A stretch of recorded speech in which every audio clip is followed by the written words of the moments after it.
Hey everyone, so we're just getting set up for day 2 of the Swiss stage for the Clan Capital Cup. Our first match is between Wanang and the Fons. And they've actually gone in with an attack already, so we'll just watch the first replay against Builder's Workshop as everyone gets in.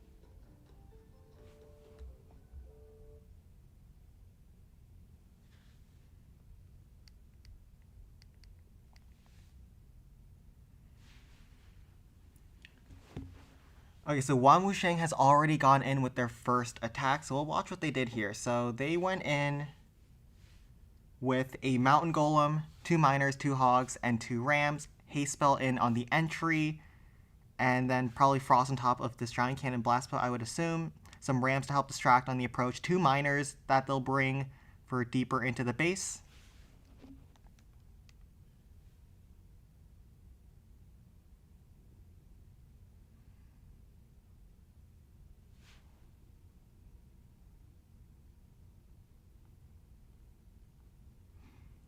I will try to fix the in-game audio, but for now let's watch this replay. So they look like they've gone a lot on the first hit. Golem locks on a Blast Bow, 2 shots, that goes down. Tesla Farm pops on the left. Hog Rider support from over there with 2 Miners up the left as well to help set a bit of a funnel.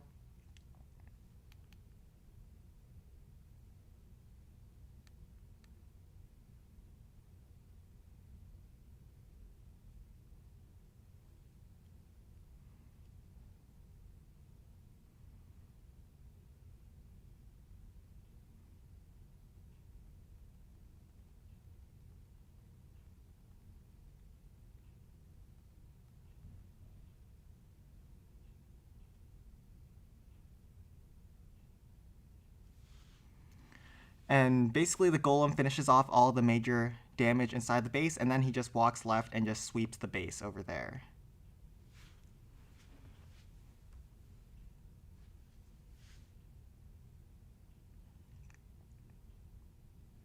And so yeah, there's no damage on him. He gets so much of the base. This base is cooked. Already 51, 52% on this very first attack. And yeah, this is danger for the Fons on this first hit. And we'll back out as they go in with their second one.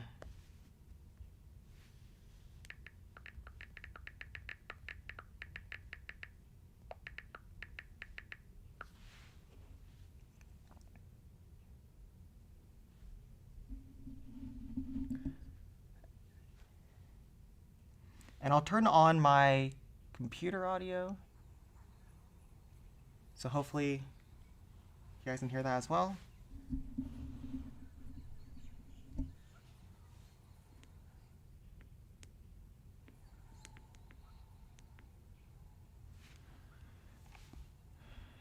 And he's in with his second hit. Honestly, this is just a cleanup attack, basically.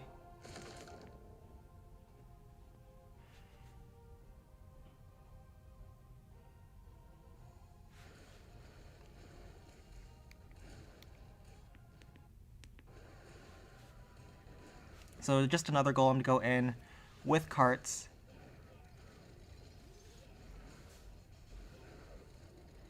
And the carts are going to sweep through up the right-hand side of the base as the golem goes straight up the gut. 1 Hog Rider still in the deployment bar, a couple cannon carts, not in the haste spell, so they're kind of slow, but there's not much left on the base. Golem could probably do this on his own and just solo the base.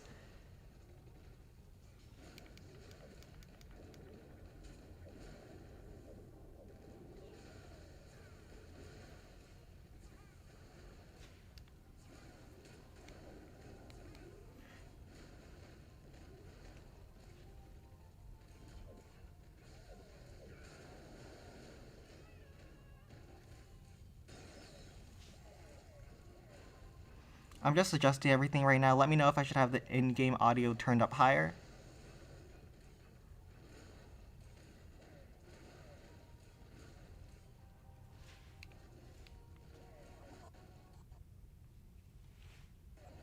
Wi-Fi bars are coming up, but yeah, the golem has more than enough in him to take out the rest of this backside.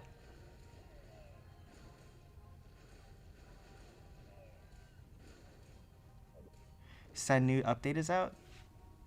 Is it now? I'm not sure if it is. Like the Town Hall 16 update?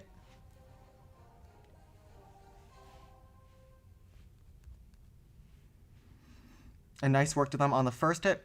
We'll go over to the Fons on their first hit, which is going to be over in the host clan for Wanang.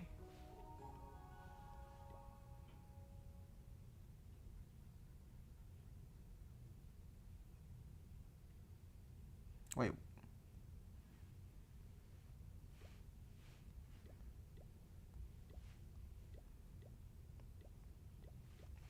Am I in the wrong clan?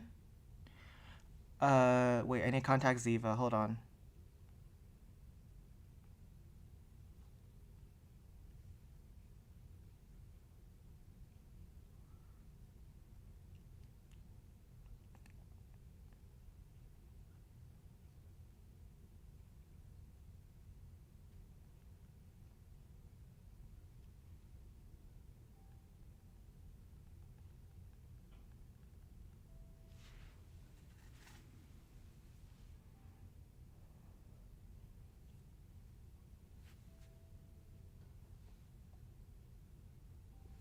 Hello, Duck. How are you today?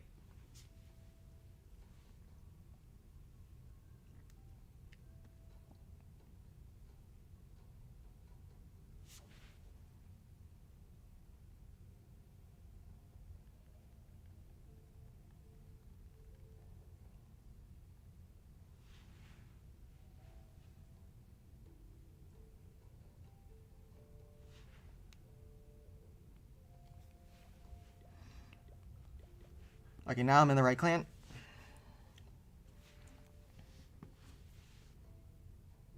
So they've called out Wizard Valley.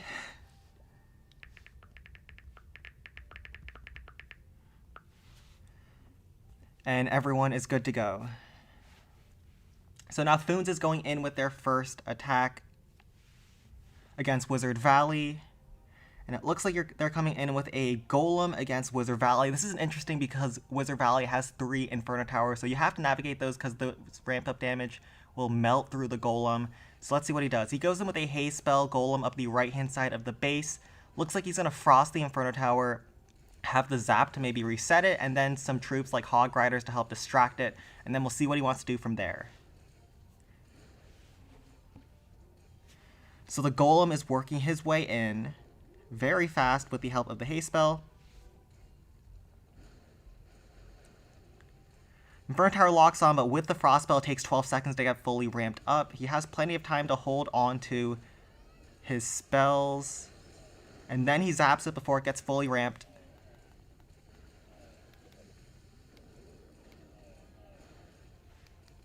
Rocket Balloon on the bottom Spear Thrower to help relieve some of the pressure. One more Hog Glider to take that thing out. A Miner to sweep through up the right-hand side of the base to go after that Tesla as the Golem is working his way in.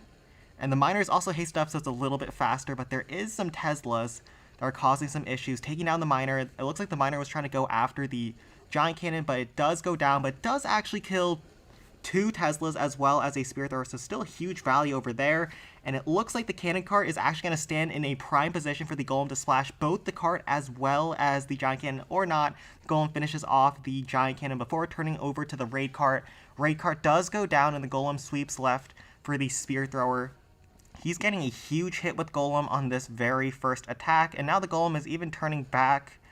He's just going back and forth, grabbing a cannon as well. He's locked onto by the Inferno Tower, so he's going down soon.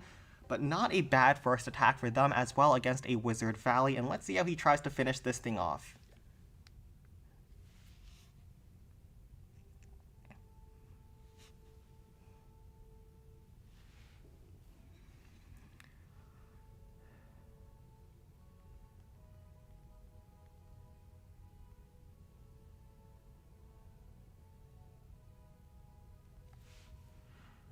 So he can go with another golem, but if he drops the golem inside the haste spell, it will walk down away from the giant cannon. Probably not an issue. He can frost both Inferno Towers if he likes.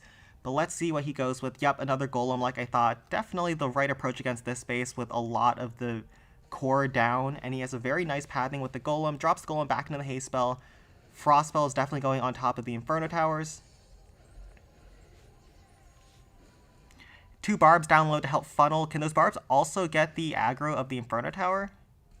Yep, for a little bit before the golem then gets locked onto. They'll also finish that spear thrower off. A hog rider to go in to stun, and then a zap to reset the Inferno Tower. He actually has a pretty good angle on the right Inferno Tower with hog riders, so using the zap early is not a bad call, but he has to pay attention to when the golem is about to walk inside of range, so he uses the hog riders to make sure that thing gets stunned. He's taken out both Teslas on the Wizard Valley, so he doesn't have to worry about those. He drops down his Frost before his troops get in range of any of those defenses. And now he uses those Hog Gliders to help distract as the Golem walks in range of that Inferno Tower beam. And with the Inferno Tower frosted up, as well as the cart frosted up, I think those Hogs win that interaction, and 2 Hogs can take that all out. If not, he has 1 more Hog Rider in the deployment bar. Yes, it falls just short, and he'll have to use his last Hog over there, but the Golem is still very healthy. There's not much left on the base. I don't see this falling short with 1 minute 48 seconds still left on the clock. So this is going to be a triple. So both clans are starting off with a Golem triple, so nice job to them. I'll post the match scores as we go along after each round of attacks.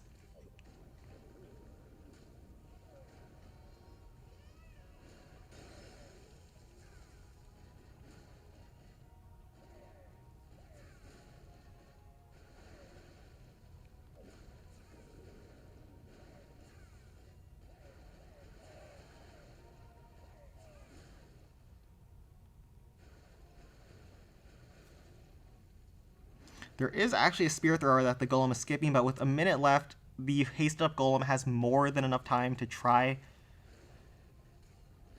to come and finish that off.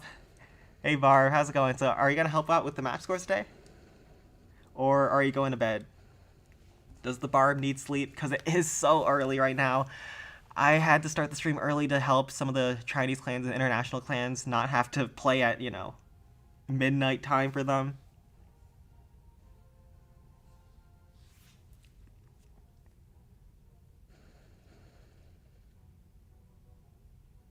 Yeah, the golem is very fast now.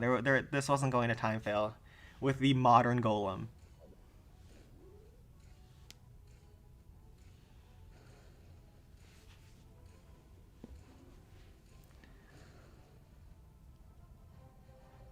So either I can get posting the match scores in the chat, or you can help out, which would help immensely.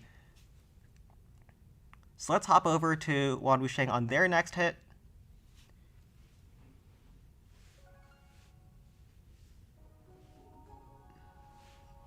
The score is 3-3, and Wan Wusheng wants to attack Wizard Valley next.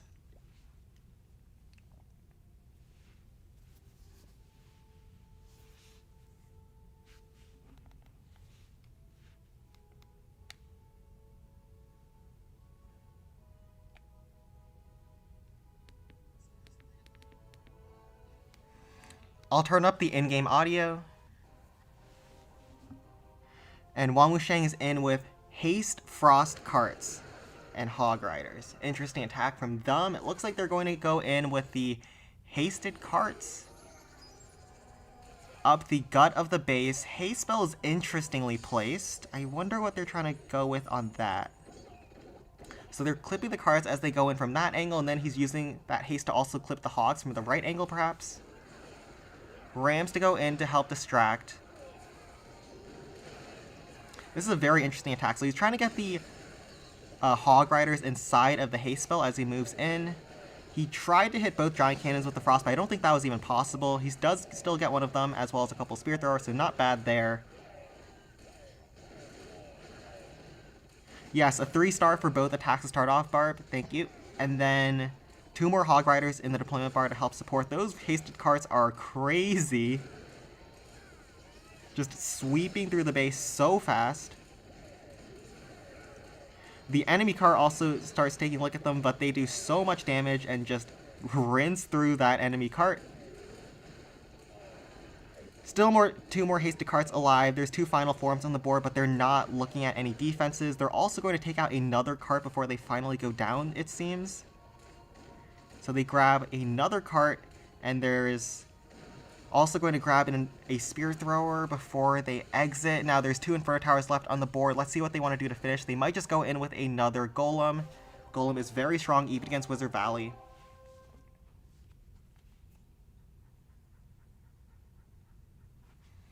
And we'll see how they try to finish.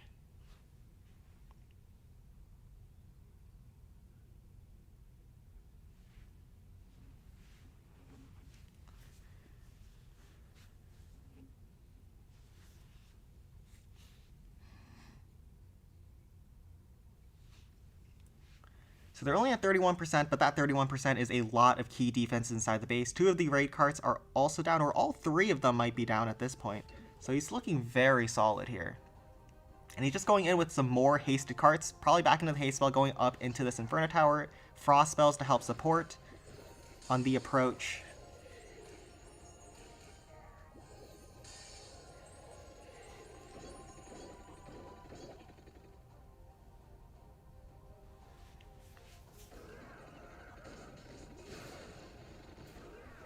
So this is definitely an interesting attack. I've not seen this before, but when the walls are all open, this is definitely a powerful strategy to go in with.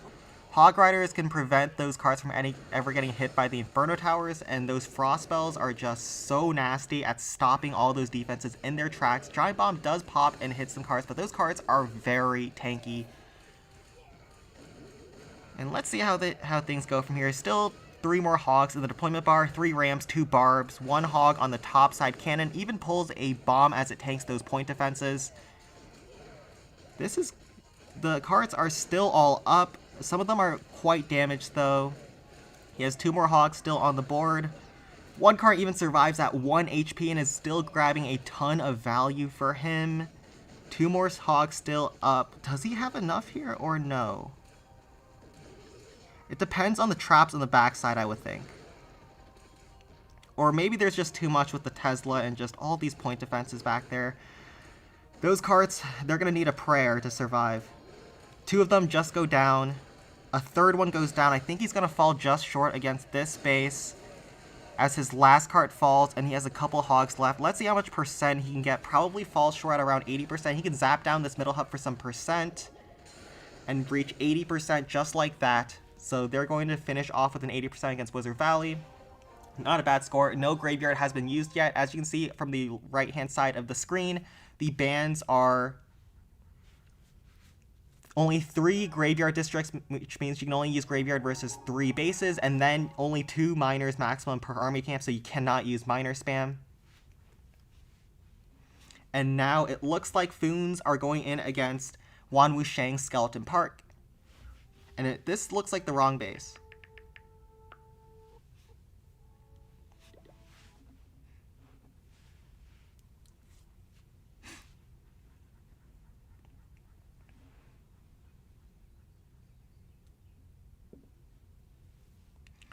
And this should be the Skeleton Park, yep. And Fons will go in with their 2nd attack.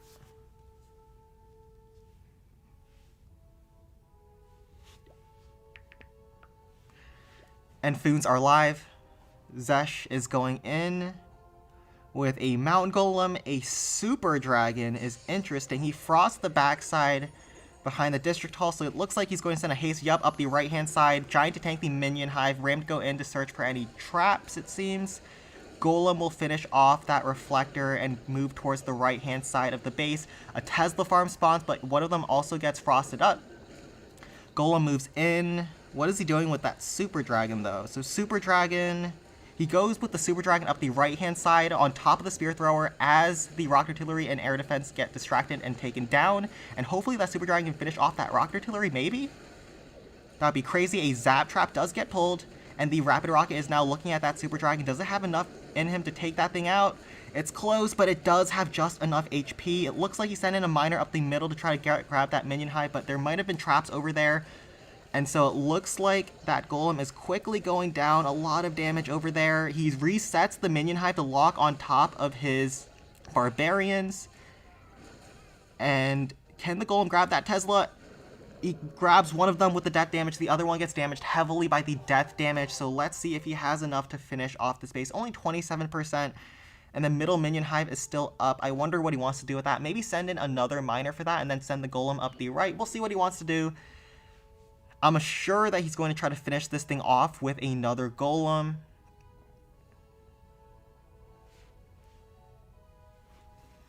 But we'll see what he wants to do from here. Nice job on that Super Dragon. Right side, it grabs a Tesla, pulls a Zap Trap, kills the Rocket Artillery, and relieves a lot of pressure from the golem. There might even be more Teslas up the right-hand side, because there are a lot of Teslas in Skeleton Park, and only 3 of them has popped already.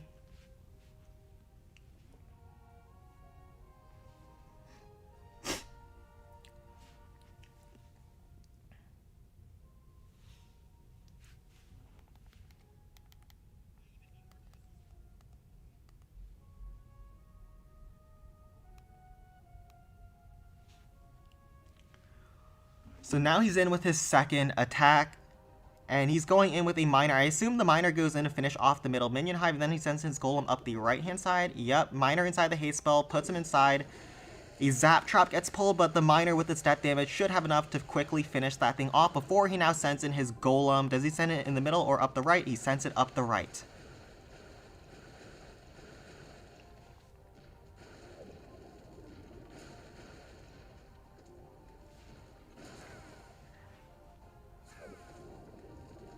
Some traps are getting pulled, but there's not too much fire on the golem right now, so he's going to work through all those buildings slowly but surely. 4 Hog Riders in his camps. We'll see how far the golem can get. I'm assuming the Frost is definitely going to go on this backside minion hive, and probably on this Rocket Artillery with the multi-cannons and all of these point defenses over here.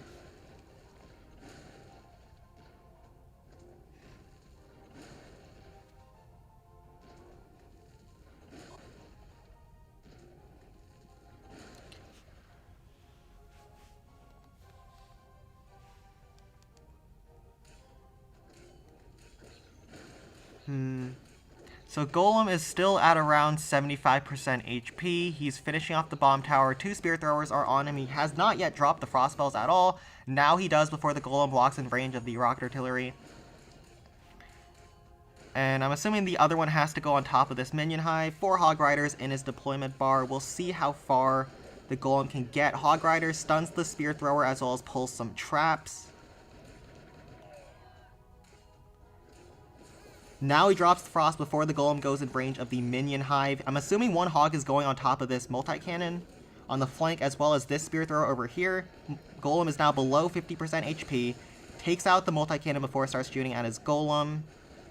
2 more hogs still in the deployment bar. The reflectors are going to be extremely annoying. It looks like he's going to fall just short, I believe.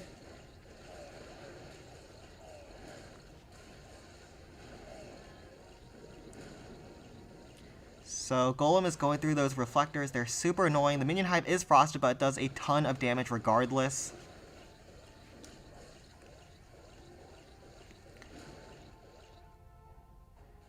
Can he get more percent than the other attacker and reach over 80%? Both of the Hog Riders on the Tesla for the backside. He has a zap and a barb to clear some trash buildings on the end. Minion hive does go down. Golem is tanking, so the Hog Riders are getting quite a bit on the back end of the base. No way, does he still have it? No, it doesn't seem like, because the log trap's going to finish off the Golem basically. And he has 1 barb to try to get some trash buildings. Zaps down some trash buildings. He's at 86%, so he does eventually get enough percent to take the lead. But he'll fall just short at around 87%. Yes, 87% in the base. It was close. There was a few defenses on the backside, but he does not have quite enough power to finish that thing off. And let's move on to the second round, or the third round of attacks. The second round of attacks have concluded, and the Fons lead by only 6 buildings.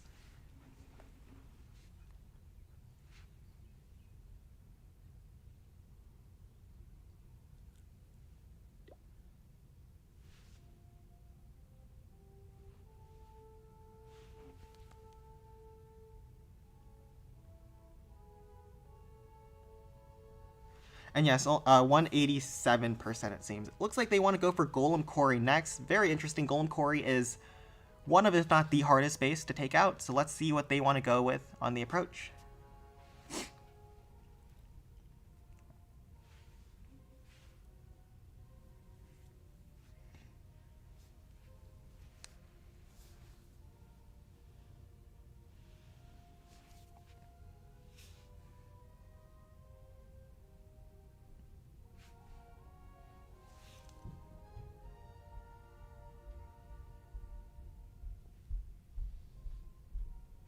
It looks like it's the wrong GQ.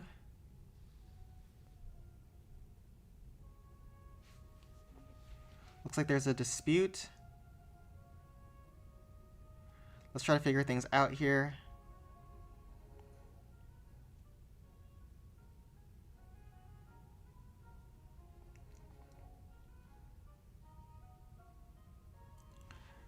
Let me look through. Hold on.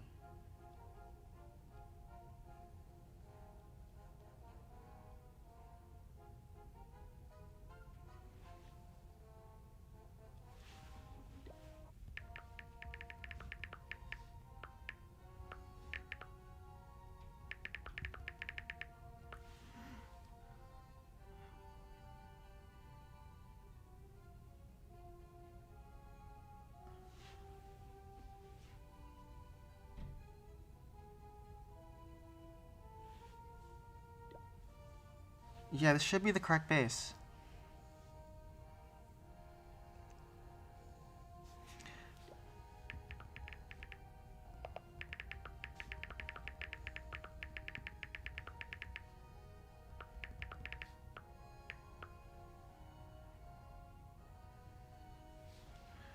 Yeah, they might want to attack a different base for now and just have more time to plan this one.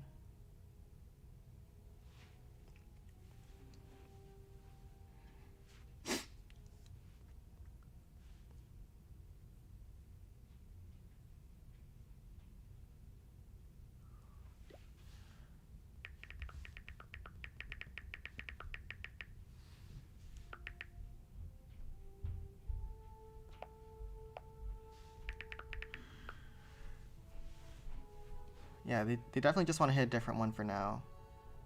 Because they do not want to go in without scouting.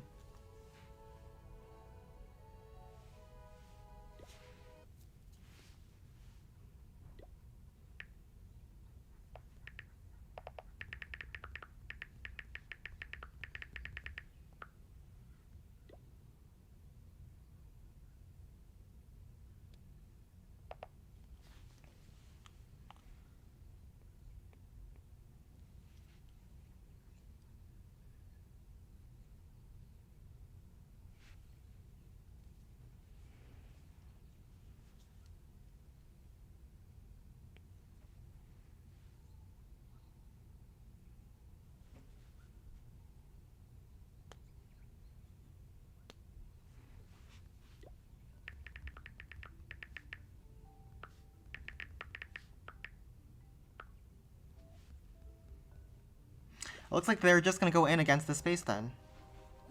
Let's see their plan. So Wuha's going in against Golem Quarry with 2 P.E.K.K.A.'s Graveyard Hogs.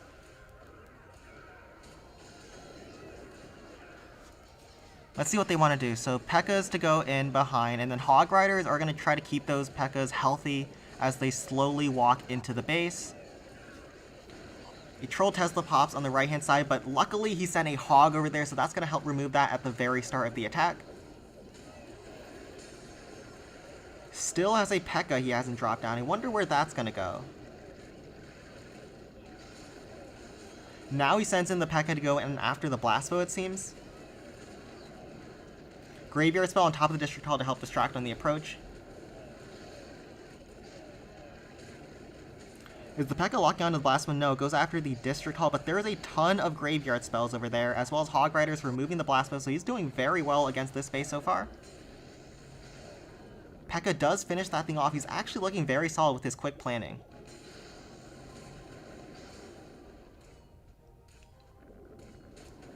That P.E.K.K.A. did some work. Explodes on the Spirit Thrower, takes that out. He's looking very solid to finish off this base.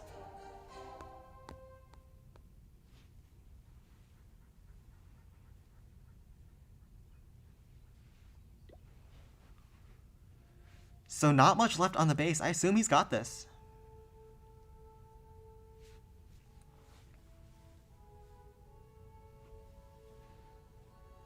I think he just goes in with some more graveyard hogs, but we'll see what he wants to do.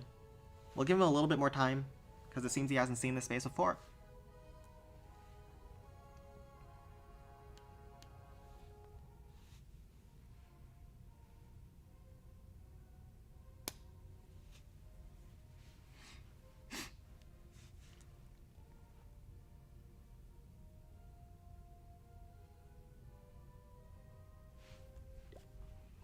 And yeah, he's done very well for a quick plan. 3 graveyards. I don't assume this base holds at this point.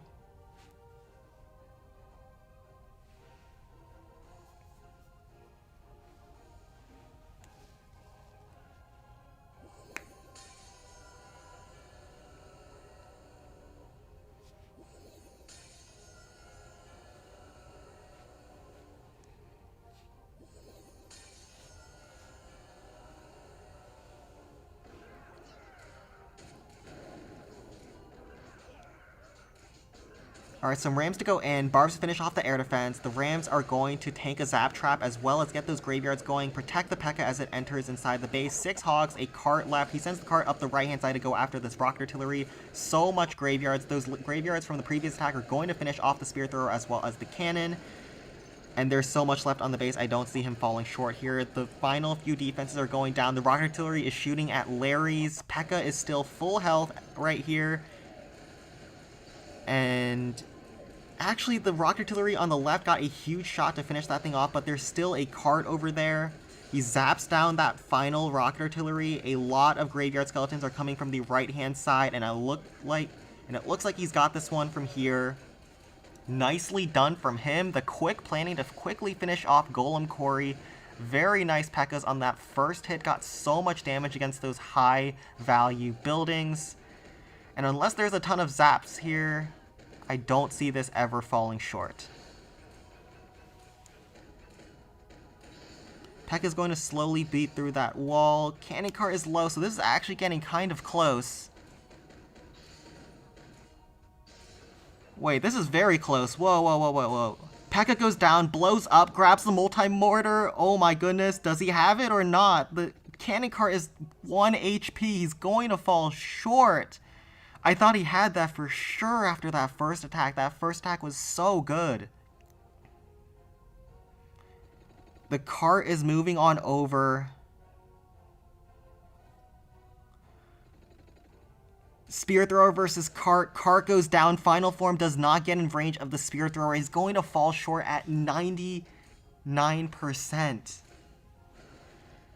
Very unfortunate.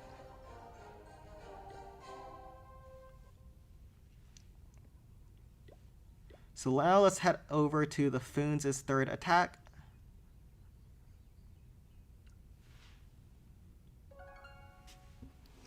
And yeah, I might have jinxed him. Oh man, whenever I say someone's got it, they don't have it. Builder's Workshop is next for the Fons, so we're switching over.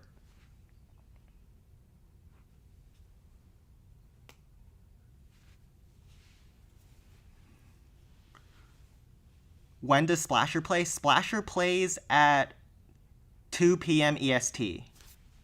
I'll put that in the chat.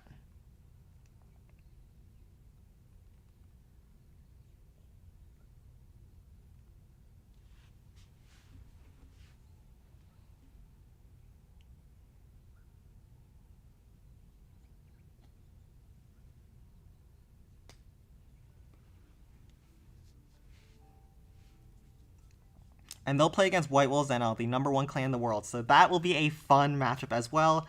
Now, Fons is in against Builder's Workshop. Let's see what they want to go in with. Sparky, Haste, Graveyard Hogs. This is the attack that I showed off in my most previous video. And he's going in with the Haste spell, leading the Sparky into this Blast Bow Giant Cannon section of the base. They do get pulled a little bit by the Tesla, but Sparky should go back on track and work into the base. Hog Riders to complete the funnel on the left-hand side, a Graveyard on top of this Giant Cannon in the middle as well to help support the Hog Riders. Also, it pulls a couple of Teslas on the entry.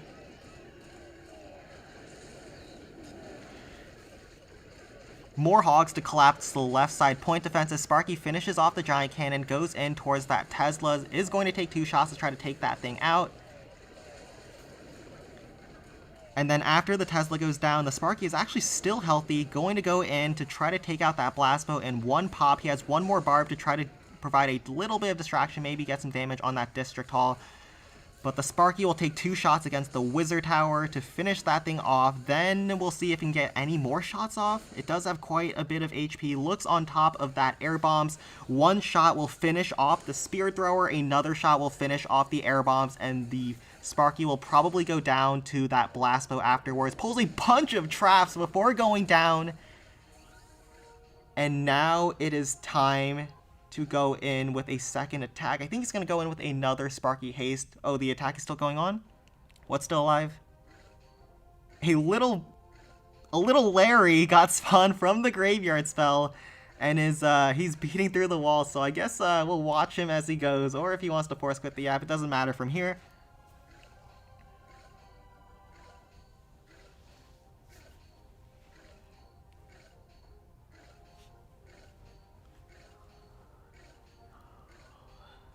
Okay.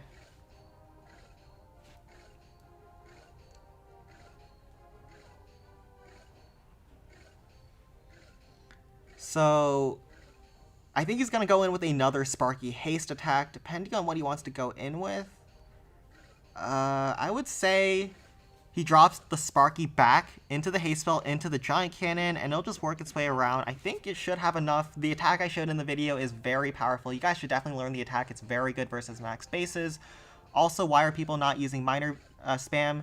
Well, first of all, minor spam is banned because there's only 2 max minors per hit. However, even if it wasn't banned, right now it's not even the best call, I would imagine, because max bases are a lot harder these days. Finally, the Larry's journey is over, and he's going to go in with his next hit. We'll see what he wants to go in with. Either a Golem or another Sparky attack. So we'll just wait for him to go in at this point.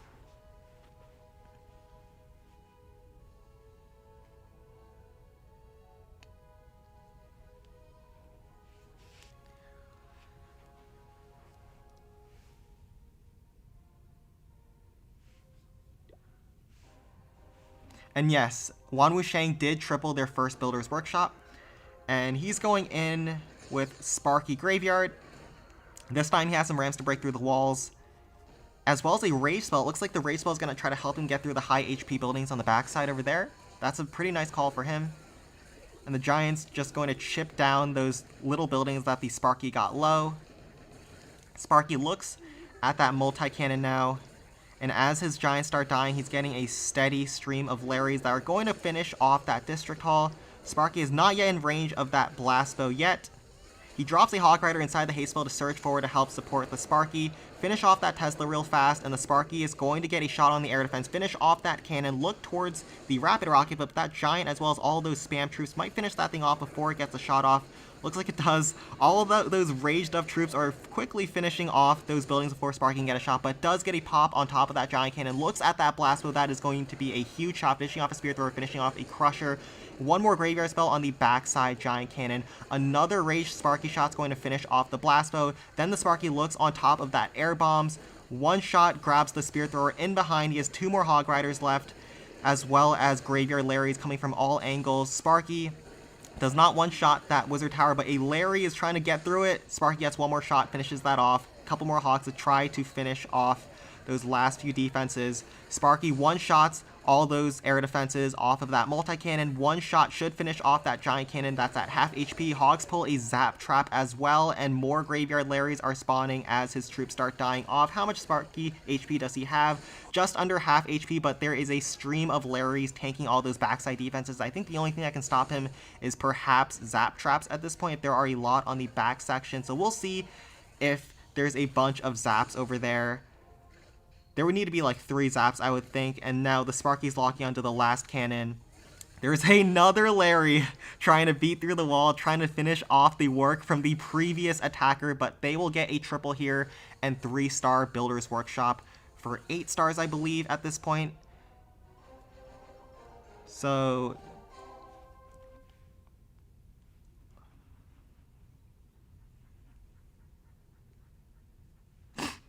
And now we'll head over to Wan Wusheng's next attack.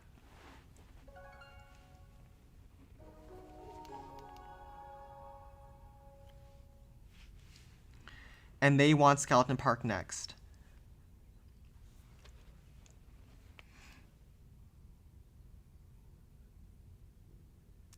So the score now is 7 stars to 8 in favor of the Fons. Only a little bit of percent separates the clans, so any fails right now could definitely swing the match in either way. So now Skeleton Park is on the board. This is the Skeleton Park.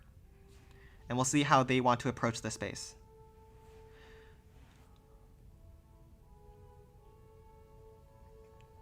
So Wan Wusheng, I'm guessing they might go in with a Golem attack. It's definitely the best strategy versus Skeleton Park, and it looks like maybe the Golem up the right-hand side, we'll see. And then Frostbell and the Minion Hives. I can see a plan here unfolding, but we'll see how they want to do it.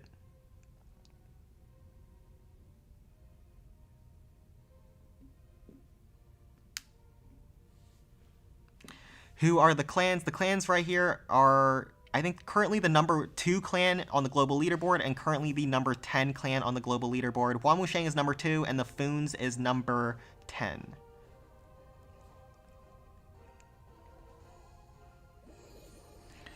No, he goes Golem on the bottom side over there. Haste Spell leading him inside. Frostbell on top of the middle Minion Hive, and he sends the Golem over the hedge. The Golem can actually walk over the hedge, and you don't have to worry about that on Skeleton Park. That's why Golem is so good against this base. Carts up the right-hand side to support the Golem, and try to send him towards the left, I assume. So there's 2 carts slowly working their way through. Does the Rocket Artillery lock onto the carts? Unfortunately it does, but he zaps to reset the Rocket Artillery, make sure it locks on top of his Golem, and so that his carts don't go down.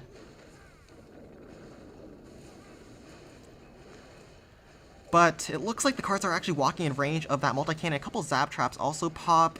One cart is going down, but the other one is going to get the support of the Hog Riders to help stun that Rocket Artillery and help that one cart quickly finish that thing off and have the Golem push its way further left. Does it grab that multi-cannon? Yes, it does, but it goes down before its final form can reach any further inside the base. 31% already. He's getting a nice chunk of this base so far.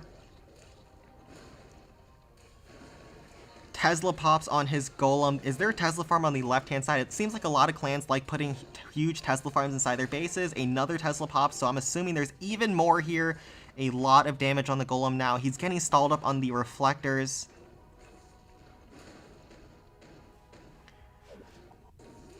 Another bomb pops on the Golem, but the Golem is very beefy. The Minion Hive is slowed down as well. Log Trap also gets pulled. How much further can this Golem go? It will get the cannon. I don't think it will finish off that reflector, though, as it goes down to the Log Trap. We'll see what he wants to do to finish off the base. I think he has a good shot if he wants to go in with another Golem. Skeleton Park is very hard to defend from Golem. And I assume he'll use Frostbells on the backside to freeze as many point defenses as possible, like the Minion Hive, and then maybe some of these backside point defenses. I think a Golem should have enough HP to try to take all of that out. He's gotten a lot of defenses so far.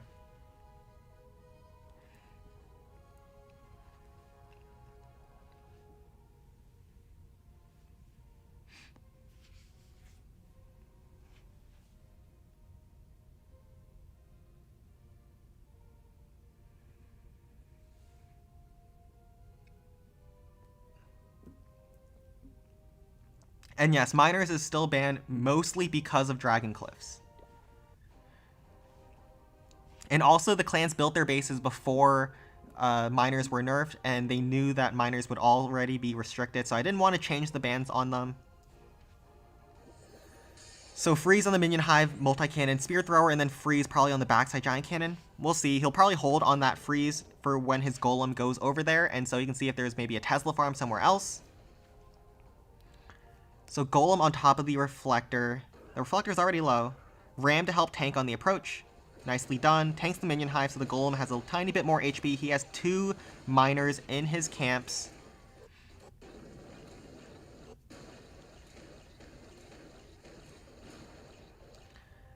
So the Golem is going to just smash his way through all these buildings on the approach.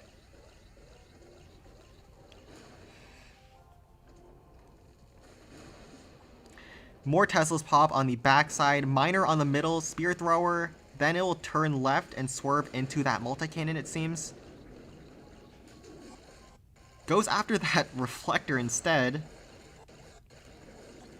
And it looks like it's going to go down to the Rocket Artillery, but it will get a huge Death Bomb, clear the Multi-Mortar as well as the Trash Building. That will funnel his Golem towards the left. Rocket Artillery, a Hog Rider on top of that Minion Hive, stuns it for a little bit to provide a little bit of distraction. But the Hog Riders will not have enough to finish that off. He'll have to drop another Hog if he wants to take the Minion Hive out. Golem is still 70%, 60% HP, so he's looking very solid right now. Still a Miner, a Barb, as well as a Zap in his deployment bar. Yes, Mountain Golem is now very strong after the buff. Against max bases, the haste spell is so powerful at speeding it up. One Miner left to deploy. Where does he drop that? The Golem is getting lower now and lower. He should have enough. Log Trap flings his Golem towards the right. Reflector takes 2 shots from the Golem to take out.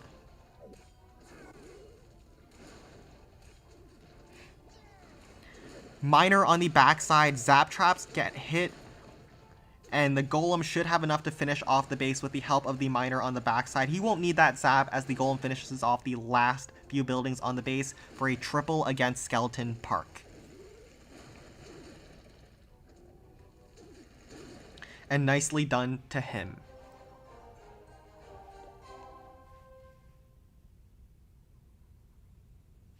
And now let's head over to the next attack. So triple for Skeleton Park. Imagine Golem being nerfed. That would be wild after they took so long trying to buff him all up. Golem Quarry next is from the Fons. And we'll see what they want to do.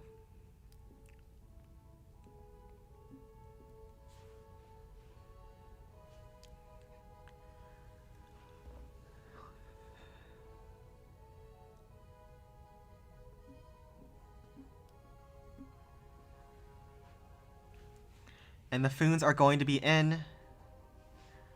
Whoa, what is this? The Secret is the man. This is why we love him. Fortress, Dragon, Frost, 4 Zaps. My man is on a mission. What is he cooking in the stove today? 4 Zaps on the Rapid Rocket, freeze the Blast Bow, and Rocket Artillery. Dragon on the right side to sweep in for the Rocket Artillery. This is so hype. Whoa. Loons ahead for the Fortress to take out those air defenses and relieve pressure off of the Flying Fortress. Some tanking in behind minions to clear the trash buildings. Dragon to clear that Rocket Artillery afterwards.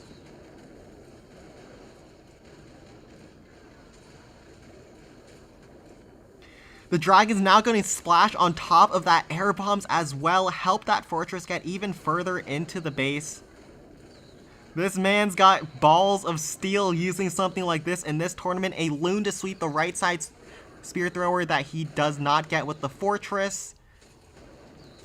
Golem Quarry is a hard base. Another pack of Rocket Balloons gets pulled by Zap Traps. They get taken down, and those Rocket Balloons are going to finish off that Spear Thrower. I don't know if he's gotten enough to finish off the base, but this was a very cool attempt. I don't think he has quite enough to finish off that Blast Bow, which is a little unfortunate as the air defense finishes off that Fortress, but he went for a cool attack, and I respect it. Larry's take it out before the mortar shoots. Take it down! Take it down! No!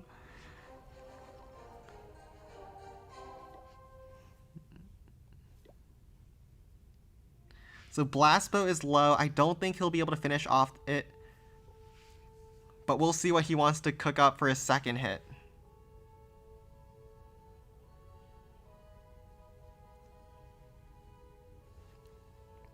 Maybe he can use a Miner, because I don't think he'll need 3 Zaps to try to take that thing out. So we'll see what he's got cooked up for his second hit.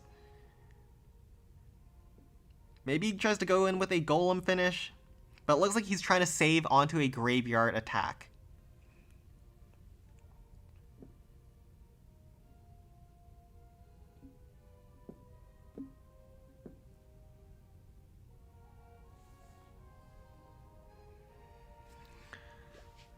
And he is in with a golem, like I thought, to try to finish off the base. He's gotten a lot of point defenses on that first attack, so it makes sense. Miner to go over the cliff to finish off the blast bow. Golem with a haste spell to go in to push after the district call. Make sure he gets the 2-star and does not hint that too hard. And where's the miner coming in from? Now the miner comes in after the blast bow. Finish that thing off real fast, and let's see how far it can push. It might even grab the multi-cannon if it turns up. Goes after the air defense. It does get locked onto by the multi-cannon, which does a lot of damage, but it goes back down, tunnels down, and gets a bit of chip damage on the multi-cannon and almost finishes off and uses a zap spell to finish off the last bit of HP on that.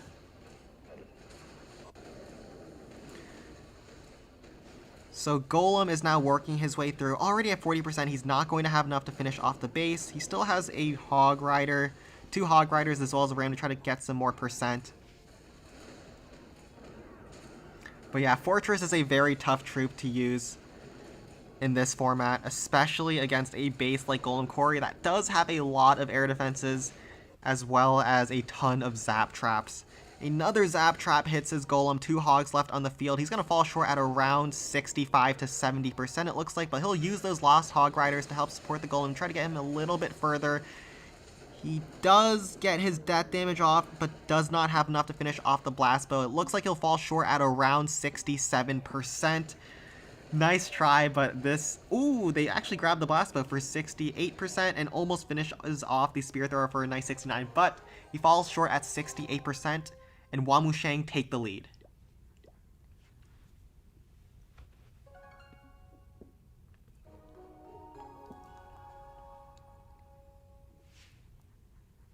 Yes, it does take balls to use Fortress against Golem Quarry. Balloon Lagoon is going to be the next base that Wanang is attacking, and they should have the lead now.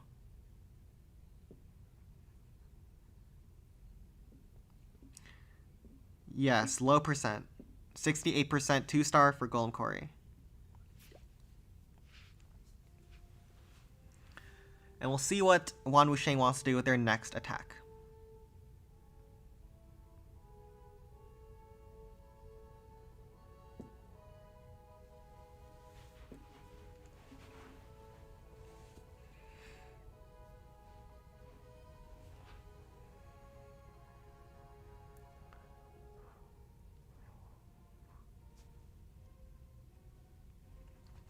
So they are live.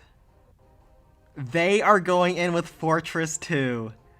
These clans are crazy. Ziva is coming in with Fortress, 2 Frost, Cannon Carts, 2 Barrels, Miner. What is this? I don't know what's going on, but I guess they'll show me. These guys are crazy. Fortress on top of the Rapid Rocket. There's a lot of ground defenses on the approach, and that's why he's using the Fortress over there. Cannon Carts up the left-hand side of the base. Let's go! Fortress S tier!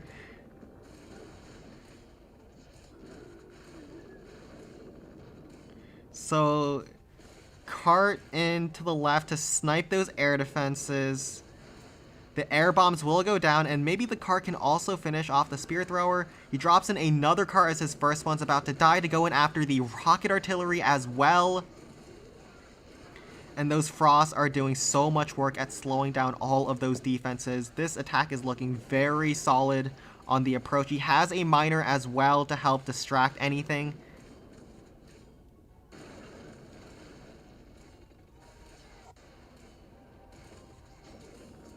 Two barbs to finish off the cannon on the left. Barrel to distract the Inferno Tower, as well as a Miner to surge forward to help take that thing out. A bomb does kill some Larrys, but looks like his Miner is going to go underground before it gets taken out, and those barrels are going to finish off the Inferno Tower. Nicely done there. And that Fortress should have enough HP in him to try to finish off the Rocket Artillery, and he's looking very solid for a finish against this Balloon Lagoon.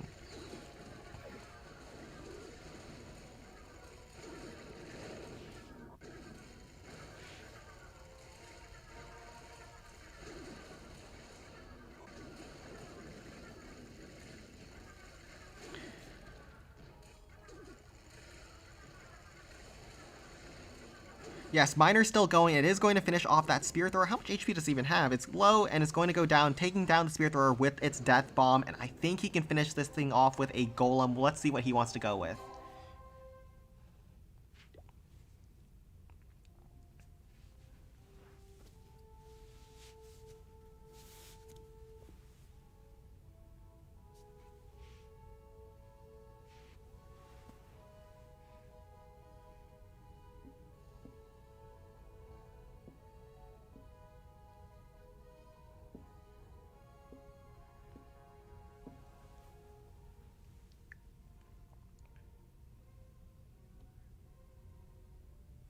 But that was a wild first attack. Very nicely planned with the carts up the left, the fortress up the gut.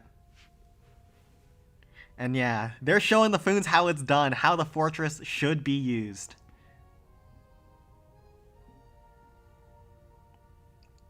We just gotta wait for him to see what he wants to do.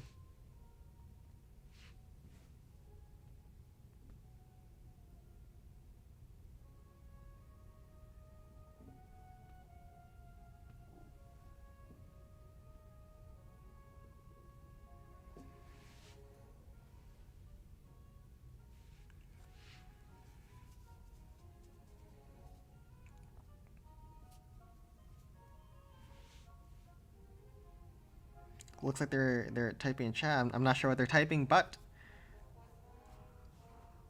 they are typing something. I cannot read Chinese.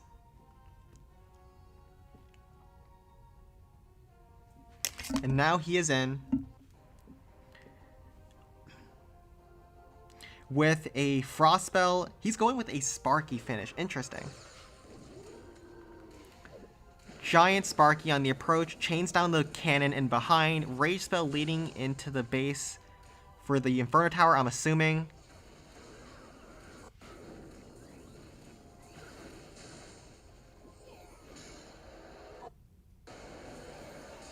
Frost Spell on the backside, point defenses to relieve the pressure over there.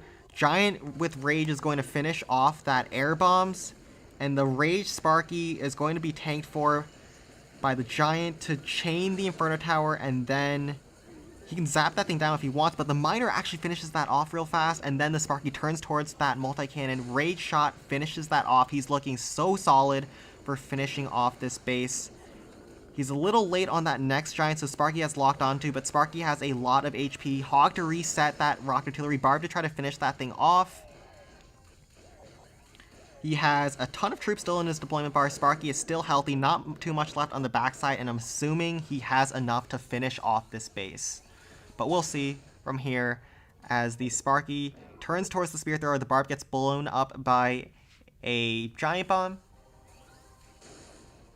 And the Sparky is turning her way down south to the final defenses on the base. Still a Giant, a Hog, 3 Barbs, 2 Rams to tank those final defenses. Sparky is at 60% HP. A Ram nicely done to tank those 2 cannons on the approach. Another Barb to continuously tank for the Sparky. Keep the Sparky topped up as much as possible. And 1 more Ram to break through the wall. Hog Rider on the backside. He has to have enough at this point, I would assume. Or he uses a Giant to beat through the wall as well. Sparky goes over the wall to snipe the cannon.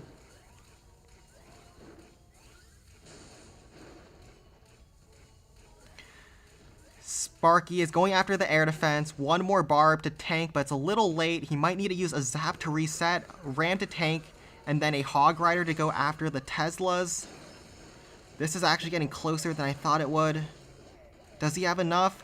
Does the Hog Riders finish off the Tesla? It just finishes that off, but I think he's actually falling short here. And he's going to fall short at 95%.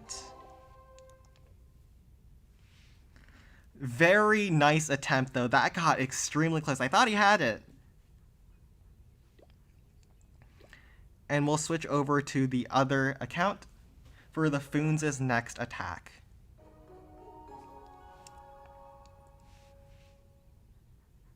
Where they're going after Barbarian Camp next.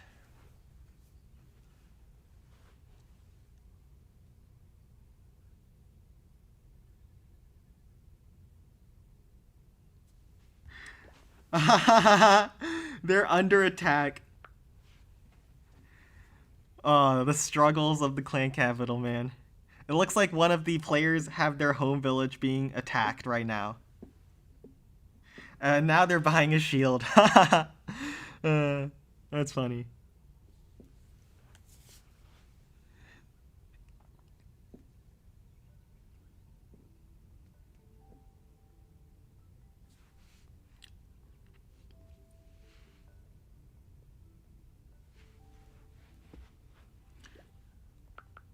Okay, now the barbarian camp is on the board.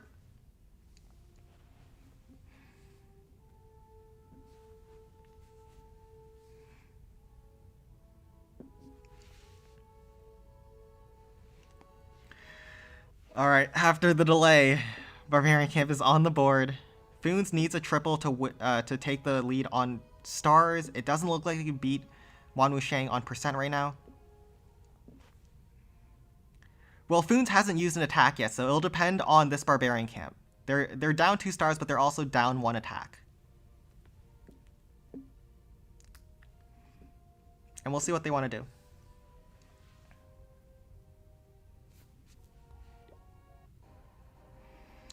And they're coming in with Sparky. Sparky is very risky, as you saw from the previous hit. Sparky versus Barbarian Camp. He's not bringing a jump cell, which means he's going straight up the gut of the base.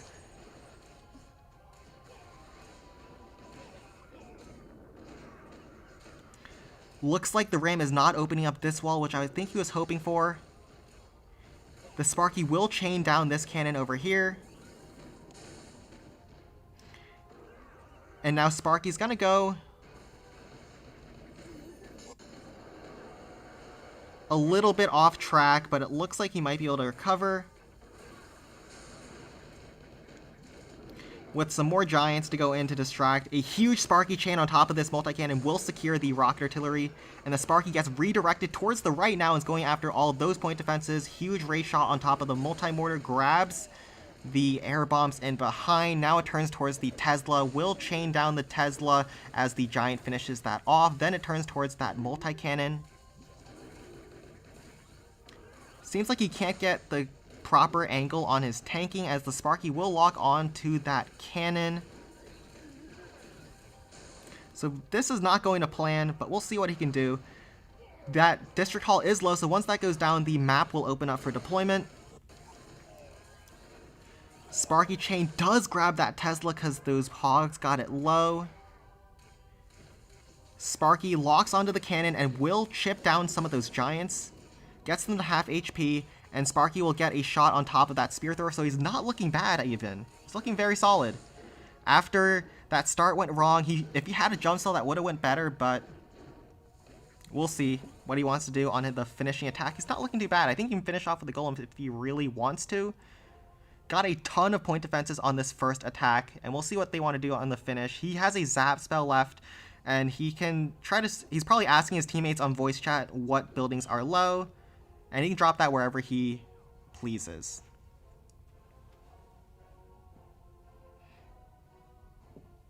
They fooned all of their power yesterday. Maybe they have, but we'll see. They're not looking too bad right now.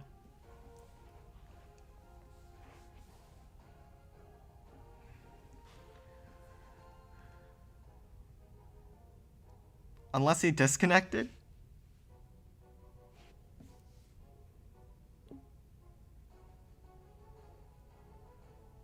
Yes, Wan Wusheng definitely didn't play their best yesterday, but they're playing a lot better today.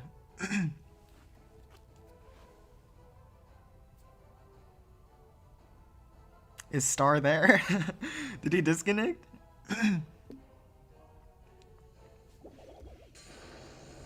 He zaps down the hut. It seems like all the buildings were high HP, so there was nothing that he could really finish there. And I think he just finishes off with a golem here. We'll see what he wants to do. There's probably Teslas on the backside. How many Teslas pop? 1 Tesla?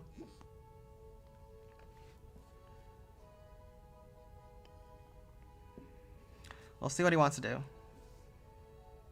He can go in with another Sparky if he's got the balls to.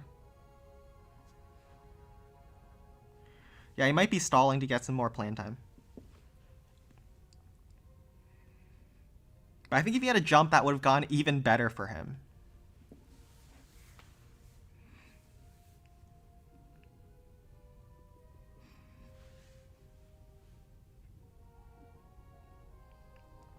But I would personally just go in with the golem.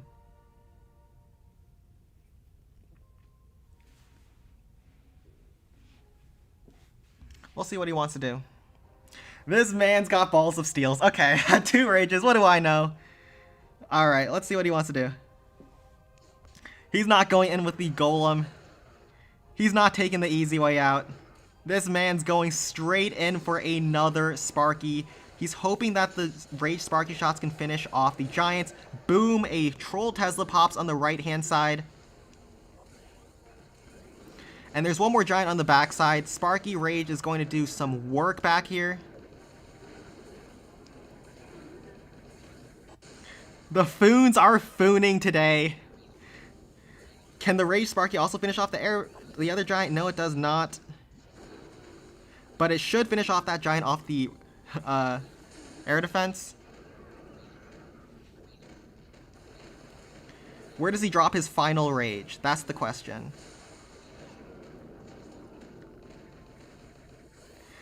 Huge Rage shot will finish off that multi-cannon.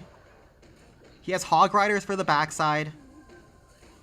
He'll kill 1 Giant with the Sparky Rage, and then he has 3 Hog Riders to go. Sparky is healthy, and he has Hog Riders to help provide some distraction as well as finishing some backside defenses. 2 more barbs. I'm assuming he'll save those for that last Tesla over there. Does Sparky have enough this time, or is she going to fall short again?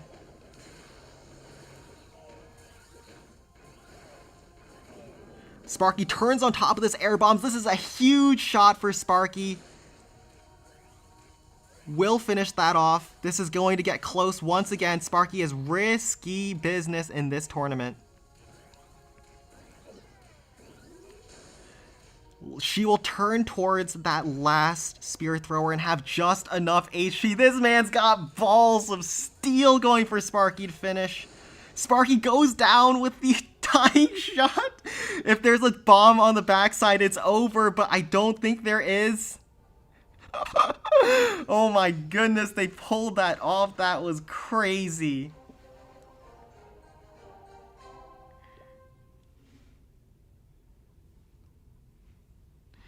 Oh my goodness. Foons take back the lead.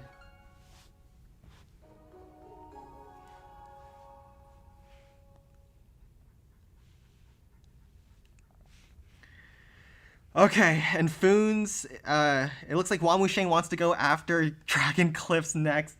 Wow.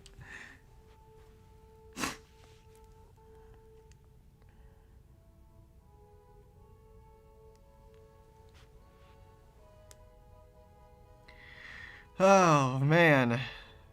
So Foons lead by 1 star, but they're down on percent. So this is still anybody's game as we head into the 6th round of attacks.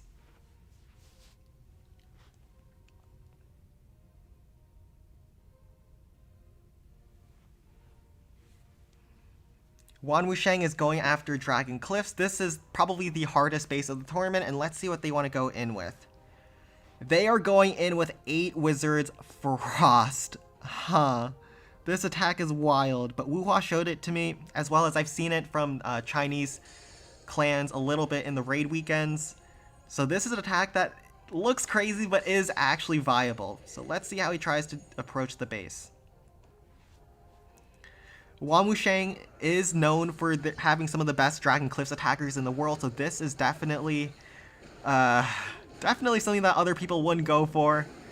But let's see what he tries to do here. 8 Wizards, 1 tile on the very top. The idea is that you use those 8 Wizards to try to DPS down the Dragons. Dragon Cliffs does not have too many traps to try to finish off your Wizards. And those Wizards, when all of these buildings are super compact, can get so much chain value as well. The Hog Riders provide distraction for the Wizards as they move through slowly throughout the base. The Frost Spell also makes sure the defenses fire slowly. The 2 Log Traps get pulled by the Hog Riders. So now the Wizards are basically safe at this point from traps. More Hog Riders to go in to provide some more distraction. The Wizards now lock onto a 2nd Dragon. Finish that thing off. He's looking so solid here. Now the Wizards are finally going to go down as he runs out of Hog Riders. Can they finish off one more dragon or not? The dragons both lock onto one Wizards, and no, just not enough. And do they finish off that blast bow? The giant with its dying punch finishes off the blast bow. What is still left on the base? There's still 4 dragons, Inferno Tower. He can actually get this. Maybe with the golem, we'll see what he wants to go with. That was wild. He got a lot of defenses too, so I can definitely see this pulling through.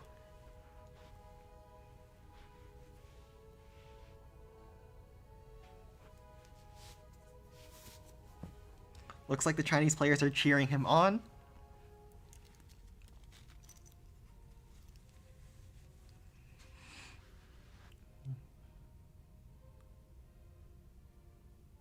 Now he's in with his second hit. What does he want to go with? More Wizards. All right, I like it.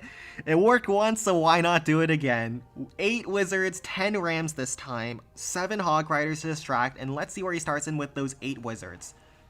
Like I said, Dragon Cliffs doesn't have too many traps, so you don't have to worry about the Wizards getting blown up randomly. He drops his Frost Spell on those middle defenses with the Bomb Towers and those Spear Throwers, as well as a Frost Spell on top of that backside Inferno Tower. And he starts his 8 Wizards in on the top corner of the base. And he just has to be careful that his Wizards don't get randomly splashed by the dragons. And with those Frost Spells covering the middle over there, those 2 dragons should also be slowed down.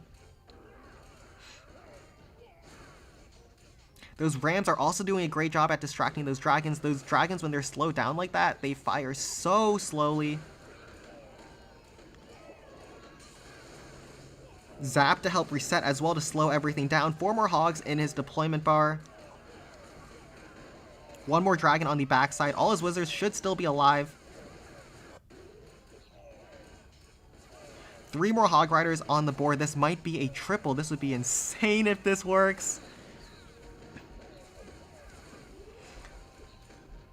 Some Wizards are getting picked off. 1 bomb actually kills a Wizard. He might fall just short as his Wizards start dying off. He has 4 left. He needs to keep those all alive and hope those last few Hog Riders can finish off the base. Those Wizards have to be able to kill that dragon, though. So the Wizards are going to be able to finish off that dragon with the help of the Hog Riders distracting. Does he have enough to finish off those last few defenses inside the base? There's a Spear Thrower. There is a Barb Zap Trap. Kills the Hog Rider.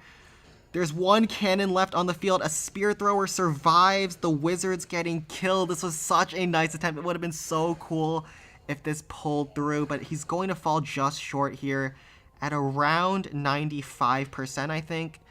How much HP is on those Wizards? They have a decent amount of HP, but can they get a shot on that little hut? No, they finish off the barracks. The Barb is going to finish off the... No, he goes down and he's going to fall short at 93%. Wow, that was crazy. There are some wild attacks today. Looks like clans are switching things up. They start with Golem, but then they come in with their wild, risky plans. 93% for that attack. And the Fons is going in against Goblin Mines.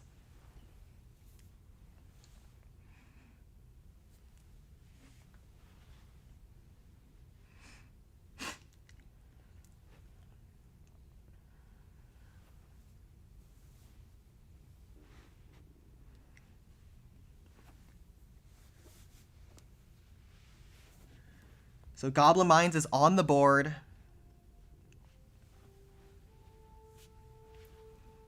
Let's see what the Fons want to do today. The Fons are fooning today.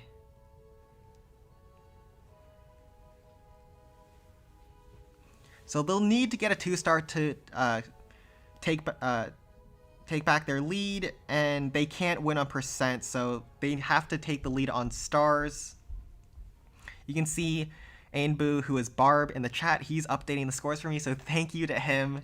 He's a legend.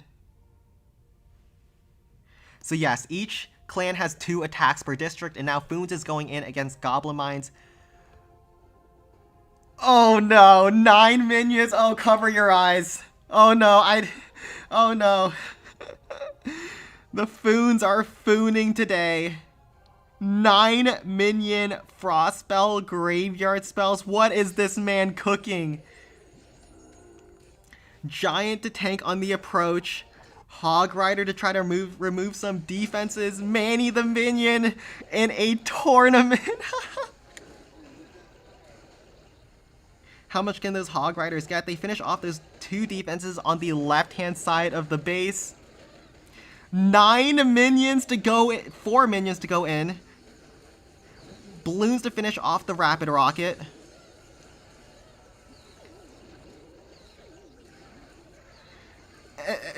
I have no idea what's going on. What's happening? Graveyard Spell on the Rapid Rocket. Distract as the minions die. He gets Graveyard Larrys to continuously distract. 2 balloons on the left-hand side. Pick off some air defenses over there as well. Dragon is moving up the gut of the base. Try to splash everything down while the minions are providing distraction.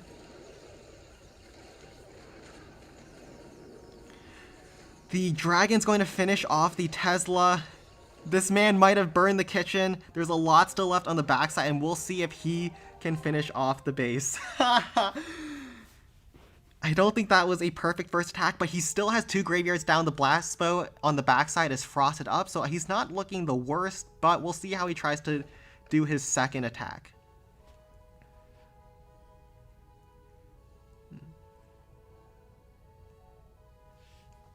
He's not looking the worst, but all the goblins are still in their throwers. And all the big defenses are still on the board as well. This is why I love the Foons, man. They do crazy, stupid crap like this.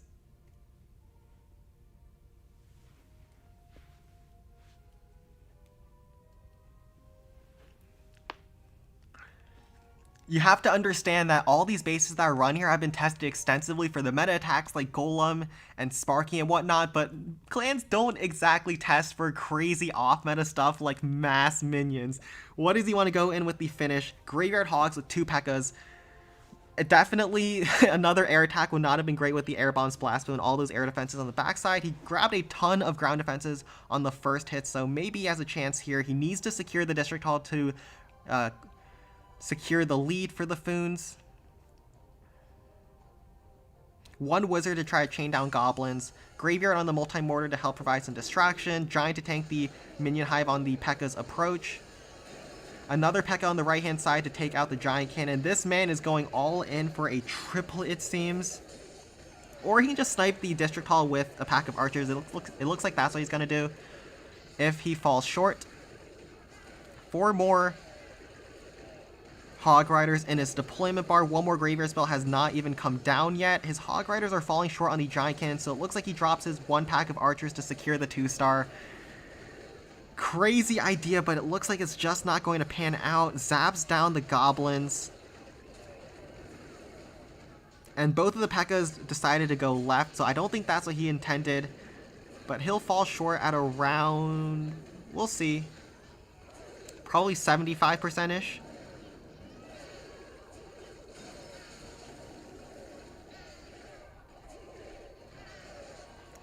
So P.E.K.K.A is working on in. Larrys are supporting from the flank. Blast Bow is on top of his P.E.K.K.A, and those goblins are being so annoying for him.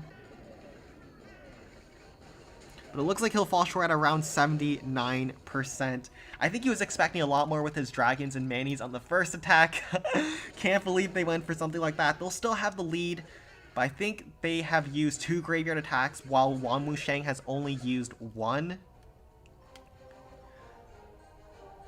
So we'll see what happens from here, but Foons will still be leading by a star. Wan Wusheng is now up a lot of percent, though.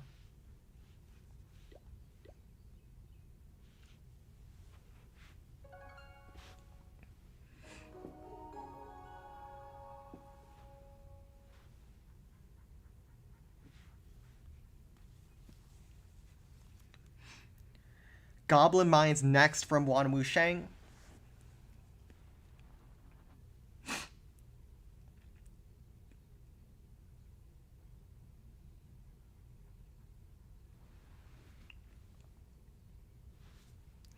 Yes, so Foons is leading by 1 star after 6 rounds of attacks, but they're down 33%. That's a lot of percent.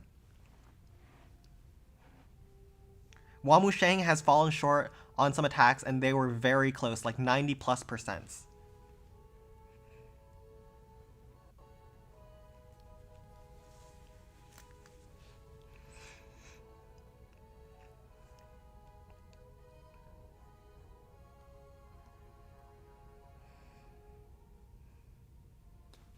And they are in. I think they have 2 graveyard hits, so they might use... Or maybe they only have 1. I'm not entirely sure. But they go in with a Golem for this base. 2 Inferno Dragons. Let the man cook. He's cooking too. Fons ain't the only one who can cook here. Golem over top on top of the Rapid Rocket. With a haste spell in. Wonder what he's going to do with the Inferno Dragons. Maybe on the top side is try to snipe the multi-cannon? Miner up the right-hand side, in the haste spell as well, to help snipe the Spear Thrower, it looks like. As the Golem slowly works through all those goblins.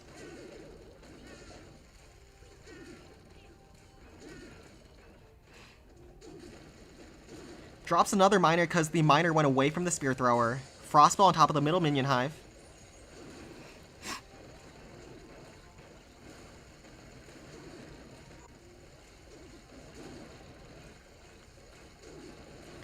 And how far can those miners get? They will definitely get that multi-cannon. Maybe even that Tesla? Yes, it looks like he'll get the Tesla as well. And now the Golem goes into the middle. Minion Hive gets locked onto by that Inferno Tower, but he has a Zap spell to reset it once. So that's what he'll do. Inferno Dragon in behind.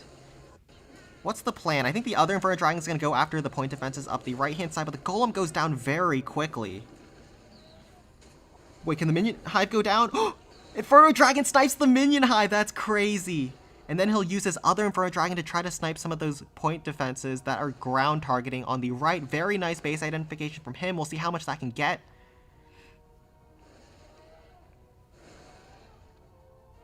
Does it stand? It will stand outside of range of that air bombs. We'll look at the defensive ranges. Oh, the Inferno Dragon paths so perfectly for him now. What is that Inferno Dragon pathing? It's pathing so perfectly away from all of those air targeting defenses.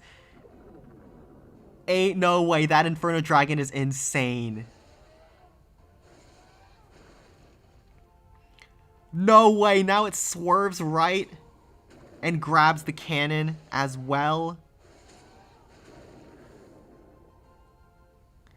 That's insane. I can't believe that other Inferno Dragon also got the Minion Hive in the middle. He's now looking quite solid for a finish against this base.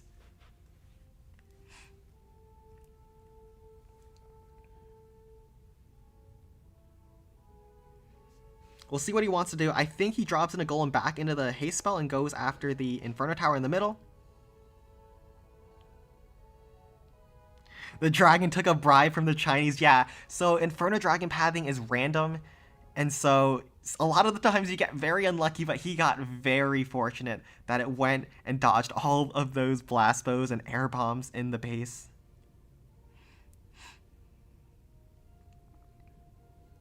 So nicely planned from him, and we'll see how he tries to finish.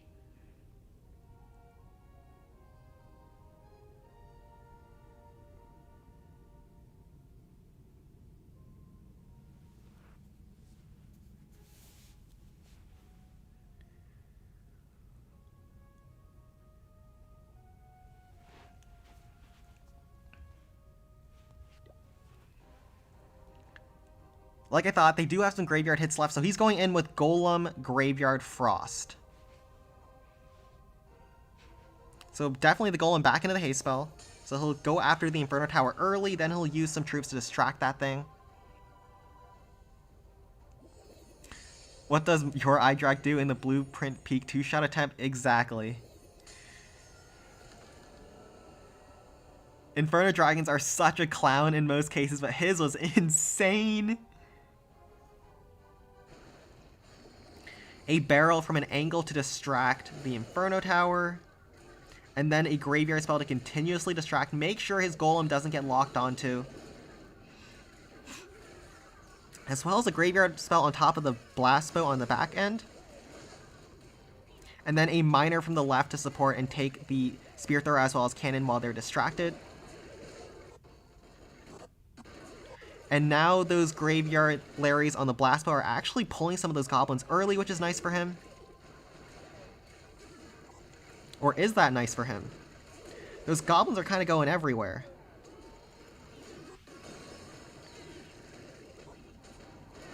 Actually, the golem is able to splash onto the goblins and finish off the giant cannon. Golem is now healthy as anything. Hog Rider on top of the goblin thrower to try to grab the last few goblins there.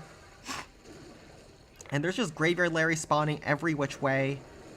Those graveyard on top of the blast bow did a great job pulling out all of those goblins. Teslas are popping.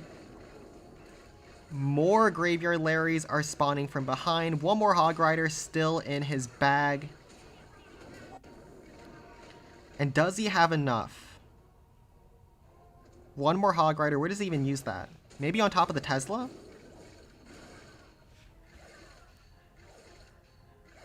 Still a couple more barrels left in that Goblin Thrower. Zap spell pops on the Golem. Hog Rider to sneak in and try to grab that blast bow.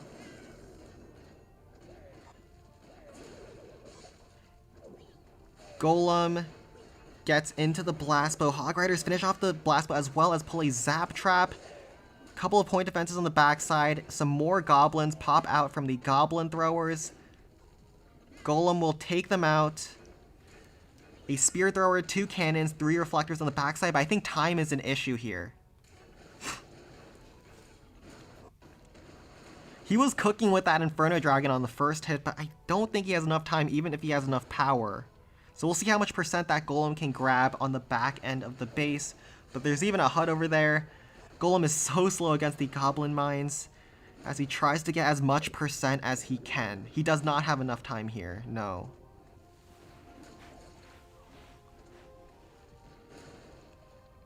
So not quite enough as he falls short at 87%. And now it's up to the Foons to see what they want to do with their next attack.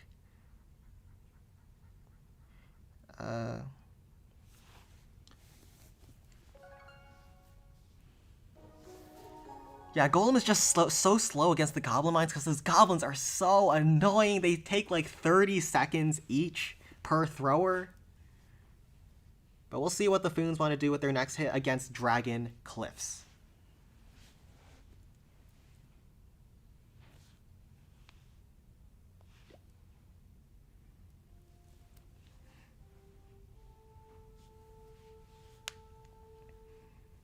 So Foons need a 2-star to maintain their lead. And they have, I think both sides have 1 graveyard attack left.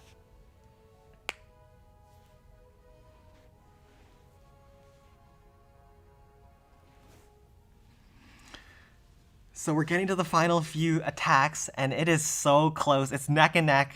Foons lead by stars if they 2-star here. And Wan Wushang lead by percent, no matter what Foons gets. I'm not doing scoreboard here. I'm just having Barb help out in the chat. So thank you to him. It's been awesome. And now Foons is going in against Dragon Cliffs. 2 miners on the approach. What are they trying to do? He's trying to clear all those trash buildings. That way he opens up the deployment zone closer into the base. And then he has some raged archers. Inferno Dragon Ram. Let's see what he wants to do. Archer to finish off that last little trash hut. Miners blow up the Dragon Post as well as the Spear Thrower. And now his deployment zone is opened up lower into the base. Giant to tank the Spear Thrower, Barb to finish that thing off, and the Giant will also tank the enemy Super Dragon for his Inferno Dragon to snipe that thing down. So super nicely done on those first 2 miners, strategically killing a lot of those buildings and getting the deployment zone opened up. The Inferno Dragon is going to melt through that enemy dragon and then finish off the Spear Thrower as well, so perfect entry so far. What does he want to do now? Frostfell on the middle blast bow, Inferno Tower combination. So Inferno Dragon also clears that Spear Thrower. Archers on the air defense take that thing out. Rage lean into the blast bow as well as the Inferno Tower.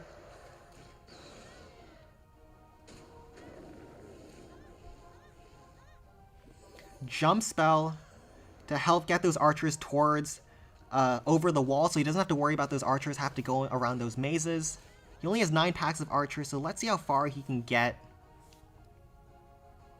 He definitely wants the Inferno Tower and Blast Bow. Maybe he also wants the Dragon. He has 8 Rams. What are they for? I guess he probably should have brought a couple more archers, but we'll see how far he can get.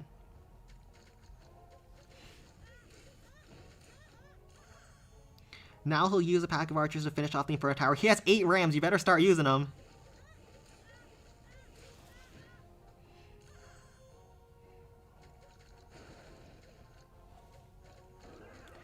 Now he uses the Rams to start distracting those defenses as the archers lose stealth. 5 more packs of archers. Dragon is starting to get pulled around. Now he uses a Ram to pull the Dragon into his Rage spell. 2 packs of archers to snipe that thing down. 6 more Rams he has to try to tank for those archers.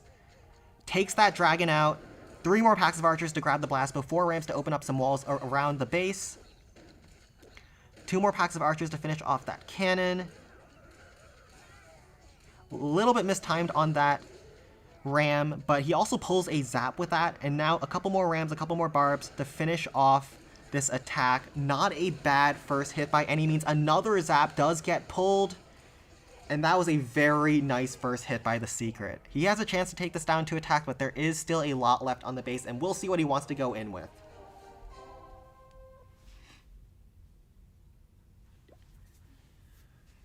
I assume Golem is a good option with the Frostball already down in the Inferno Tower. He can send in the Golem straight into the District Hall and secure the 2-star and then see how much he can get from there.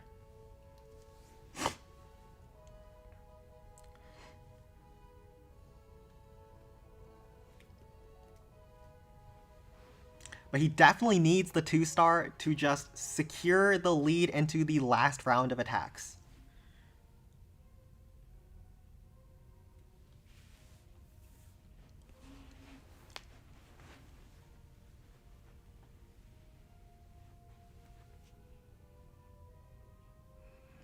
So we'll let the Secret cook.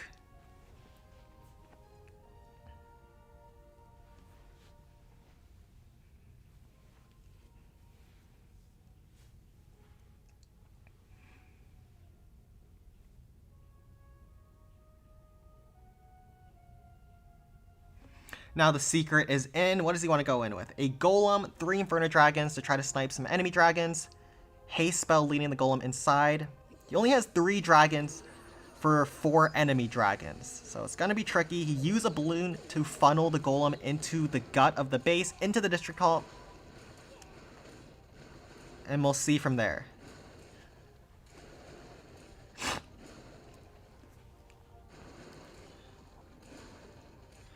Golem locks onto the District Hall. He has to be careful about the air defenses. Now he drops it in while the Golem is on the District Hall, and there's only 1 air defense in range, so that Inferno Dragon can melt through the enemy dragon like so. A Ram to try to tank that Inferno Tower. Actually, the Frost spell has opened up the map in that the river is now frozen, and so the Ram actually went over the river, which was cool. And now he zaps to reset the Inferno Tower, and that way his Golem can get there without getting fully ramped up against. Barb in behind to clear some trash buildings. He still has a couple Inferno Dragons to melt through that next dragon. Drops it down like so. There is an air defense in range, but it is frozen up.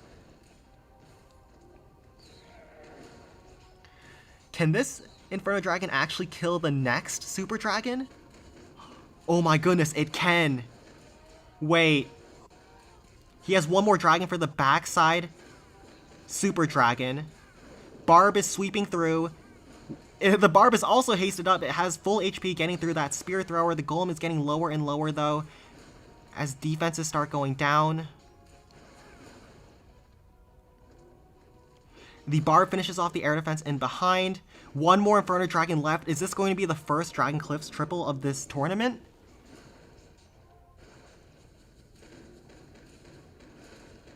Golem takes down a couple more buildings, 2 Spear Throwers, a cannon on the backside, air defense protecting the last dragon on the map. Oh, there's actually 1 cannon down low. Golem swerves away, though, and we'll try to pick that off on the end. I think he's got it.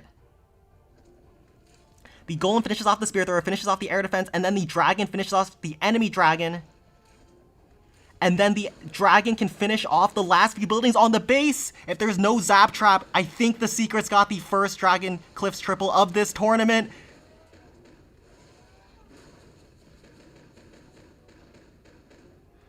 Golem finishes off the cannon. Inferno Dragon finishes off the enemy Super Dragon. The Secret! The Secret is him! Oh my goodness! The Secret is insane! No graveyard triple against Dragon Cliffs. The first Dragon Cliffs triple of the tournament. The Secret, my man! Wow! That was insane!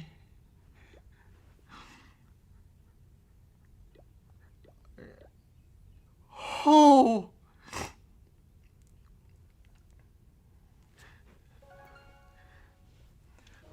Oh! And now we're going into the last round of attacks. And it looks like the last base for, oh my goodness, I need to catch my breath. Barbarian Camp.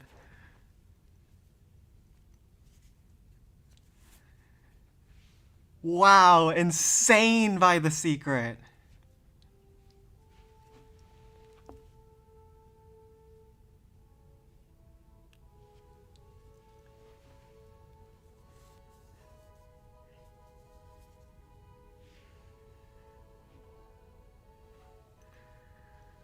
Wow.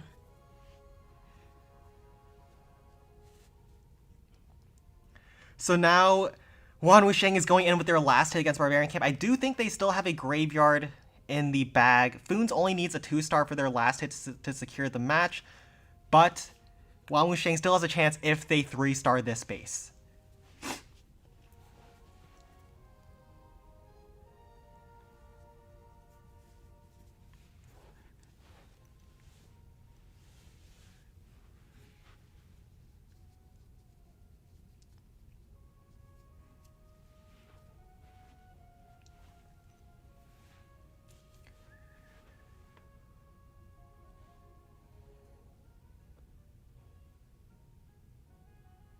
Yes, the last base for Wan Wusheng is Barbarian Camp, and the last base for the Fons is Balloon Lagoon. And let's take a look at this attack. They're going in with Rage Sparky, yay! They're going out with a bang. No Golem today. Pack of Archers up the right-hand side.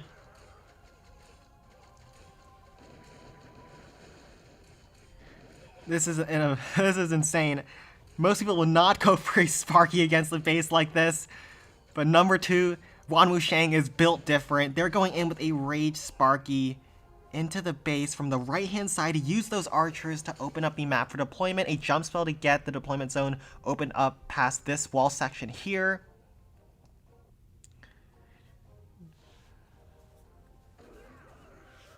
Ram provides some distraction on the approach with a barb. What is he going for?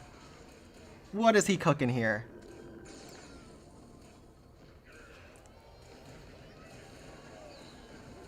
Sparky on the cannon chains that down. Barrel on the right as all the splash defenses are being distracted by the bars, by the giants. Very nice barrel on the flank. Oh wait, Multi-Mortar will finish that off.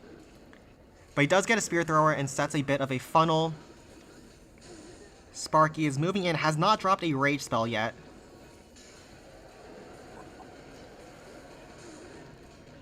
Chains that all down. Sparky locks onto the air defense, chains down the cannon. Sparky locks onto the bomb tower. Huge chain, grabs the Tesla, bomb tower, and so many other defenses. I think a cannon was there as well. Huge chain, grabs 2 enemy giants. Now that Rage Sparky is going to town.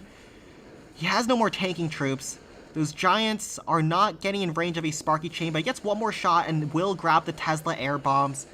And we'll see how he's looking for a second attack.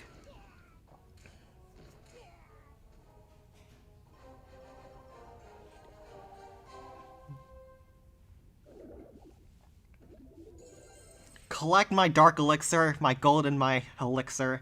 from those pumps, and now let's take a look at Wan Wusheng's last hit. There's still a lot left on the base. A rage spell is already down here, so maybe he uses a Sparky Chain to grab this Rock Artillery. Would not be a bad idea. That would also expose the District Hall to be taken very easily for a safe 2-star.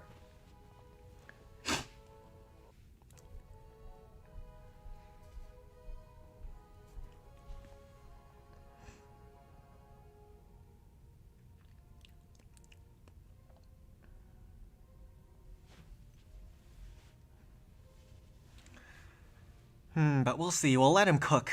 Let him cook. I don't know if this went entirely to plan. I think he definitely wanted this backside rock artillery. That's why I used the barrels to funnel the Sparky up top. Loons? Maybe. We'll see. The air defenses are exposed on the base, so it is on the table.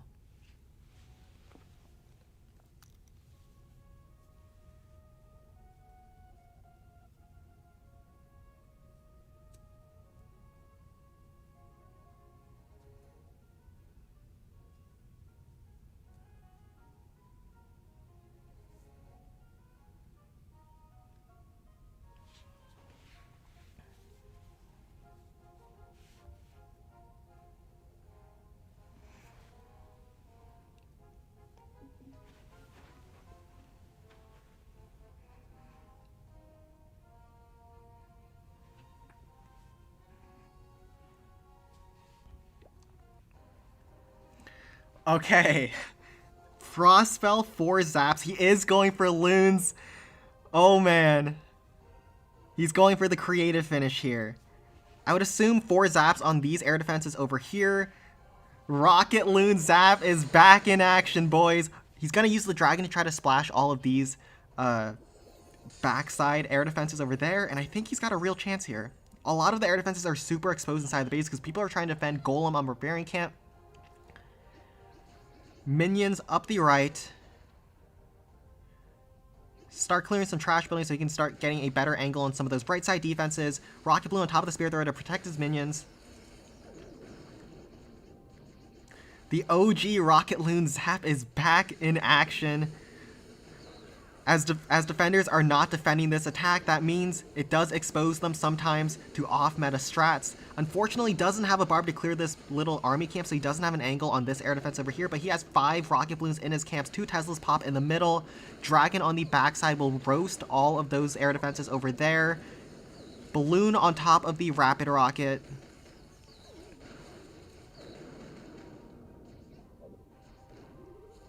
He has 4 more balloons left. I think he's going to fall just short, but he is going to get the District Hall and will force the Foons to do a last attack. And we'll see what the Foons have got cooked up. So 4 loons, probably 1 on the air defense, a couple on the Teslas, 1 on the Spear Thrower.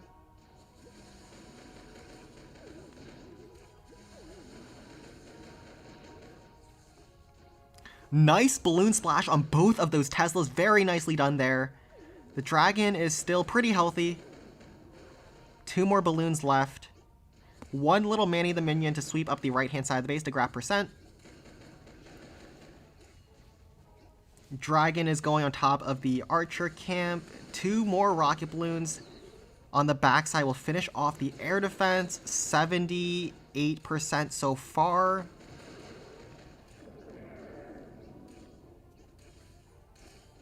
And the backside air bombs and rapid rocket will be the death of him, but Manny the Minion is here to grab a few more buildings. I think he'll end the attack early, it seems, for the sake of time. So thank you for that. But Foons is going in with their last attack. They only need a 1-star to secure the match at this point. So I assume they're not going to choke unless unless they have a colossal disconnect. And Balloon Lagoon is the last base from them.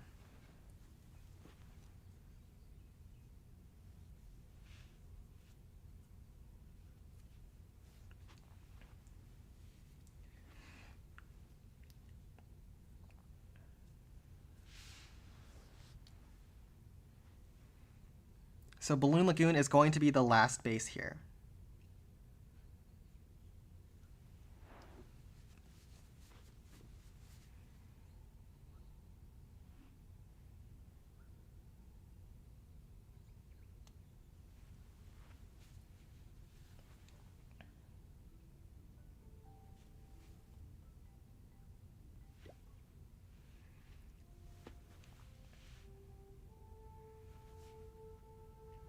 And this is the Balloon Lagoon, and we'll see what the Foons got cooked up. They have one more graveyard attack, unless I'm mistaken.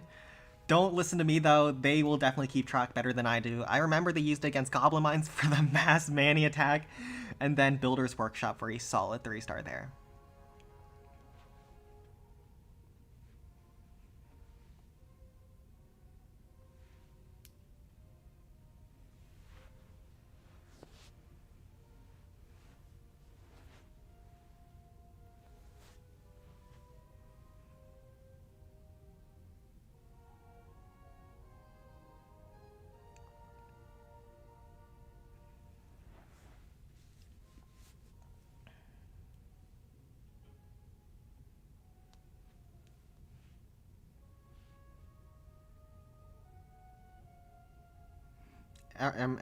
Is he good?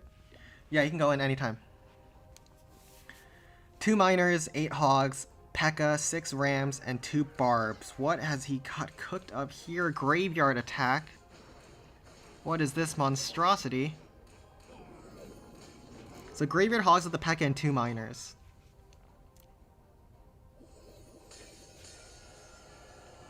Graveyard spells distract the rock artillery. That's why it drops it outside of the dead zone. P.E.K.K.A to go up the right-hand side, Rams to go in to distract as well as get those graveyards going, Hog Riders to help provide some support against the defenses. And as he starts working into the base, he'll drop some more Hog Riders up the left-hand side as his troops are swerving right. 2 miners, I wonder what those are for. Miners to secure the district hall also go in after the rocket artillery afterwards. P.E.K.K.A is going to blow up on top of the Tesla. Huge bomb there. Does a ton of damage, finishing off the Tesla, finishing off the cannon, and doing a ton of damage to the rocket artillery. Hog Riders are trying to grab some more damage against the Spear Thrower, but they're going to fall short there. He has secured the 1-star, so he has secured the win. But we'll see if he's able to finish off the base from here. He got a pretty decent first hit, but there's still a lot of big defenses on the backside, and we'll see what he wants to do.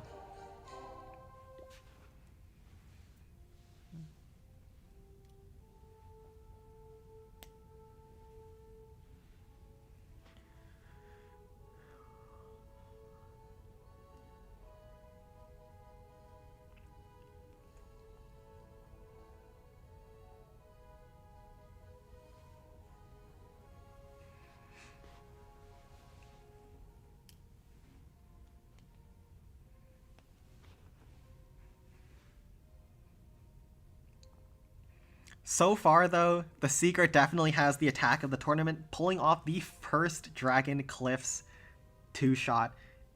That was crazy. So let's see how they do with their final attack of the match. Try to triple this base if they can. And also, we're going to be a little bit late for the next match. Yes, I will instruct people to go in faster with their second hits if possible. This attack is going into this match is going into overtime.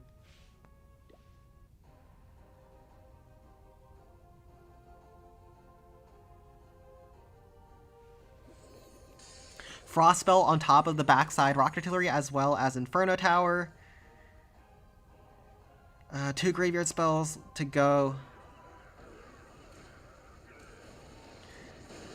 P.E.K.K.A to sneak in after the Rocket Artillery Giant to help tank those cannons as well as Spear Throwers. Hog Riders up the left to try to snipe the Inferno Towers. 2 more Graveyard Spells he has not yet deployed. He should drop them down. Yep, like so on the backside like that. P.E.K.K.A blows up, hits down the Spear Thrower as well as does a ton of damage to the cannon. 4 more Hogs in the deployment bar, but there's still a lot left. I'm not sure this one's going to pull through for a triple.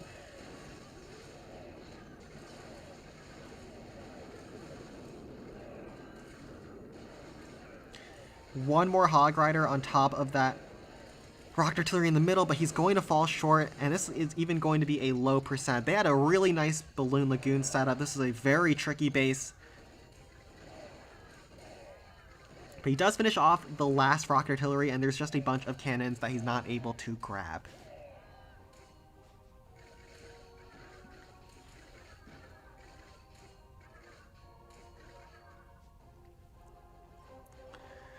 So nice run for the Foons. They win 20 stars to 18, and we will quickly move on to our next match because we have already gone past the designated time. I will start entering the other team clan. So the next match is between To Be Decided. I'll post it in chat.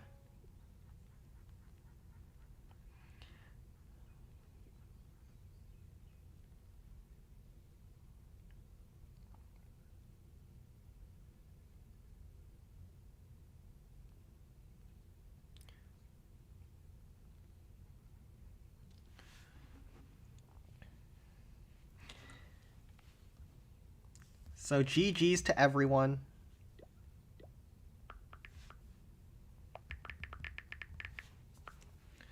And let's hop into the next match.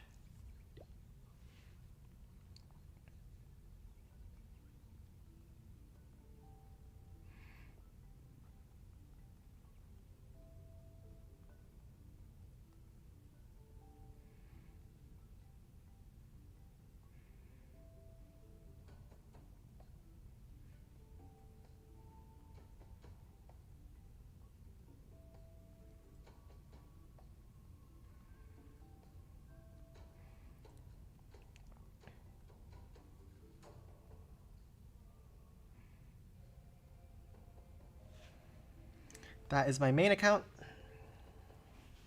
So I've instructed Duck to invite that, and then we'll also invite my other account. And have that situated at To Be Decided.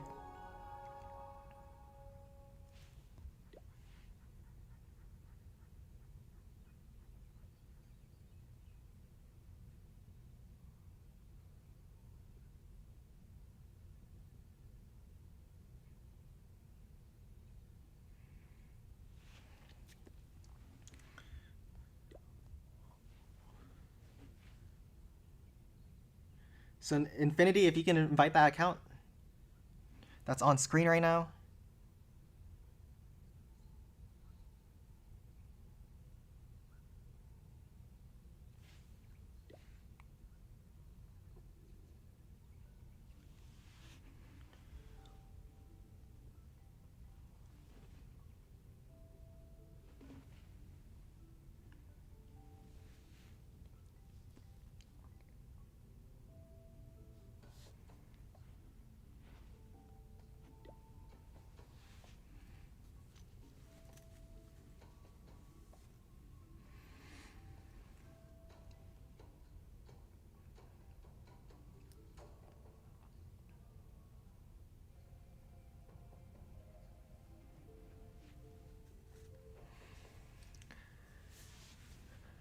So let's just wait to get into the clans. My invites are turned on.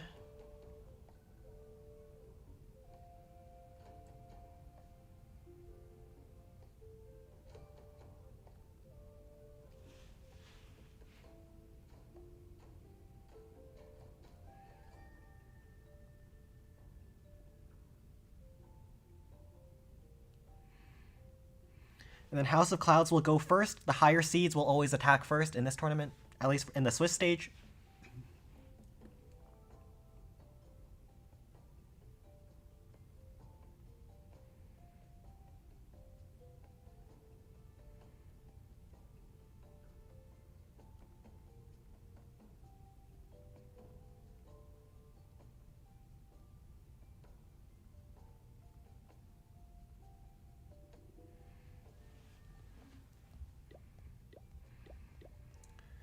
So the match between House of Clouds versus To Be Decided will begin momentarily once everyone is in. It looks like Sushi.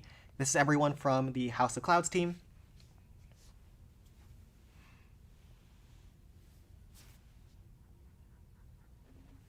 And we're getting into the matches.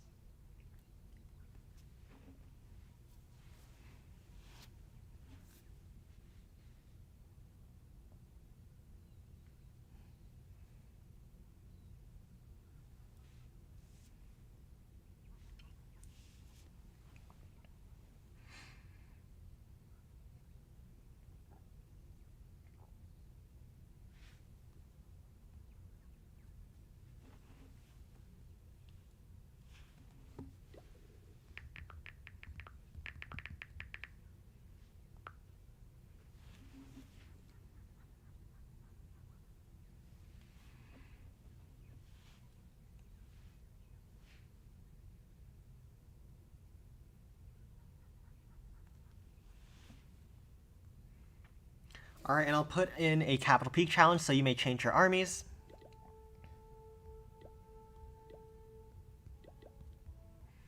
Quickly set a default layout. Hello, Mina. We're just getting set up for the next match for now.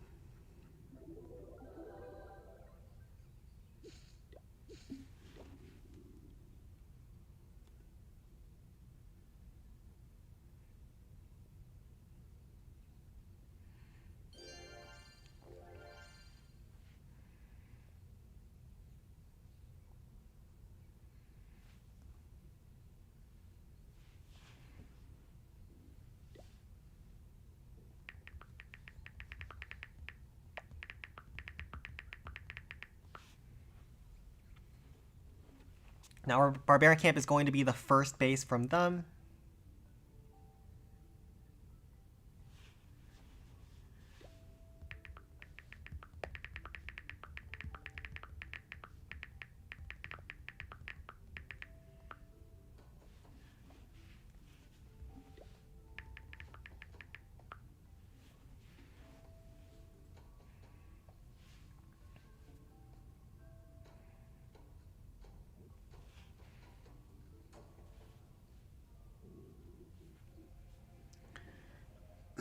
All right.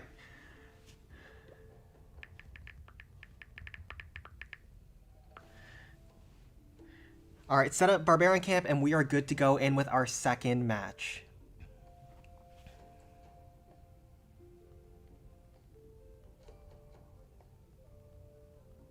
They may go in whenever they're ready.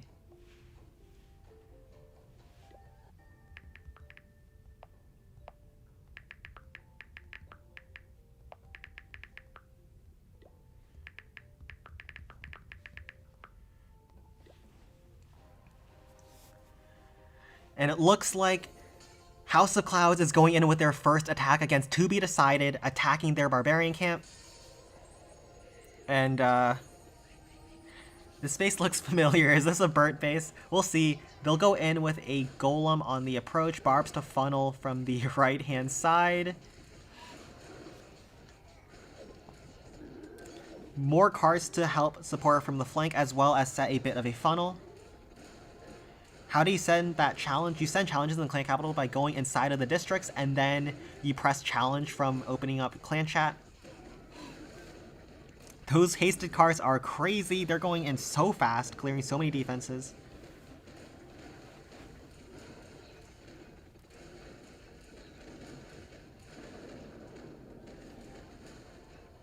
So Golem is actually able to one-shot the Giant Cannon with the help of the cannon cards shot. Yeah, this is probably the base that To Be Decided ran last match, and they ran it again. This might be danger for them, as looks like House of Clouds know exactly what was used against them and is going to rinse them with the same exact thing. Yeah, I get that question a lot. A lot of people don't know how to send challenges in the clan capital. It's very unintuitive, but that's how you do it.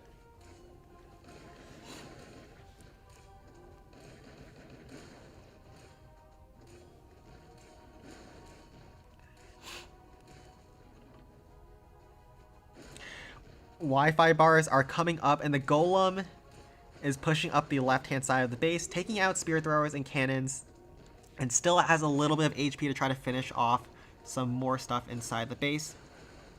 Did I accept the Chinese streamer into the clan?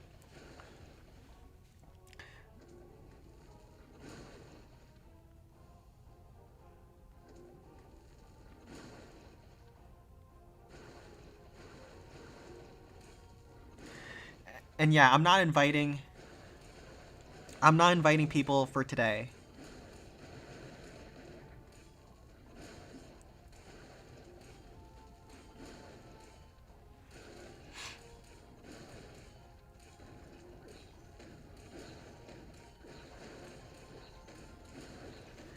Oh my goodness, he's even getting more than the last attack did. Oh, it's so over. Oh no. Oh no, 59%. And the haste is haste is down.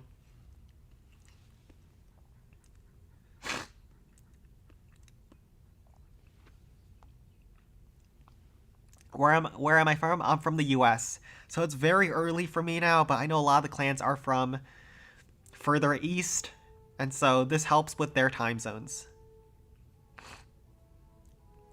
This is danger.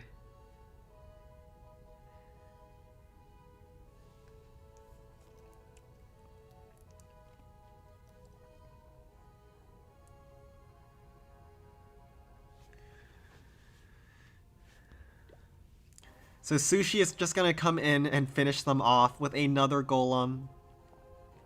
It doesn't look like there's enough defenses to stop an attack here. Frostspell on the Tesla farm, Frostspell on those cannons, and oh my goodness, it's a horror.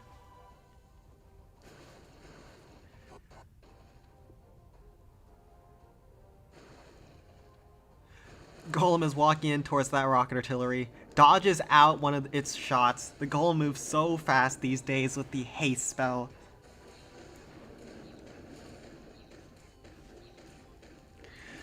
And Golem is just going to beat his way through.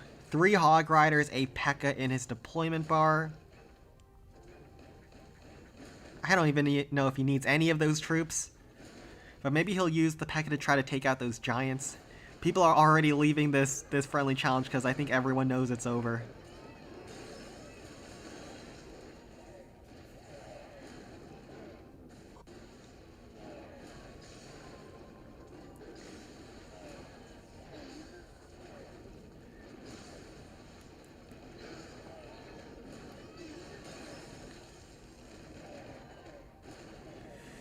Golem is gonna roll through those last few cannons on the pack side, but he's actually getting kind of low now. Hold on here. Zap to reset. The multi-cannon retargets onto Hogs. P.E.K.K.A. is still healthy though. Bomb tower goes down to Golem. Multi-cannon finally goes down, and yeah, there's too much force in this attack to stop. And House of Clouds is going to start with a 3-star attack.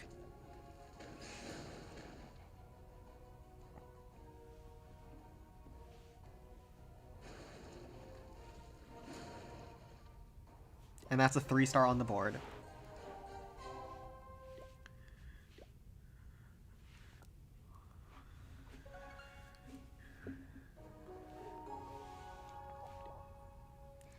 Now I'm invited into SEAL Team.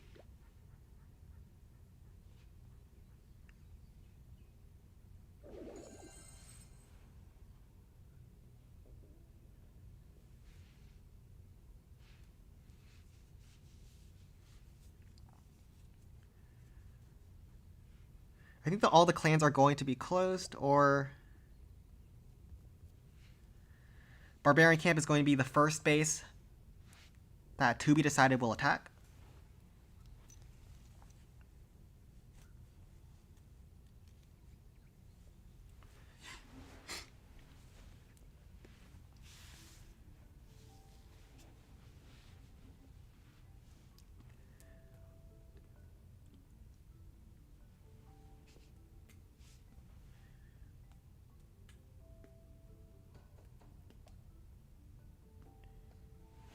And I will set up the capital peak. That way you guys can change your armies as needed. I do not need to know your new raid. Your silly new raid.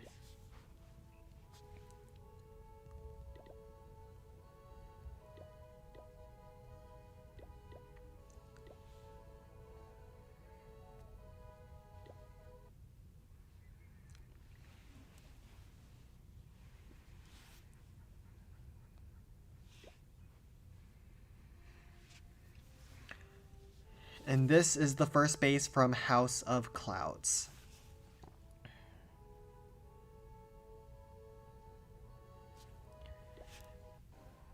It is a Barbarian Camp, and they're going in with Golem. Golem is the strongest attack versus Barbarian Camp. Is this base also burnt from yesterday?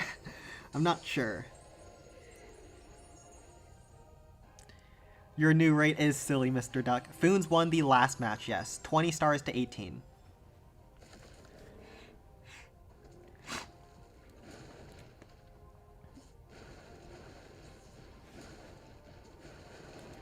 Miner up the right-hand side to sweep through. try to pick off any buildings that the golem misses. Golem is going to go down and try to take out those giants, and also the miner comes over to help out. Cannon cart from the bottom to help set that funnel. With the haste spell, also moves very quickly. Miner is now going below the golem and just kind of working alongside him. And so he uses another miner up the right side to pick off any straggling buildings. Golem is now locked onto the district hall. He's not going exactly where I think Die Shot the attacker has expected, but the miner is able to do a lot of work, especially with those frosted defenses over there. And we'll see how much further the golem can push. He's at around 10% HP now, and defenses are firing on him hard.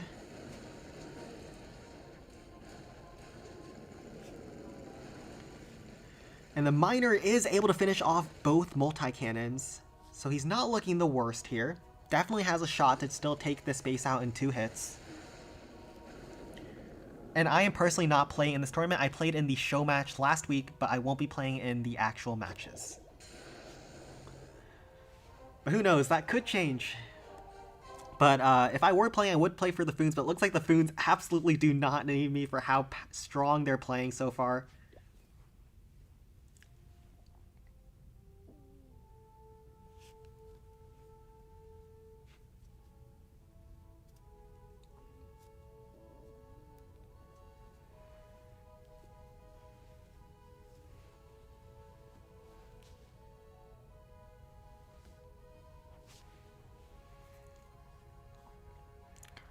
And I'm assuming he's going to try to finish off with some more miners, or some more golems, excuse me. And probably going to use Frostspell on where there's a huge clump of point defenses, so maybe like this. But we'll see what he wants to do.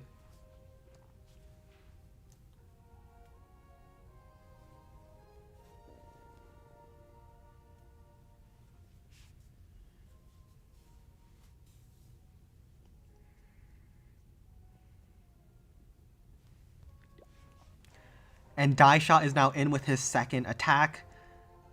Golem, 2 miners, P.E.K.K.A, 2 frost spells, and a zap in the deployment bar. Frost on all of these cannons over here. You want to be freezing the point defenses that are doing the most damage to Golem, and then freezing a bunch of point defenses over here as well. Probably the P.E.K.K.A or miners to sweep up the top side. Try to grab that rock artillery when it gets distracted by the Golem. A Tesla farm is popping down south. And the golem is walking his way left.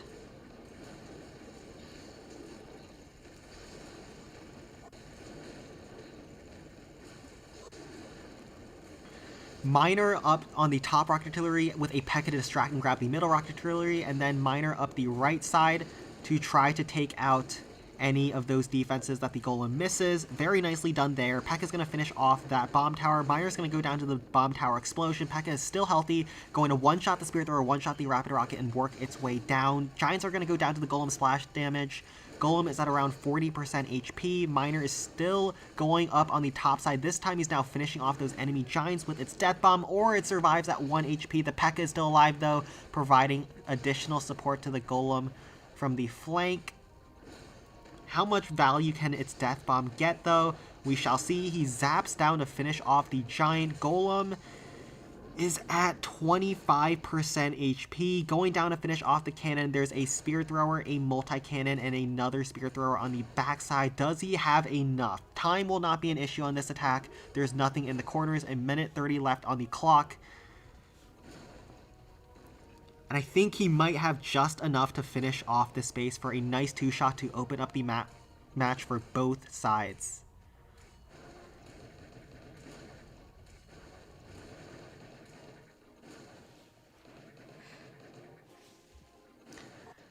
So nicely done to Die Shot, and we will be moving on to our next attack from HOC. The score is now all tied up, 3 stars apiece, 100% for both, and 1 attack has been performed by either side.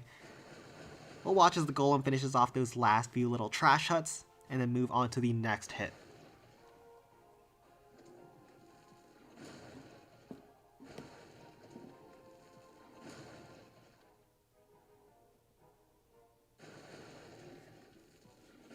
And nicely done to him. Heading over to House of Clouds' next attack. They'll be going in against Skeleton Park. And you may begin.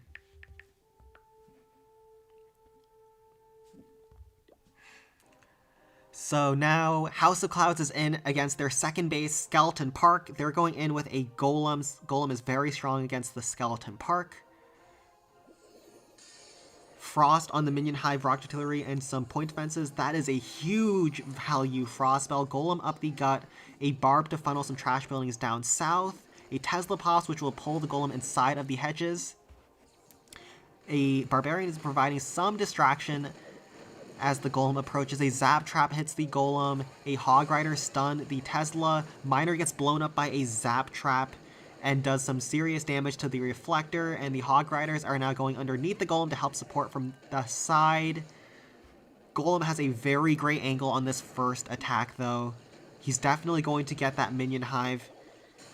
Zap to reset the multi-cannon to make sure it does a little bit less damage to his Golem. Another Miner to support from the flank to make sure his Golem stays within the hedges and will help funnel him inside. Miner then goes in after the Wizard Tower, will blow up that Wizard Tower. A Hog Rider to finish off that Spear Thrower over there, and he has set a great funnel for the Golem. The Golem turns around, grabs the Minion Hive. This base may be in trouble if the Golem is able to get far enough. Takes out the Spear Thrower in one attack. Minion Hive from the backside now locks on top of the Golem.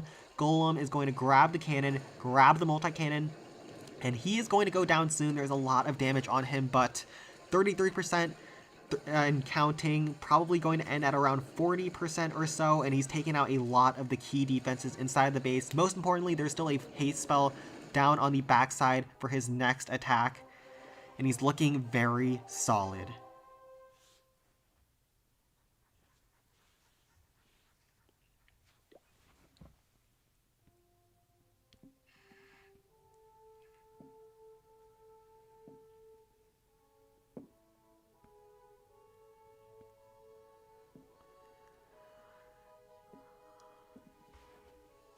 It is very hard to build Skeleton Park inside the hedges in this current tournament meta, especially when Golem can just walk over them and just go straight into all of the defenses.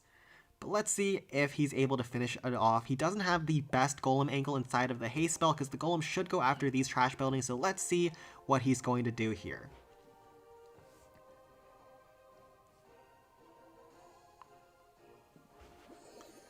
Drops a Frost spell on top of the Minion Hive as well as backside point defenses. Golem just goes straight inside the haste to go in after the trash buildings. And now he drops a Frost spell on top of the backside Rocket Artillery as well.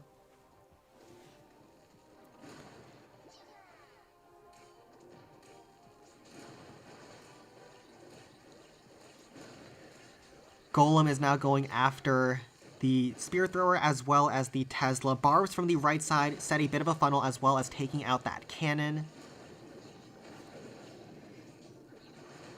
Log Trap resets the Golem's attack, but he's able to get to that Minion Hive very quickly, take that thing out. That's one of the biggest threats on the base. Zap Spell now resets the multi-cannon as well as takes out that little hut, so the Golem doesn't have to worry about that later.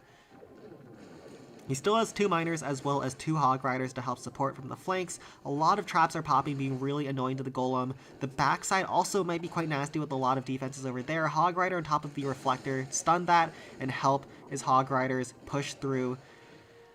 Now the Golem is at around 50%. It does get hit by the Zap Trap, but the Hog Riders are taking the Spear Thrower.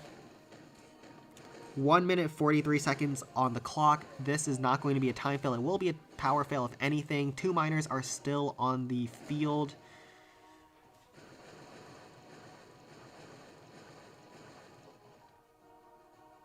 And let's see if the Golem has enough for this backside. Hog Riders tanks for a little bit longer. And now the Golem, it's all up to him. Deployment zone now opens up as he finishes off the Reflector. Hog Rider up the right side flank to help set a bit of a funnel. Miner on top of the District Hall to secure that as well as just get through that high HP building so the Golem doesn't have to later.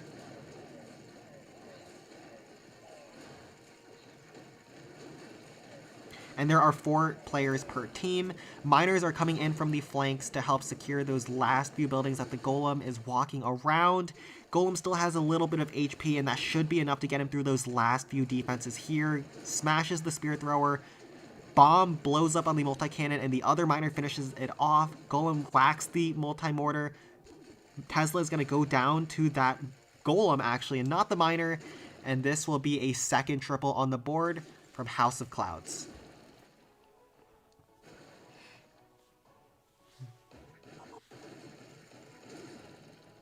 Nicely done to them. And we'll head into our next attack.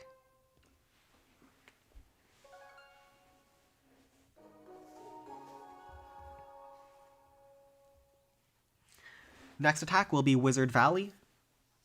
For to be decided, they're going in against Wizard Valley with, I'm not sure, but probably not Graveyard if you're attacking Wizard Valley this early on into the match.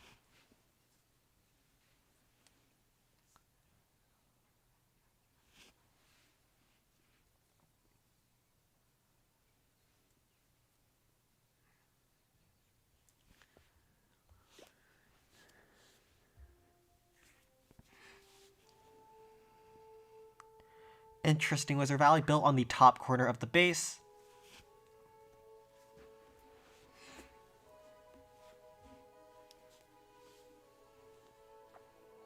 And we'll let them cook up their army.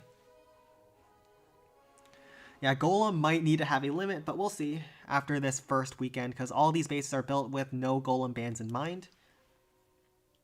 It's mainly good against specific bases like Barbarian Camp and Skeleton Park, but looks like to be decided is crazy enough to use it against a Wizard Valley. We'll see how well this works out. He has Hog Riders to try to distract the Inferno Towers. Inferno Towers are super nasty. He has to navigate those things well and make sure his Golem does not get roasted.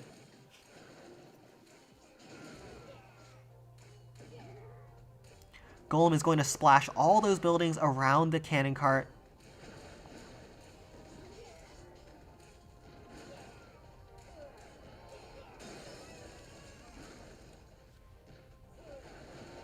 Now the Golem is working in. As the Golem is getting in range of that Inferno Tower, he uses the Hog Riders to provide a little bit of distraction. He has to make sure the Golem does not get ramped up on, and now he's safe with the Golem locking onto the Inferno Tower, and the Inferno Tower is only going to get to its second setting for about a split second. One more Hog Rider left, as well as a Frost and a Zap on the second Inferno Tower. And let's see how far Mr. Golem can go. Golem now gets locked onto by the Inferno Tower. It takes 12 seconds to get fully ramped up, so he has a lot of time to work his way in there. A little bit early on that Zap spell, but now the Inferno retargets on some Hog Riders, and the Golem walks straight in to grab the Inferno Tower just like that. A lot of the threats on this base are gone now, and this base is in trouble. We'll just see how much the Golem can get. Hopefully he can get the Giant Cannon, and that will set up very nicely the padding to go in for the Golem on the second hit. Then the Golem can go down south after being dropped inside the haste spell and grab a huge chunk of the base. Golem is getting low though, and we'll see. But this is a huge value first hit so far.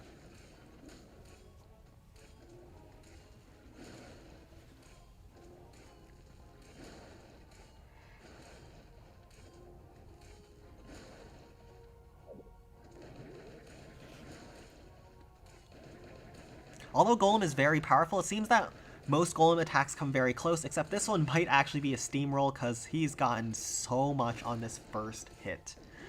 Is he going to even finish off another cannon cart? No, he does not, but the death damage does quite a bit. 40% and the base has been gutted.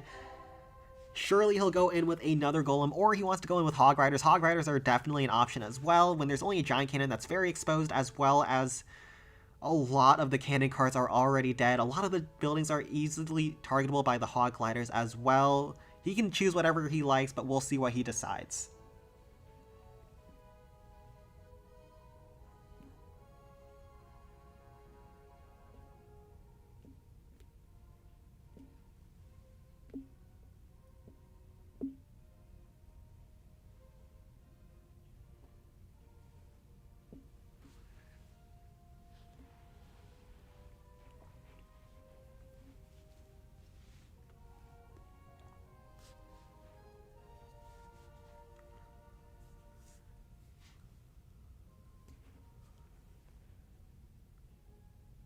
Yeah, he probably will use Golmi. A lot of the clans will start off the match using the Golem hits, and you saw in the last Boons match, they use creative stuff later because those take longer to plan, and so they'll have more time to adjust for that. Golem attacks are quite easy to plan. You just drop down the Golem, and then you just plan for a couple of supporting troops. But yeah, with 2 Frost Spells, I don't see how this ever falls short. 5 Hog Gliders for the backside. This base is in danger.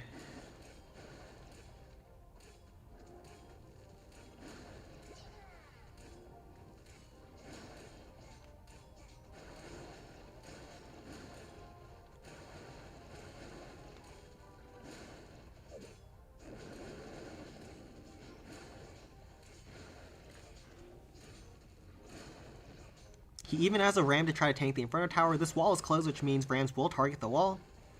So he just has to wait for the Golem to walk in range. And then he can get a nice distraction on that. I don't even think he'll need half of his troops that he still has left.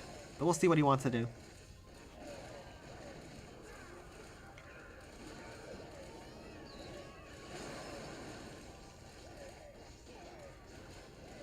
Hog Riders are now finishing off the Inferno Tower. Golem is actually at half HP. He took a lot of damage from all those point defenses at the very start. 2 more Hog Gliders left, though. Very few defenses on the board. Wizard Valley is a base that really struggles to defend because it has so few defenses, and it doesn't have the best terrain, but he's also had a very solid attack so far. Golem is at 30 or 40% HP, and there's basically no more damage left on the base once he finishes off that last Tesla there. Nicely done to him. We'll watch as the Golem runs over to the finish line on the top side of the base.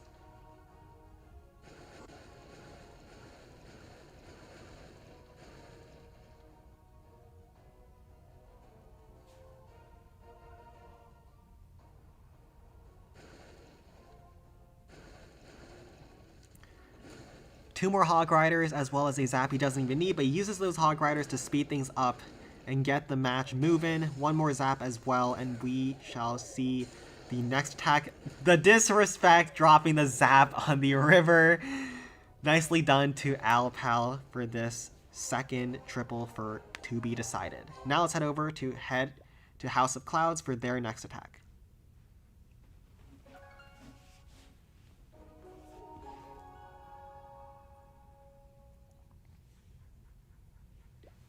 Balloon Lagoon is going to be the next base for to be decided, and we'll see what they want to go in with. Well, second base for to be decided that House of Clouds is attacking.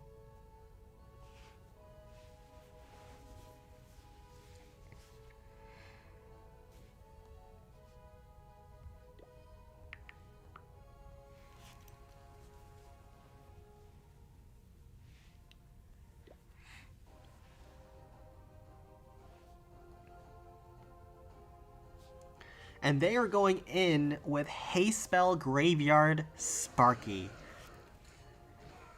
Very powerful attack. Just has to be careful that he takes out the District Hall so that he's able to deploy troops closer into the base. He's not bringing a Jump Cell, which means he's going in through the front entry, not trying to break out from the right side. Giant as well as a Sparky to go in to take out that Spear Thrower. A Graveyard Spell on the backside to tank all those point defenses as he starts moving through. A Miner, presumably to take out that District Hall, so he does get the deployment zone opened up, just like that.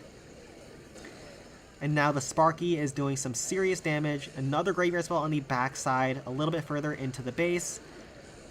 He doesn't quite get the Rocket Artillery, so he might want to use another Hog Rider to take that thing out. Just like that, he drops his last 2 Hog Riders, one on the right Rocket Artillery, finish that off, one on the left one, finish that off, and then Sparky locks onto these cannons, gets a huge chain, finishes off the Spear Thrower as well, locks onto the air bombs, takes out the cannon in behind. The Miner from the District Hall is still alive, it dies, generates some Larrys, and now they're distracting the Inferno Tower so his Sparky can get one more shot before going down. And he's gotten a nice first hit, but I don't know if it's quite enough. We'll see what he goes in with on his second attack. Definitely open up the base now, definitely has a chance. We'll see what he wants to go with. Maybe another Sparky might not be the call.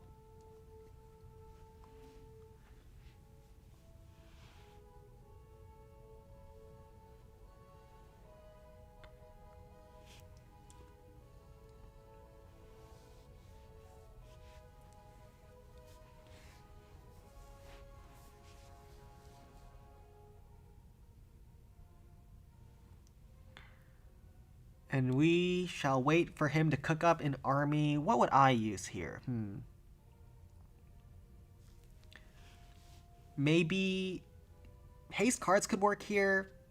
Sparky can work. But you'll have to be very good with Sparky to make it work from here. There's a lot left on the base.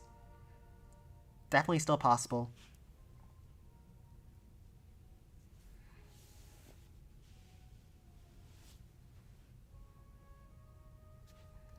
Well, let's find out what he'll use now. Graveyard Hogs with a P.E.K.K.A, 3 Wizards, 2 Miners to help support.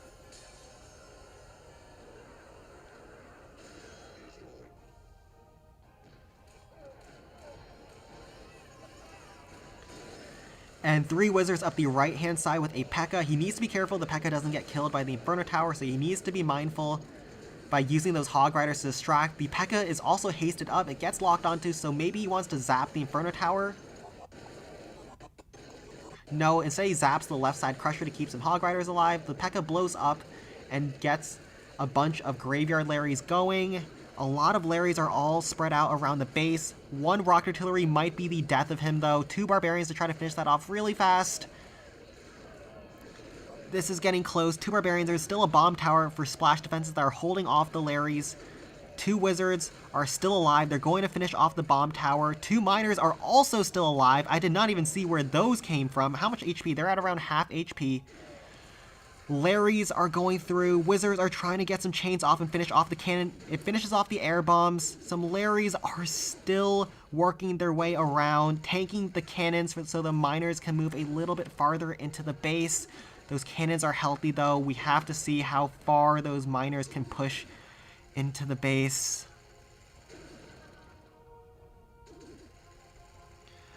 One Miner blows up, grabs 2 cannons. Can he grab this last cannon with the Death Bomb? How much HP does the Miner have?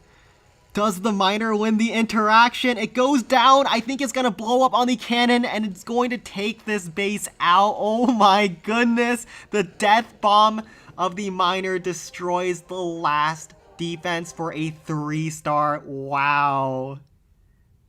That's crazy.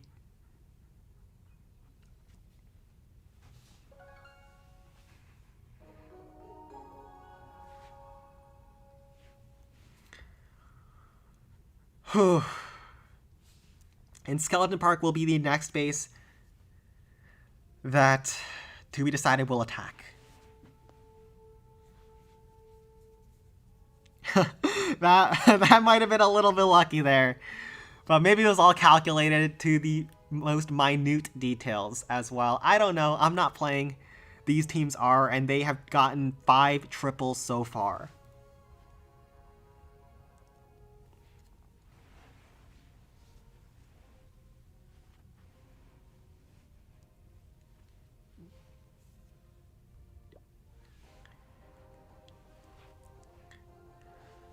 And now, interesting. This is the first time I've seen Graveyard used against Skeleton Park in this tournament. And it looks like Die Shot from To Be Decided is going in with Graveyard Hogs, a P.E.K.K.A to go in to the middle section to try to take out the enemy Giant Cannon. Hog Rider is up the left-hand side as the Giant Cannon gets distracted. But the Giant Cannon actually looks at the Hog Riders from the left, but the P.E.K.K.A is still sneaking his way in. 4 more Hogs left, another Graveyard spell on top of the backside Minion Hive.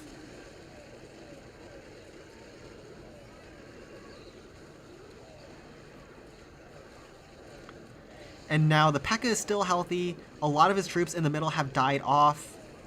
The Minion Hive is distracted on Hog Riders, so the P.E.K.K.A is still going through, still getting some value. He's going to fall short soon, as the P.E.K.K.A starts getting locked onto by a ton of defenses inside the base. He has a Barb in his camp to try to pick off some defenses, maybe do some damage. P.E.K.K.A blows up the cannon, and he has 1 Barb to do whatever he wants. Tries to get some damage on the Spear Thrower. He doesn't have enough to really do much with it. And now he's going to go in with his second attack. I wonder what he's going to use. It looks very difficult from here.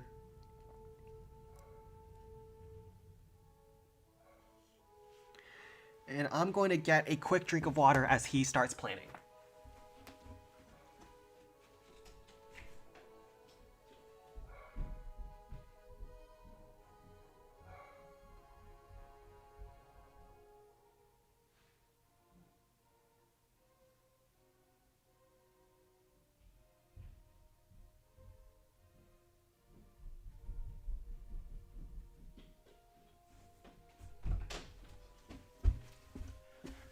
And I am back.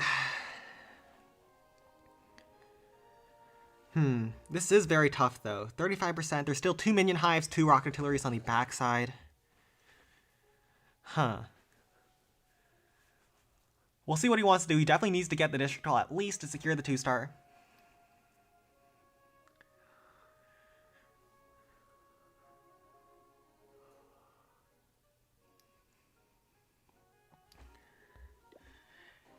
And he is in Frostspell, Graveyards, Hog Riders, similar army.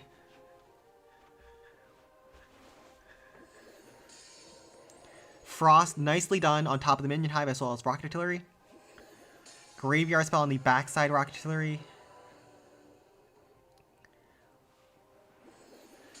Graveyard on the middle minion hive.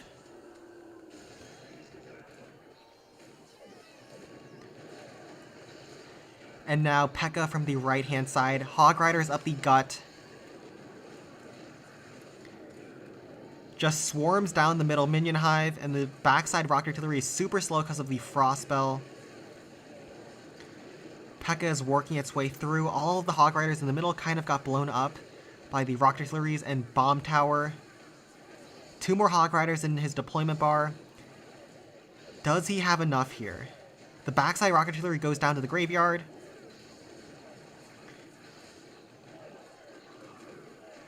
The P.E.K.K.A is on low HP. 2 more Hog Riders still to deploy. Rocket artillery is frosted, but it's still alive and at full HP. 2 more Hogs left, and the Tesla farm is going to be the death of him. Very good second hit, though. Very nice attempt to recover, but he's not going to be able to grab the district hall either, so he's going to fall short at a 1-star, unfortunately. And he falls just short at 86% 1-star. And now let's move on to the next attack.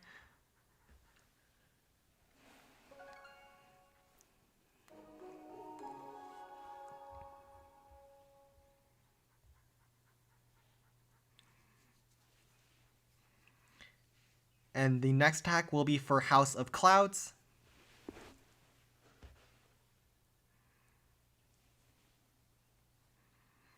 And they're going to choose Builder's Workshop.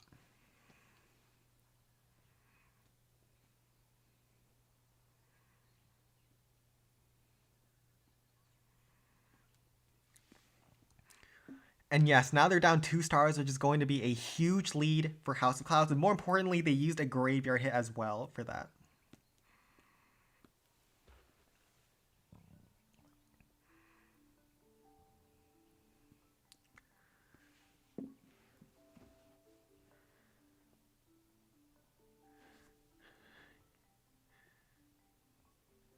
And language, please. Let's not...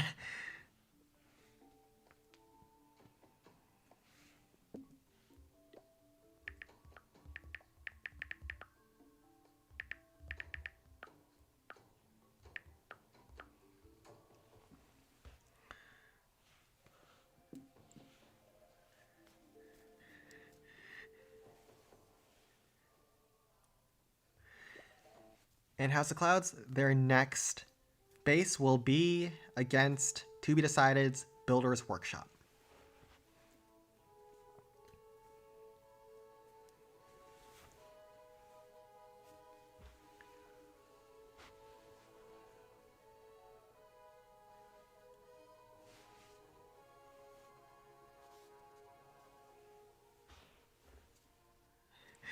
Yeah, they might be flaming him in chat right now in the to be decided chat. Okay. So, Cora from House of Clouds is going in against Builder's Workshop with Haste Spell, Graveyard, Sparky. Starting off, Haste Spell into the base for the Sparky up the left, Rams to open up the walls, as well as starting to get those Graveyard spells going. And now the Sparky is pushing its way in, going to get a huge chain on the cannon, splash the Spear Thrower as well as some trash buildings, then finishes off the multi-cannon and other trash buildings to open up the map closer into the base. Those troops are going to quickly finish off that giant cannon before Sparky gets another shot, but she locks onto the air bombs and gets a chain off against that. Another graveyard spell on top of the multi-mortar to help distract those defenses further into the base. Sparky locks onto the spear thrower and chains down the rapid rocket. Sparky locks onto the crusher and chains down the other spear thrower, and behind it, Hog Riders up the left-hand side continuously distract the blast bow. As they die off, he'll get a steady stream of Larrys. The Sparky finishes off the crusher, then goes in after the air defense and gets a chain off against the multi-cannon. A Barbarian to go in to try to quickly finish off that blast bow. Does he have enough in him to finish that thing off? Just grabs the blast bow, and we'll see if he's got enough to try to finish off this base.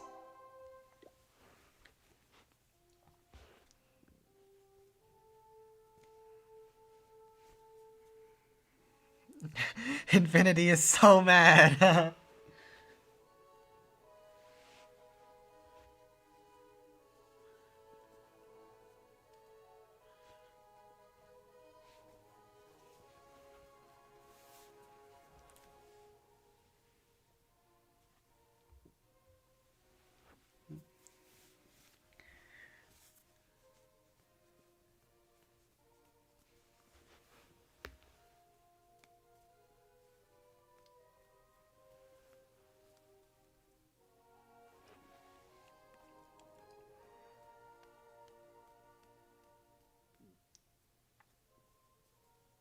Just let him cook. He didn't get as much as I think he would have wanted to on this first hit. I probably would have gone for the Sparky to start from the bottom angle. That looks a lot better in my opinion. But we'll see what he tries to do to hopefully recover things.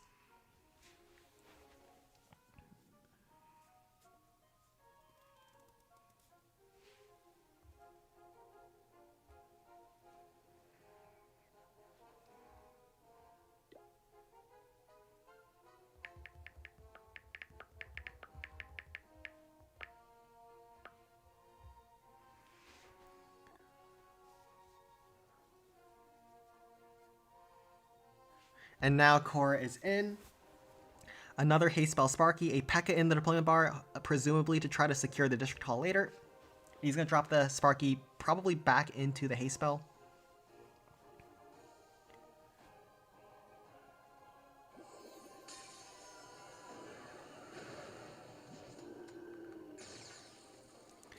And now haste spell Sparky, straight into the base, chains on top of the cannon, grabs the other cannon, now locks onto the spear thrower and is going to grab a lot of damage on top of the air bombs. Zap to reset the blast bow that was looking at his Sparky.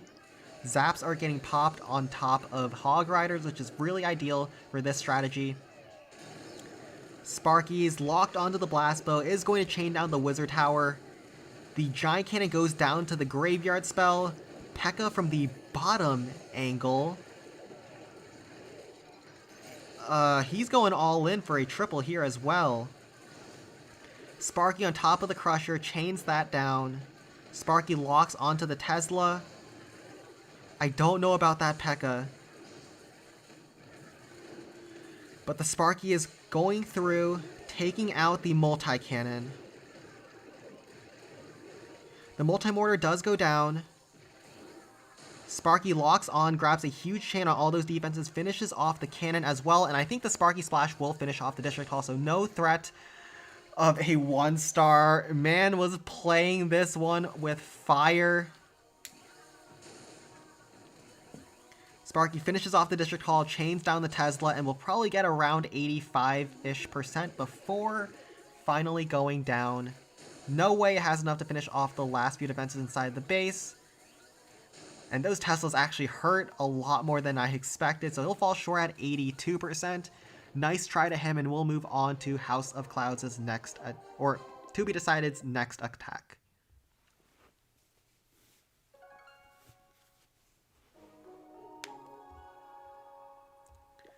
Builder's Workshop is on the board. This is the Builder's Workshop. This is an interesting base. We'll see how To Be Decided approaches this base.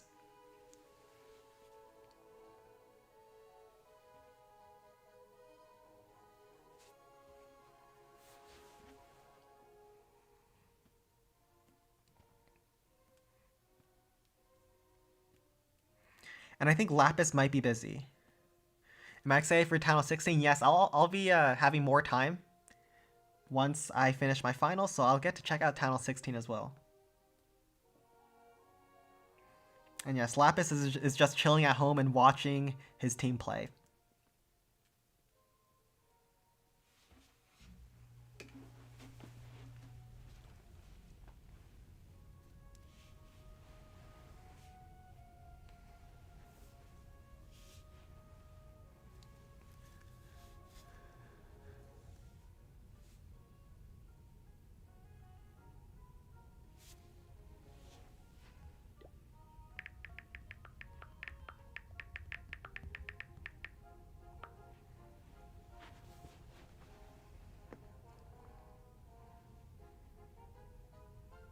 And let's try to keep things moving along. Infinity, it seems like your team wants you to attack the Builder's Workshop.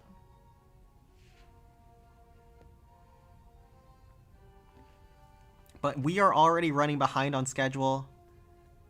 So let's try to be faster on the first hits.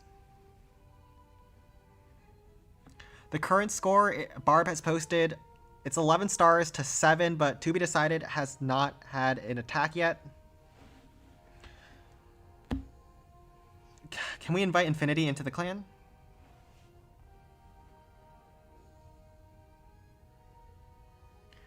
Can someone invite Infinity to the clan?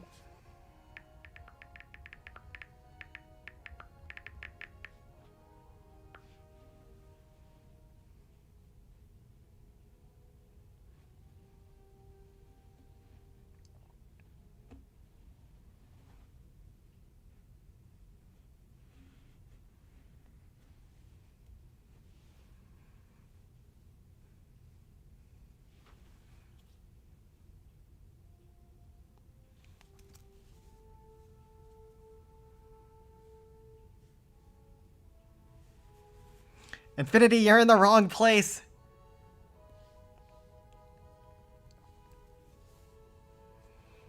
All right, he's here. He's here and ready to go.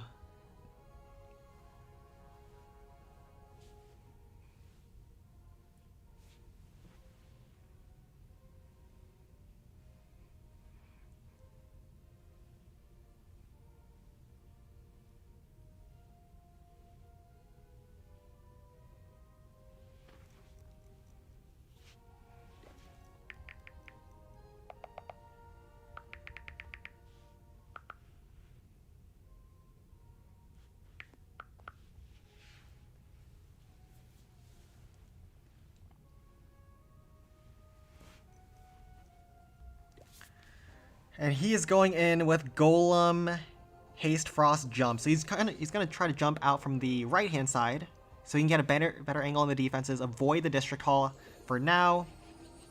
Let's see where he drops his Golem.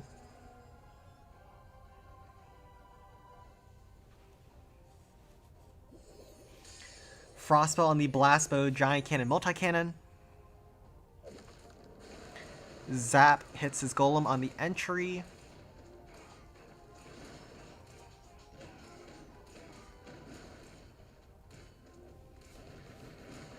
Everyone's voting to get rid of Infinity. Oh no.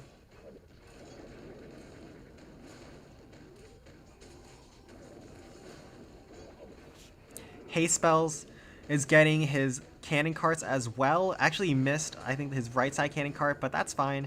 The Golem will surge ahead and provide a lot of distraction.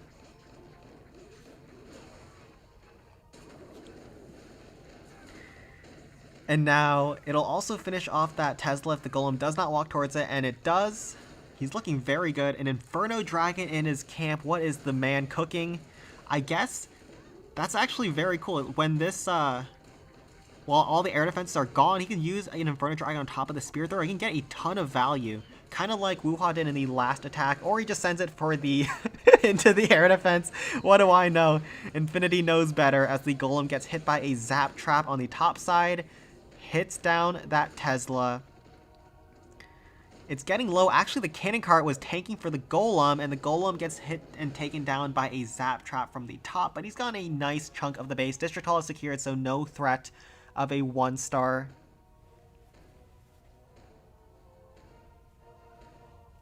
And the final form goes down without grabbing any more buildings.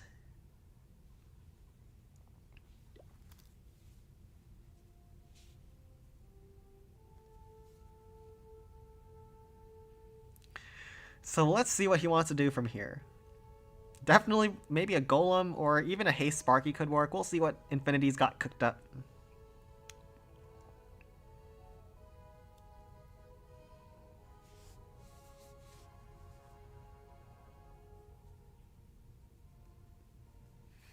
And yes, we may not need to disqualify to be decided, because, I mean, if they do lose, they're out. This is an elimination match for both of the clans. They have to win here to stay alive.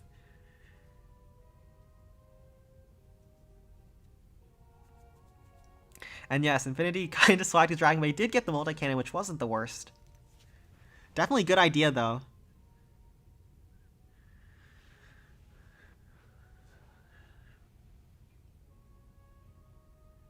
It's raining TBD tonight.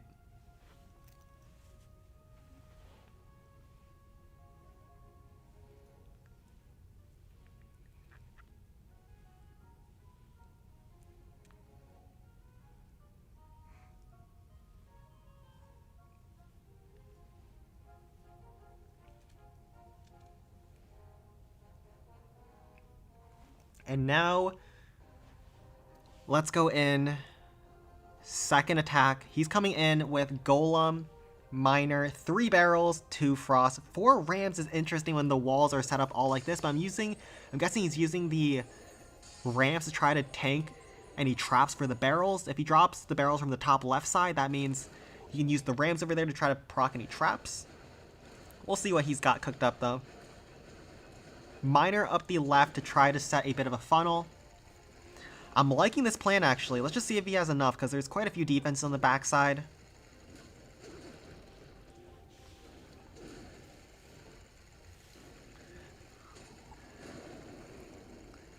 Golem is actually getting tanked for by the Miner. The Blast was locked there. Rams to go in to test for any traps. Nicely done there. And then those barrels are going to do some serious work now that there's no traps on the top section. Very nicely done there. He's got some more rams, some more barrels. And he's using them to test for any more traps. Wow, there are no traps over here. It pulls a bomb and his Larrys are now safe. Topside barrels also went down, so he drops in another one. But another bomb actually hits down some of those Larrys, but those Larrys in the middle are doing some serious work against those frosted defenses.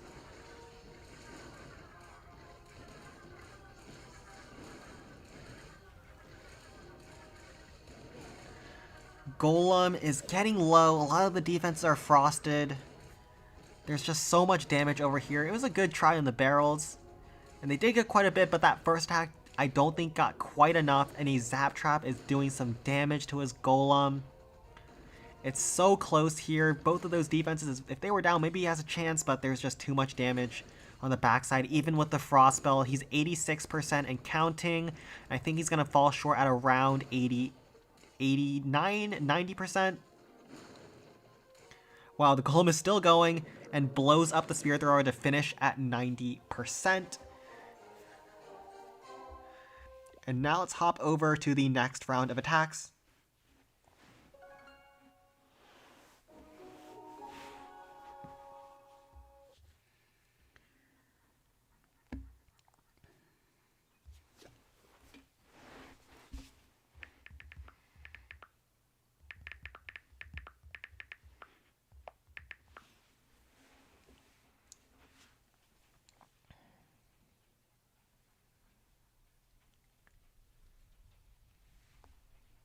Not 19 stars, surely not. That would be quite ridiculous with 4 attacks in. Get Goblin Mines rolling as soon as possible. So House of Clouds leads 11-9 after 4 rounds of attacks.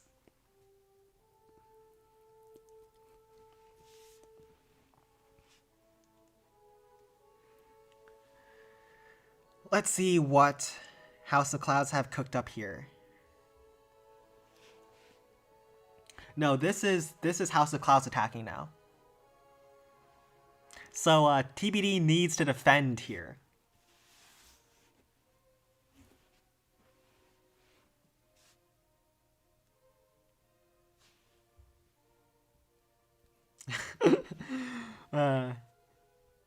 Asking your enemy to fail, a classic strategy from Sun Tzu.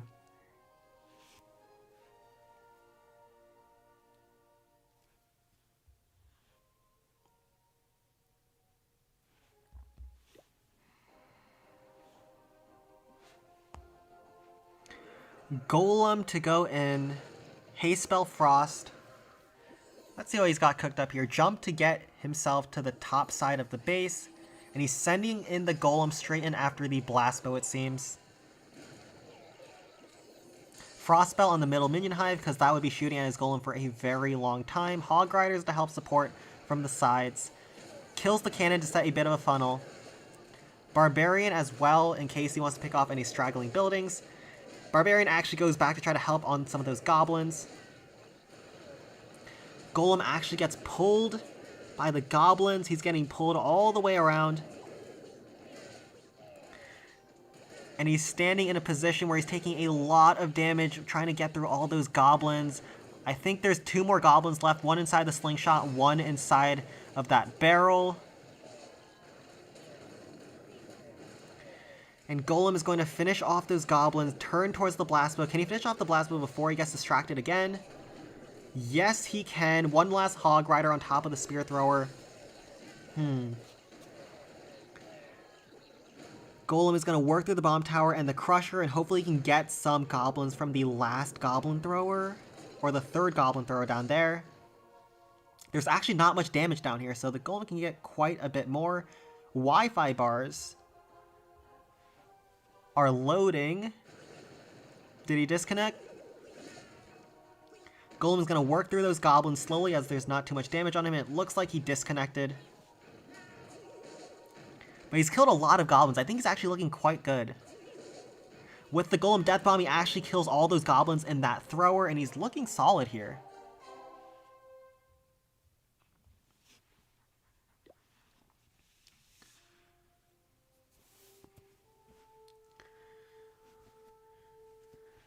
And let's see.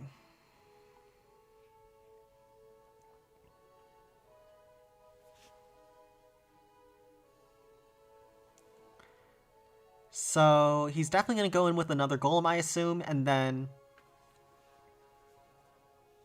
definitely going to frost this middle Inferno Tower in the bottom. And he can probably use the last frost where he sees fit, maybe on these point defenses in the middle. And just have everything in the base frosted, basically.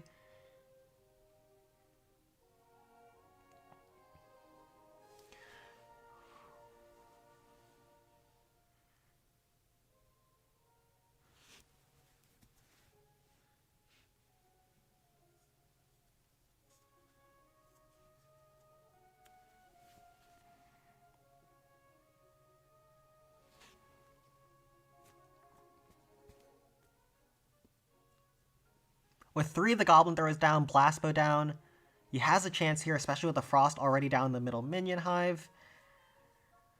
But Golem is very slow against Goblin Mines. We've seen quite a few time fails already.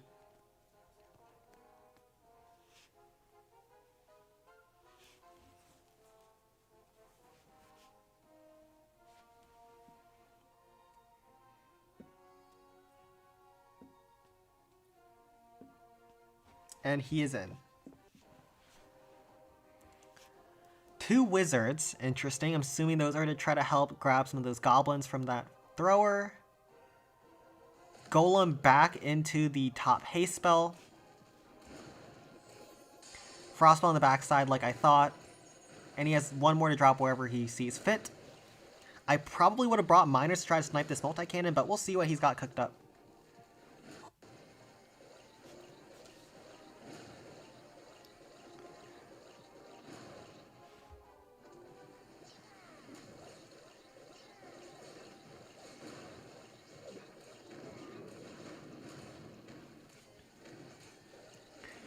Where does he plan to use that last frost? Maybe on the giant cannon, multi-cannon backside?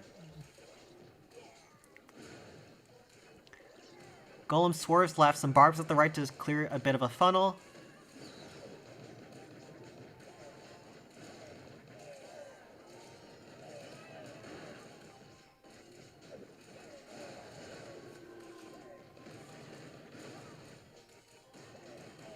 You can zap down the multi-cannon now to finish that thing off. Interesting with the giants and wizards. I think he's trying to snipe some goblins, but I don't think that's quite the play. Zap some huts. Pulls a zap trap. He might be in trouble now. There are 2 troll Teslas on the top side. I don't think he has enough here, especially with the goblin thrower. I don't think he's even getting through that Inferno Tower here. Wait, he might actually miss the 2-star here.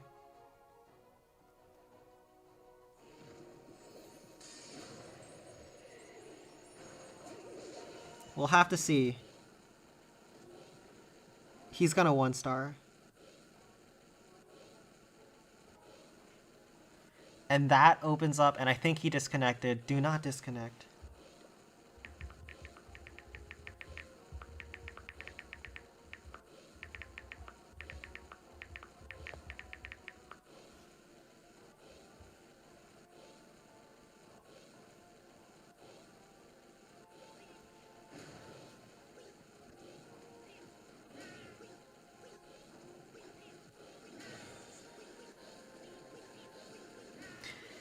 And To Be Decided is back in the game.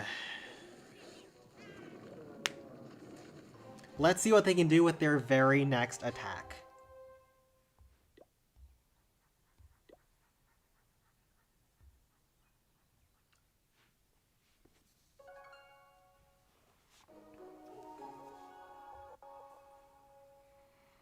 They're going in against Dragon Cliffs now.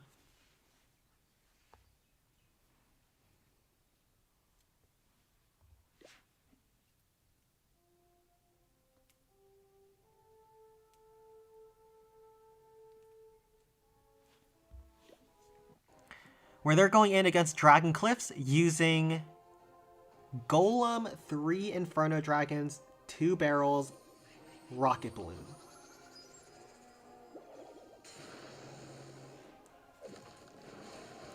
If they triple the base, they will take the lead here. Frostbow on the Blast Bow.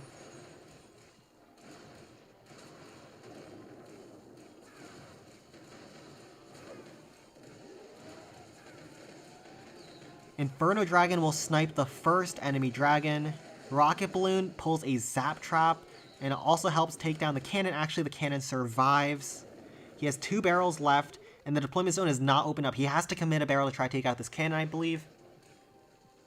Otherwise, he can't get an angle on the backside dragon.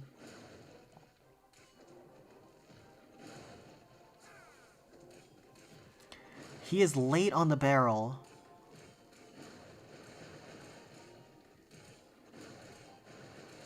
Or the Golem is walking his way back, and he's going to open up the deployment zone. What the heck? I did not expect this to happen. But the dragon is now getting pulled away. And this is getting a little bit chaotic here. The Golem is getting roasted down. He has gotten a good chunk of the base on the entry. I think he's gotten most of everything he wanted. Maybe he wanted some more on the backside, but I do think he has a chance here.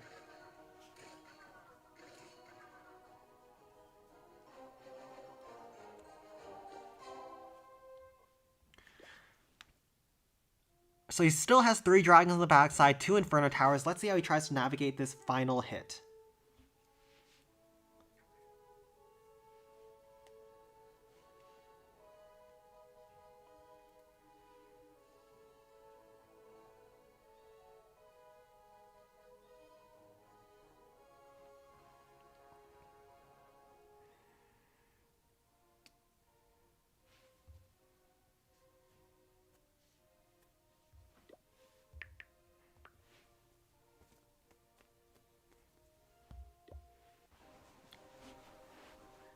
And now let's see.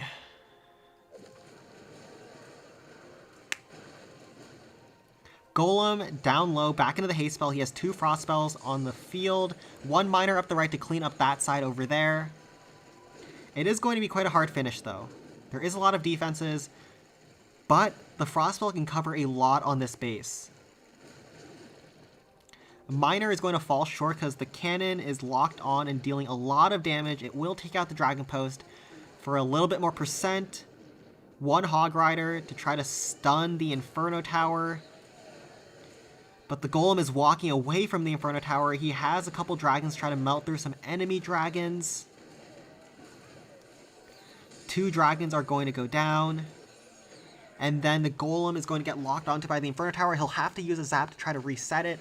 1 Inferno Dragon still left in the deployment bar. I think he uses that Inferno Dragon to get some percent on the top side because there is no hope of the 3-star at this point.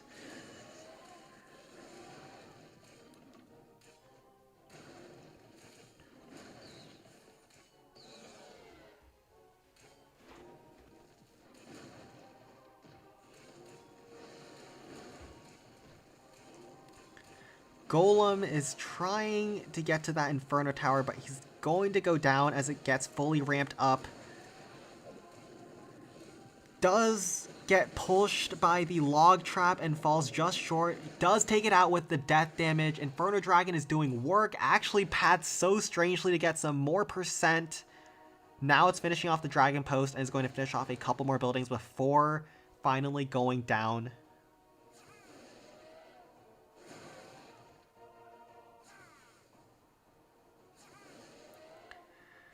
It does also win against the Wizard Tower, turns back to grab the cannon. And this Inferno Dragon was on a mission to secure as much percent as possible. He's going to end at 88% as it gets shot down by the air defense finally. But not bad for a Dragon Cliffs without using Graveyard. 88% 2-star is very solid.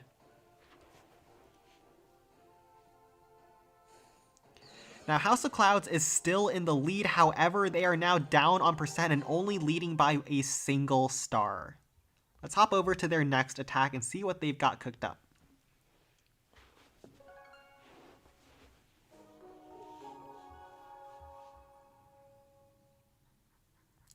And Dragon Cliffs will be their next attack as well.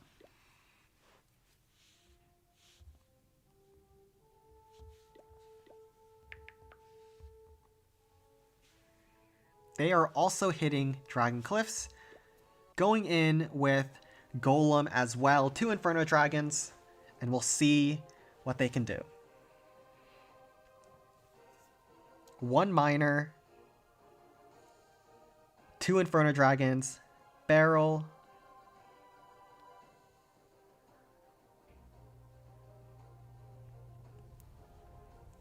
let's see where he wants to start off.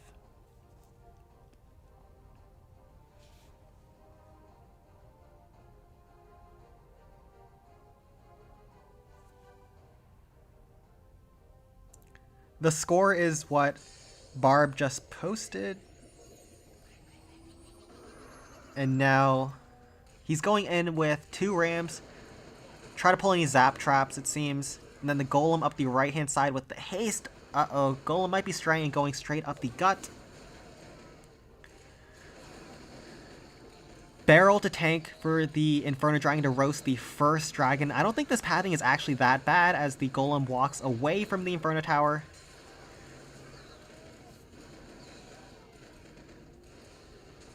Things are not going to plan right now,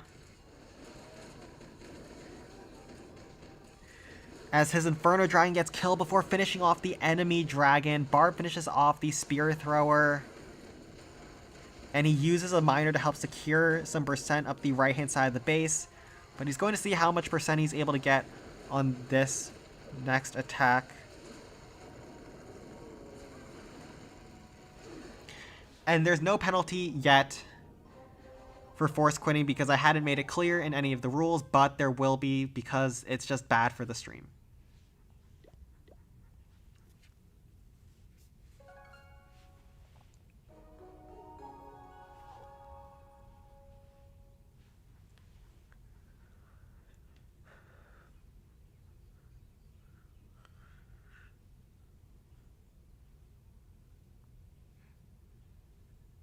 Golem Quarry next.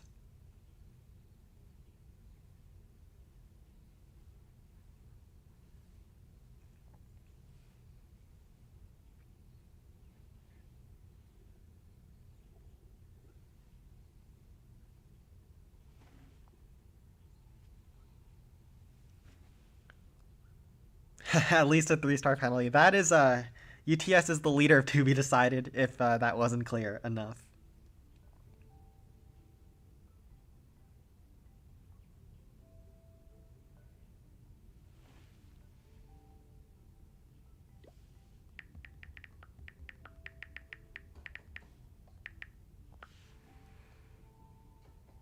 Oh. I did not realize that Duck didn't use his second attack.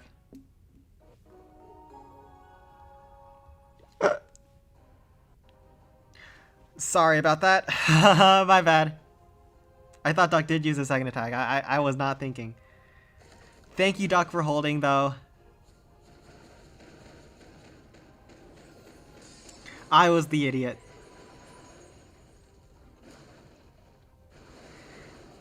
Inferno Dragon to snipe the enemy dragon. He has a zap to reset the Inferno Tower. That golem is moving too fast. He'll reset that Inferno Tower now. And use a miner, I would assume, to try to pick that thing off. Nicely done. Does get fully ramped up, but it doesn't take too much damage. Still a barrel in the deployment bar to help tank the air defense as his Inferno Dragon gets another enemy dragon down. Nicely done there. 41%, he's not going to have enough for a triple after how poorly the first hit went.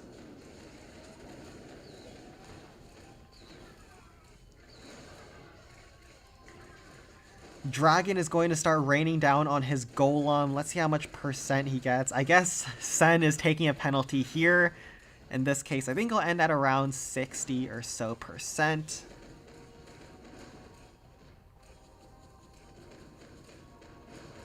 But I believe this opens the door for To Be Decided to take the lead with a triple.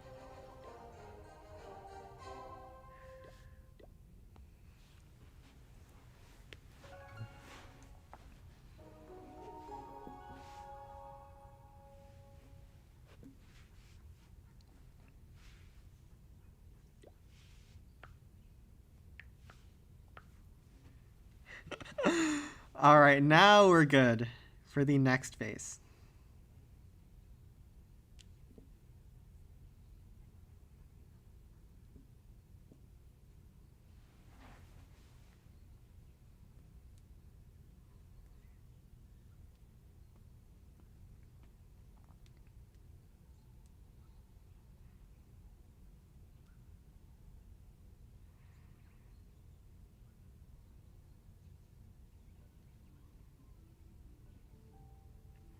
People start filing in, clan starts filling up, and they'll post the next golem quarry. Let's take a look at this base. Wow, immediately they are ready to go. That's what we like to see. Daisha is going in with 16 rams, 7 wizards, 4 hog riders, graveyard. Interesting.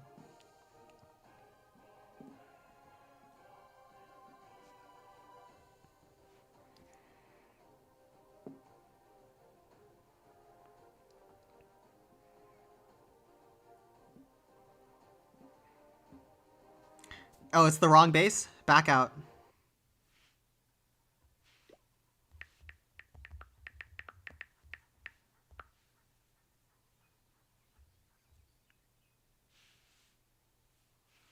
Die shot, you can just back out.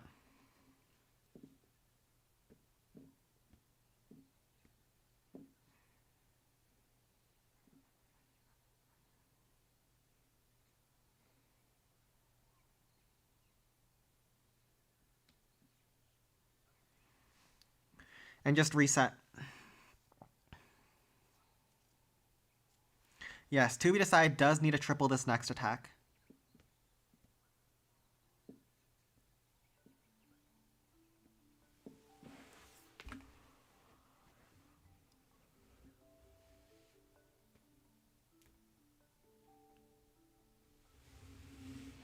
How many attacks left? So after To Be Decided does this next hit, there are, I think, 2 attacks left.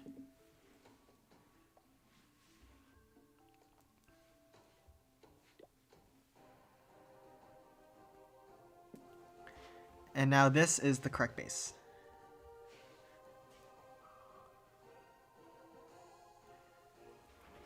Going in with Wizards, Graveyard Hogs. Graveyard spells in between all the splash defenses to keep them distracted for his Wizards to move in.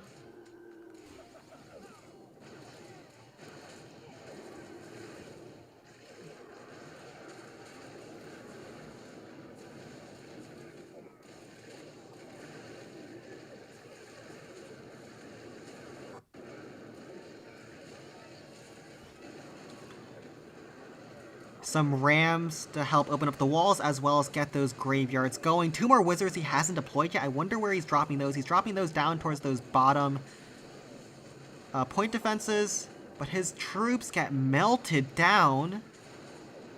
Hog Riders are dying, and he does need to secure the District Hall within the next attack. There's a lot still left on the base. I'm not sure he got everything he wanted. If the Blast Blade goes down, maybe it's not too bad. But it does not. And we'll see how he tries to recover this.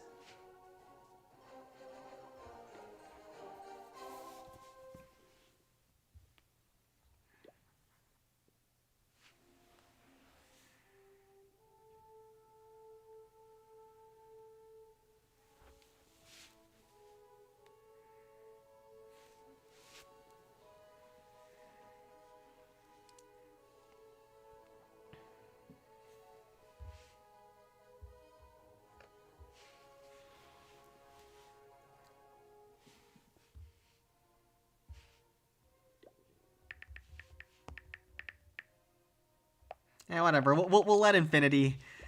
We'll let Infinity maul. Whatever. That's what he's known to do. 5 Wizards, 14 Rams, 3 Graveyards, 2 Miners. I think the Miners are there to secure the District Hall. He has 14 more Rams.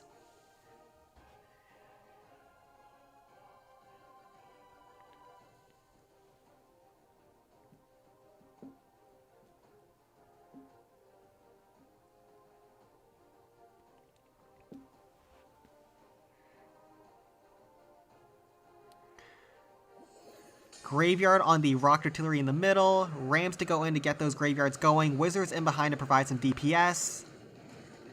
Giant to provide some more distraction in front of the Wizards as those Rams pass by. Graveyard spells are already down. He has 2 left to drop. And those graveyards down low are also going to finish off that Blasto with the help of that Hog Rider. Wizards get splashed by the Rock Artillery, and they're all very low now. So let's see here. 2 Miners that he hasn't yet dropped, and he's using those Miners to try to grab that District Hall, I assume. Drops them for the cannon while all the Larrys are still distracting. Is it a 1-star? Let's see. Depends on how the Miners path.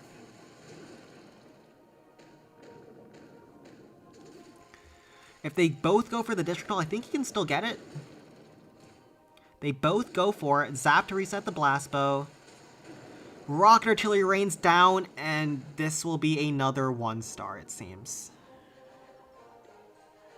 That is very unfortunate. Infinity is probably extremely angry right now, so I'm not going to open up the chat, because there's probably war crimes taking on there. But let's, yeah.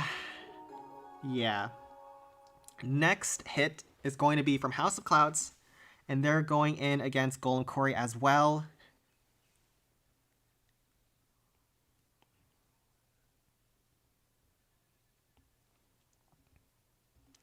Yeah, it's going to be tough from here, but we'll see what happens. Who knows? Anything can happen.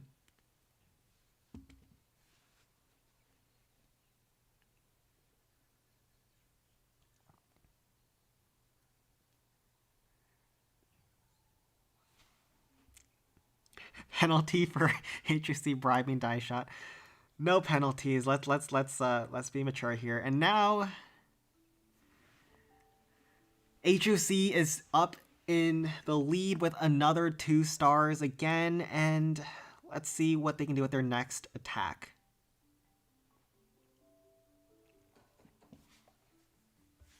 Golem Quarry is the next base. I believe there's only 2 districts left to go.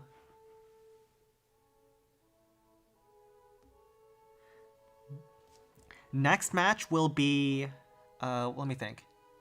It's the number 4 clan. It's a Chinese clan called Mu, and then they're going up against Rebirth, the number 8 clan, the number 8 seeded clan from France.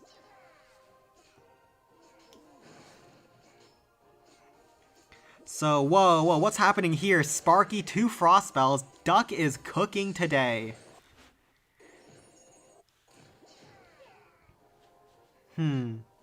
Instead of using the rage spell, he just slows down the defenses and uses the frost spell instead. Giants to go into tank, barbs in behind to try to help clear some trash buildings, open up the map for deployment.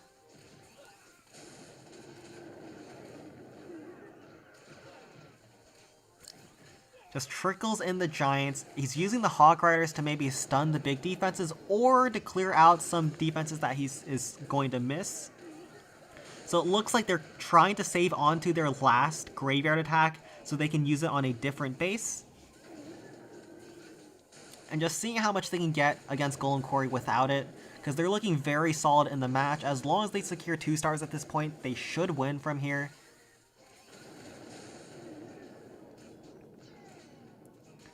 They only have a couple more troops left, but I think he's getting the District Hall in this very first attack, so there shouldn't be any risks of a 1 star here.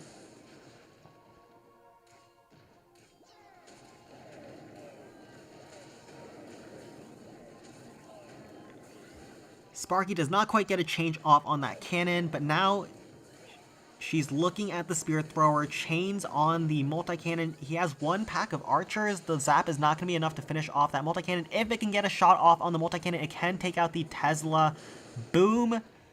Now that I'm looking at this, he's not looking great, but he's not looking terrible. The rocket artillery there is very exposed. He has a frost spell down on the backside blast bow rocket artillery section, and he could... Who knows, maybe a golem can pull through, but we'll see what he decides to bring here on the second attack. But Duck is almost reaching 2 stars already. He just needs 8 buildings, so I don't see him 1-starring this.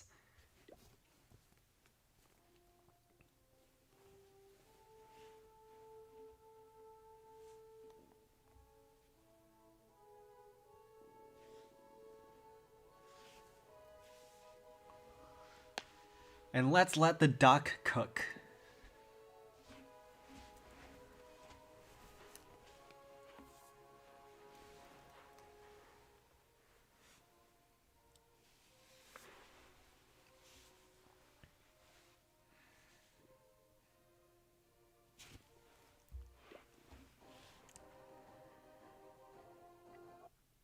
And now he's going in with another Sparky, another Rage, seeing how much percent he can get. I don't know if he can get this much with all these powerful backsides, but he will be able to get good percent. Very nicely done on that jump spell. I like that jump spell because that'll make his Sparky pathing a lot better. Take a better angle away from the blast bow on the top side. Giants to tank on the approach, Rams as well to provide some barbs to distract. Hopefully he doesn't kill that air defense too quickly. Unfortunately, those barbs and Giant do. I think he's being a little bit too quick on his Giants right now. But now it locks on the Spirit Thrower, grabs the Spirit Thrower. He secures the 2-star at 50%, and let's see how much more percent he can get. He has 8 barbs, 3 Giants, and 2 Hogs left on the field. The Sparky doesn't really chain well off of the air defense, but it will chain with a Rage Saw on top of the air bombs, finishing off the multi-mortar. Then goes forward. It can one-shot all the buildings on the right-hand side. So one-shots on the Spirit Thrower, takes the Rapid Rocket down, goes left towards the Crusher. Can one-shot the Crusher now that the Hogs have done a bit of damage to it. And it can also, hopefully, or he uses the Barb to finish this off the Rocket Artillery. And now The Spear Thrower goes down. The Sparky's going to go in the nook and cranny to go after this Spear Thrower, a Hog Rider, to provide a little bit of distraction, as well as pulls a Log Trap. He has 6 barbs left to try to pick off some percent. Where does the Sparky go? I think the Sparky wraps around the cliff and goes after one of these defenses over here. 66% and counting. Not a bad result for Golem Quarry without Graveyard. 6 barbs to go. 1 on top of that air defense.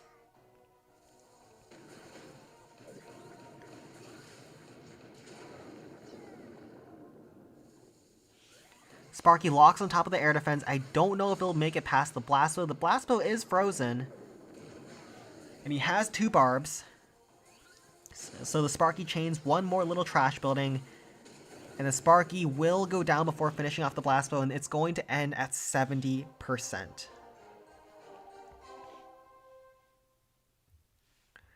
And now let's move on to TBD's next attack.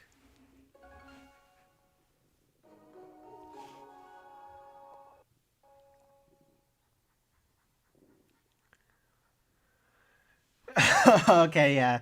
Like I thought, there might be some rage in the chat, but let's get going with the next base from HOC that TBD is going to attack, which is Balloon Lagoon.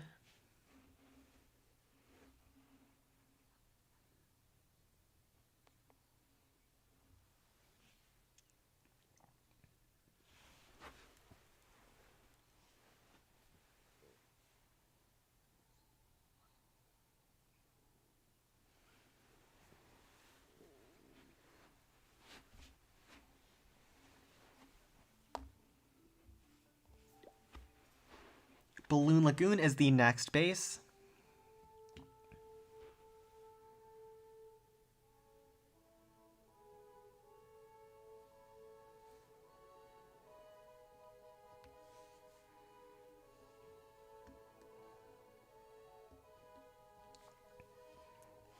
And let's watch TBD's next attack. I think they've used 2 graveyards already. One against, unfortunately, they were both 1-stars against Skeleton Park and Golem Quarry. I don't know if they used another one, so they might have one left against Balloon Lagoon. Let's see.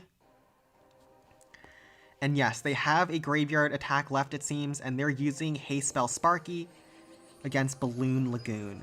Ram to go in, pull any traps.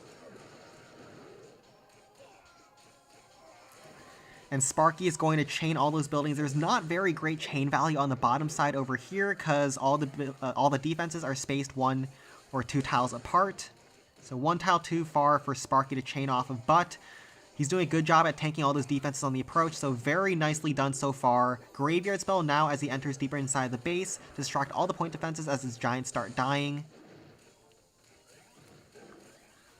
So just slowly working his way in. Sparky's going to get its first chain off on that Spear Thrower. Locks on and going to take out that cannon in the left side. Then we'll move on to this cannon over here. Chain down the Spear Thrower behind that as well. Then go further into the base. Some more rams provide some distraction. Still a graveyard spell that he hasn't used yet.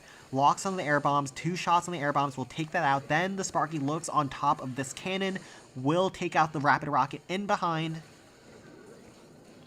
And we'll see where the Sparky goes. It goes left, and he drops a giant there to help provide some distraction. It's the last graveyard to distract the Inferno Tower in behind. He has a couple more distraction troops, and the Sparky's going to get a nice chain on top of that cannon, unless the cannon goes down too quickly, which it does not. Locks on top of the bomb tower, does a serious amount of damage to that multi-cannon. 2 Hog Riders still left, maybe 1 on top of the Inferno Tower, perfectly done. Then it locks on the multi-cannon, splashes on top of the Rocket Artillery. 1 more Hog Rider to go. Can he get this Inferno Tower with the Graveyard Larrys? It looks like he cannot, but Sparky is walking her way over and is going to get a chain off and finish off the Rapid Rocket in behind. His execution has been flawless so far. Sparky locks onto the Crusher, chains the Rapid Rocket down, is going for the air bombs, will chain down the Spear Thrower. Oh my goodness, this base is in trouble. Is the Sparky even gonna get another shot on the cannon before it goes down? Yes, she does, and oh my goodness, this base is cooked. Wow, beautifully executed Sparky Haste Graveyard attack from Alpal, and I assume You can give this, he can do anything and still finish off the base. The rocket artillery is super exposed. He can even use like a pack of minions on the rocket artillery on the backside after this rocket artillery gets distracted for and just snipe the bomb tower as well as district hall as well.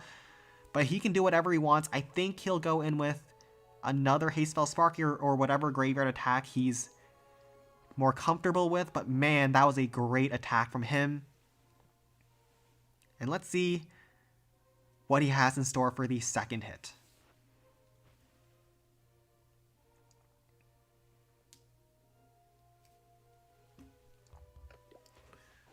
So Alpal is going in with his second hit. This time he's going to finish off with Graveyard Hawks. That's a great idea as well because he wants to go in with a wide entry against all three of the flanks still remaining. I think he'll use his P.E.K.K.A. to break in as well as take out the rocket artillery, or he'll just use a Hog Rider to just snipe that thing down. Also will help finish off the bomb tower. Those Rams are not going where he wants them to, and we'll see what he does from here. P.E.K.K.A. up the gut, Hog Riders up the right side to take out that Inferno Tower.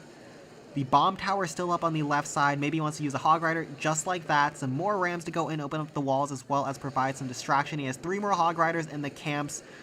This attack is looking so good. Larrys are spawning everywhere in the base. I don't think this base has enough to hold at this point. Stuns the Crusher. 1 more Hog to go on top of the Rocket Artillery. Does a little bit of damage to all those buildings behind there with the help of the Zap spell. The Rocket Artillery goes down. The P.E.K.K.A. should be healthy at this point, and he is looking very solid at this point. The Crusher is gone. No more splash on the base. Too many Larrys from all different angles. 2 more Barbs to go, and he's got the 2-shot down against this Balloon Lagoon. TBD is down, but they are not out. They're finishing off strong, and they have 1 more attack to go. Let's see what HOC can do with the last round of attacks.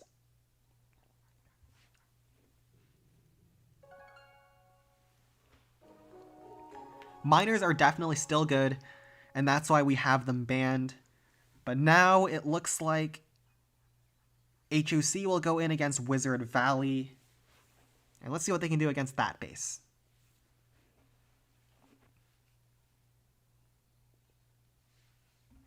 Very nicely done on that first attack.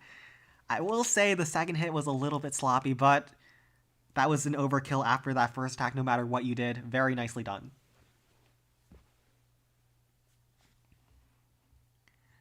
And what is the score?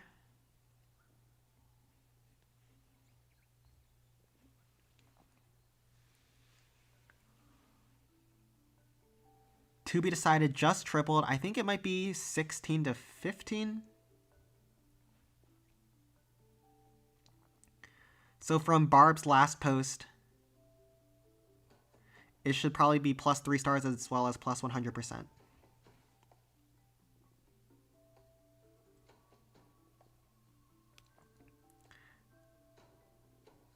Have I messed up again? Okay.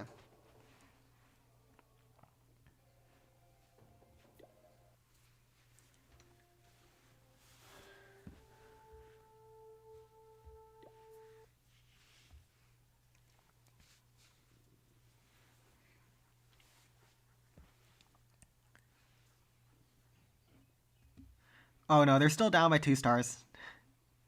After the 1-star tragedy.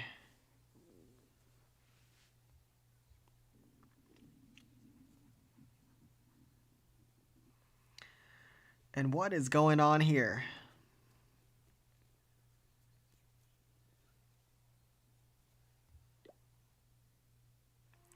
Yeah, I think, yeah, they're at 15 stars now.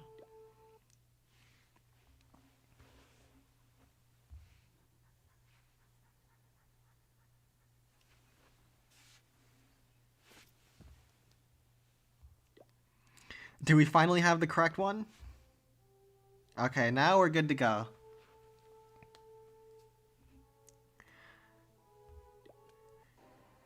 And House of Clouds are in with their final attack. They have saved a graveyard attack by not using against Golem Quarry, and that way they can use it against Wizard Valley, and maybe that will secure them the match. If they 3-star, they win. If they fall short, then that opens the door for To Be Decided to win because they are still ahead on percent. And let's see how well they can do. So P.E.K.K.A to go in, up the left-hand side to go in after the Giant Cannon, while the Graveyard Spam goes up the right-hand side, distracts the Inferno Towers. Hog Rider up the middle, stuns the Spirit Thrower. Hog Rider now can target the Inferno Tower once that goes down. Where is the P.E.K.K.A even going? She's going after that Cannon Cart. Very nicely done. And the Inferno Tower in the middle is going down. One more Hog up the right-hand side. Miner up the middle as well. Miner goes down very quickly and blows up without reaching the Inferno Tower, but a huge wave of Graveyard Spam is taking down that Frosted Inferno Tower, and he is looking very solid for a finishing blow. Graveyard is very powerful against Wizard Valley. Most clans do not try to defend Graveyard because with the Graveyard restrictions, most clans don't use it against Wizard Valley, but if it can secure the win like this, then why not?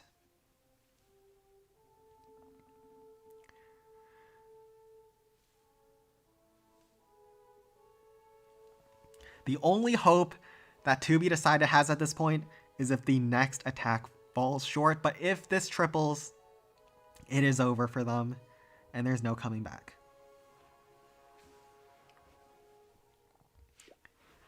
And Chamber Delight, who is dark, he's going in with the final hit. Frost Spell, 2 Graveyards, 12 Hogs, P.E.K.K.A, and 6 Rams. Frost on the middle, Giant Cannon. The left side Inferno Tower is super exposed at this point, so he just goes in with a P.E.K.K.A and a Hog Rider to assassinate that. Graveyard spells on the backside to try to provide some Larrys. 10 more Hogs to go. Spam the rest of his Rams in to open up some walls and distract on the approach.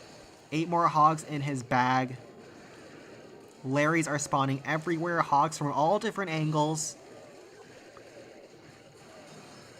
6 more Hogs. Where does he drop them? There's a ton of Larrys everywhere. It's so hard to keep track of this attack, but he is looking solid here. Not too much left on the base as long as this cannon cart goes down, and it looks like it's getting ganged up on by a ton of Larrys. He's got this one in the bag. He's securing the win for House of Clouds and keeping their hopes and dreams alive. Unfortunately, this will mean that To Be Decided will be eliminated, but they still have one more attack to show what they can do against the final base from House of Clouds. But congratulations to House of Clouds for advancing to the 3rd round of Swiss and surviving today. This was a good match. Unfortunately, there's a lot of 1-stars that costed clans dearly, but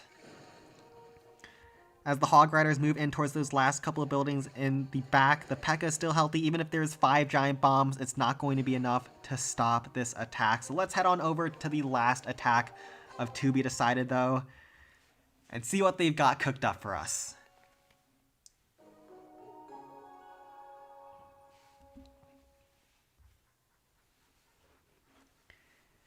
And maybe Infinity is going to show us a masterclass against Goblin Mines. But we'll see.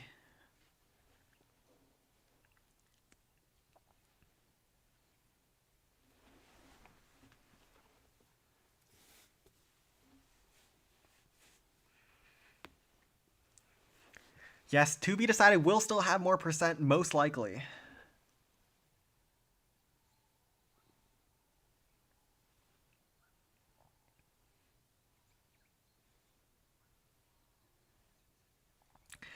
Oh my goodness. Yes, you should not be friendly challenging your bases and showing your enemy how to do it.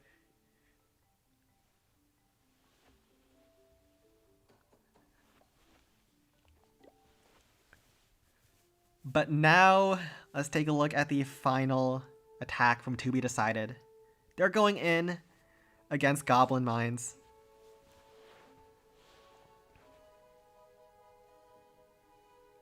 I do not recommend practicing in your host clan because they can see the replays. Especially the bases that you're actually running in the match. Or at least clear your chat before starting the match.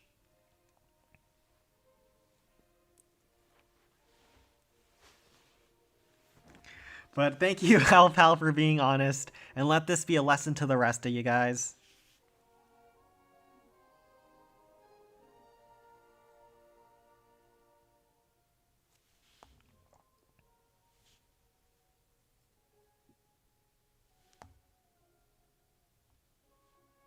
Yeah, so Fons spam the chat to get rid of all the friendly challenges. That's probably what you should do.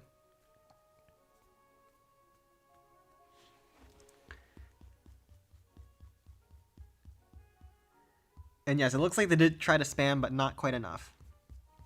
TBD.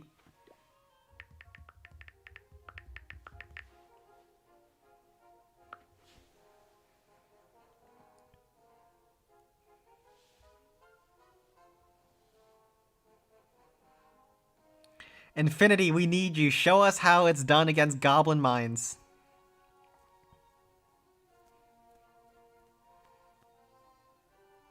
Oh, Infinity's village is getting attacked. Oh. Buy a shield, boys. Buy a shield.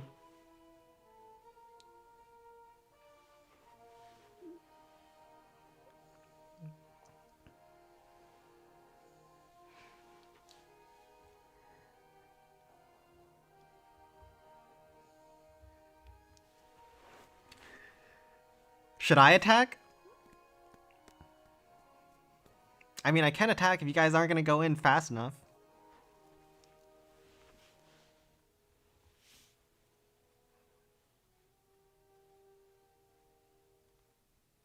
Now Infinity is finally in with his last attack. And he's going in with some wizards, some golems, haste spell, frost spell. What has this man got cooked up here? Golem from the bottom side. Now, the golem is able to easily take out a lot of goblins from the bottom angle without being fired on by the minion hives or any of the big splashed or the big single target defenses inside the base. What is he cooking up the right hand side? Some rams, some barbs, clear the trash buildings, a bunch of zap traps get pulled.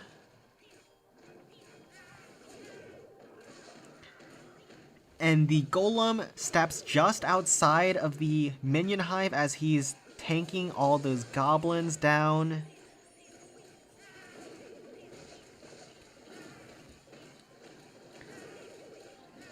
And the wizard is slowly chaining down the goblins one by one. The wizard's also haste up, which is nice. But I think he's finished off all the goblins from the first couple throwers. He has some giants inside the haste spell to continuously tank for his golem. Now some wizards are helping to go in from behind, take out a spear thrower, as well as the golem. How much HP does that thing have? It's still at like 70% HP as it's about to grab the minion hive. He has a zap spell for the backside Inferno Tower, but with the goblin thrower there, I assume the golem will go down, but not looking too bad here. He's looking very solid for this last attack.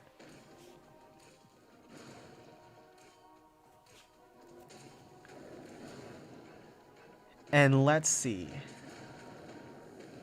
Golem is punching through the multi-cannon.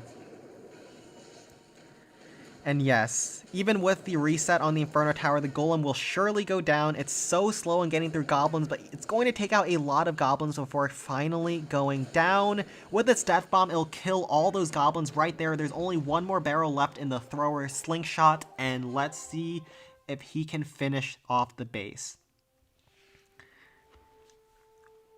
He's looking very good, I think. Minion Hive down. Haste Spell is on the board. Single Inferno Tower is super exposed, and he can freeze a lot on the backside.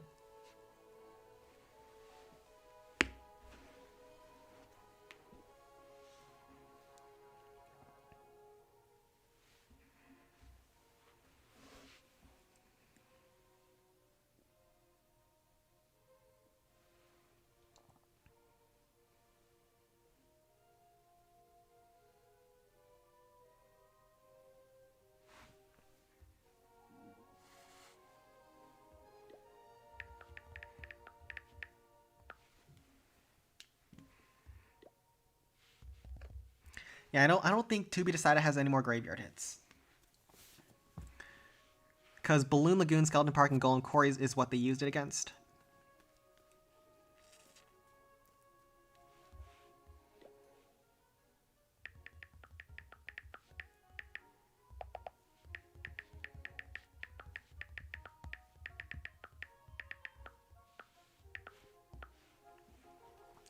The next match will be in around 8 minutes. We're going to try to get things set up as quickly as possible as Infinity tries to do one last attack for glory. How much has he gotten on the first hit so far? 37%. Honestly, not bad.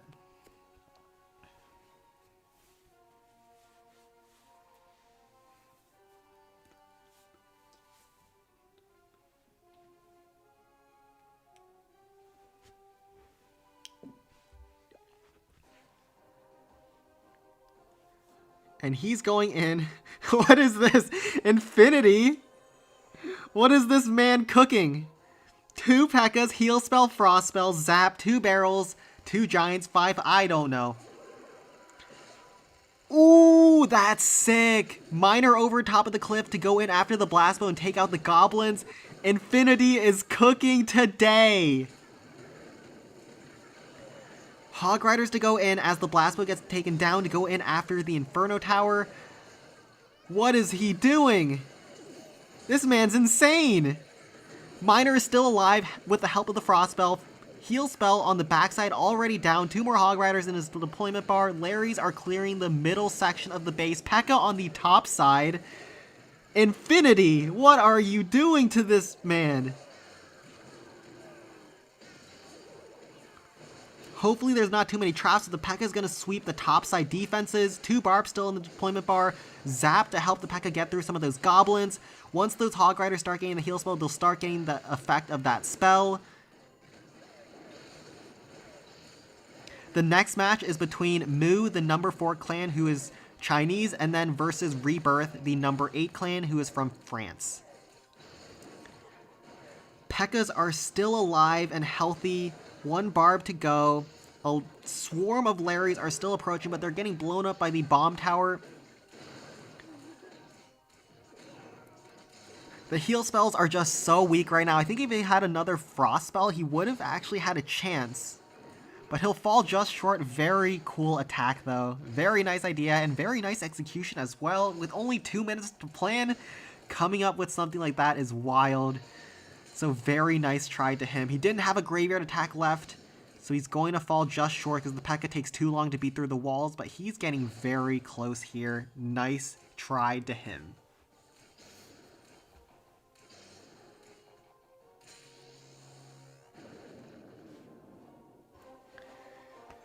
And so that concludes the second round. 2 stars, 94%.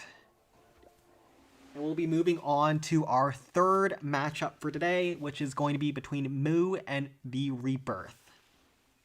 So we'll just try to get that set up in the next few minutes and try to figure things out from there.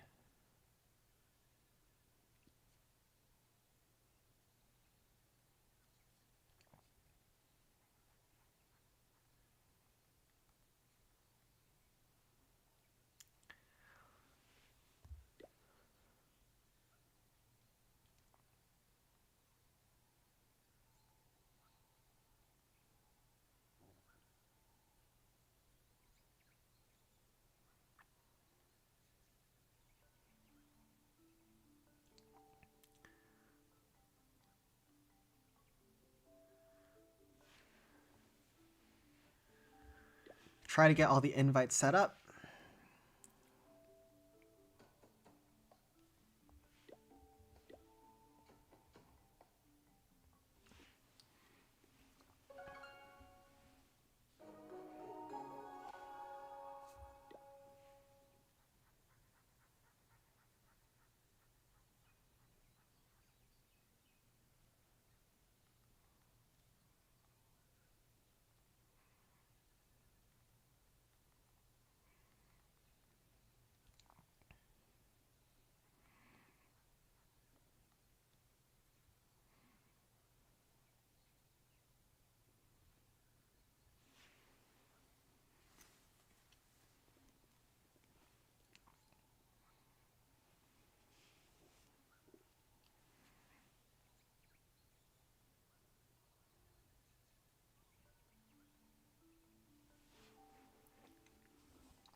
So the big match for today will be at the end between Splasher and White Wolves NL. TBD versus White Wolves NL will never happen.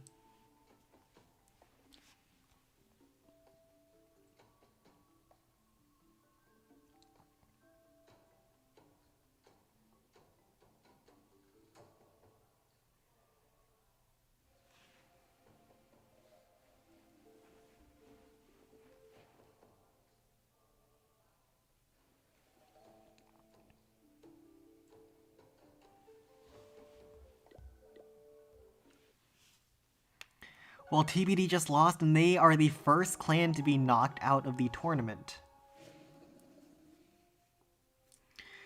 Well, maybe White Wolves NL is afraid of To Be Decided's burnt bases. Actually, I'll just send a request to join.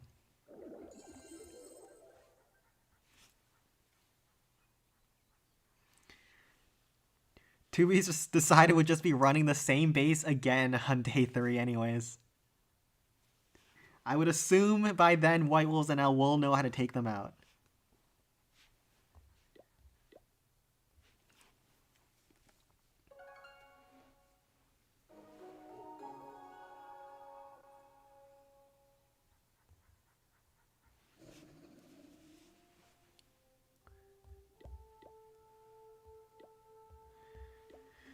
And Rebirth is close. I will need an invite there.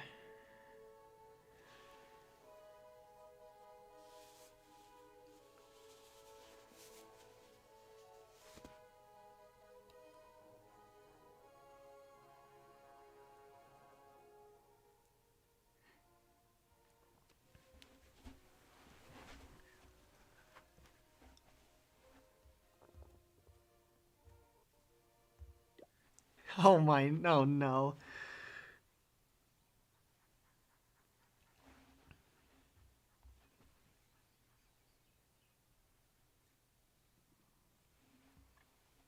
White Wolves NLs are noobs and TBDs are pros? Maybe.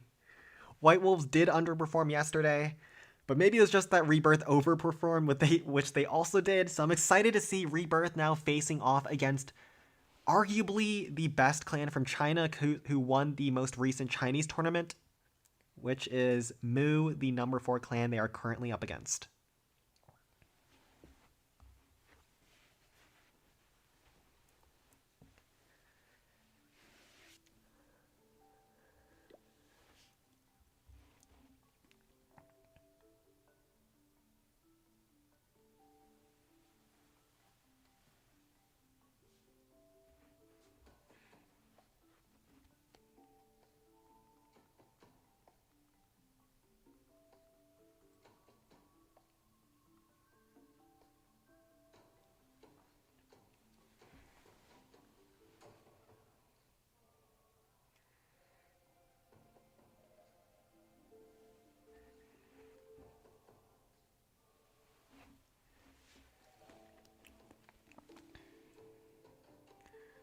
Mu's leader can't play because it's too late. That's unfortunate. Hopefully, they have enough players, though. I mean, we'll see how Rebirth does today.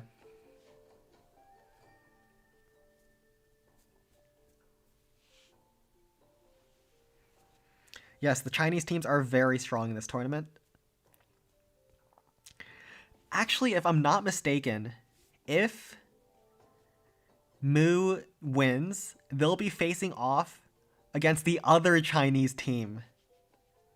So that would be interesting in an elimination match to decide who advances to the semifinals.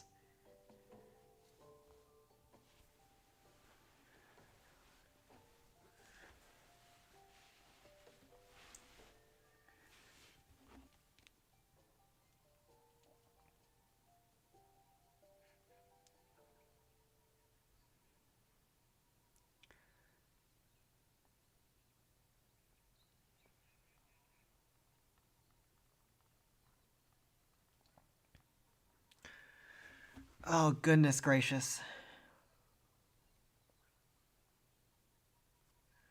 It is taking a long time to set this thing up.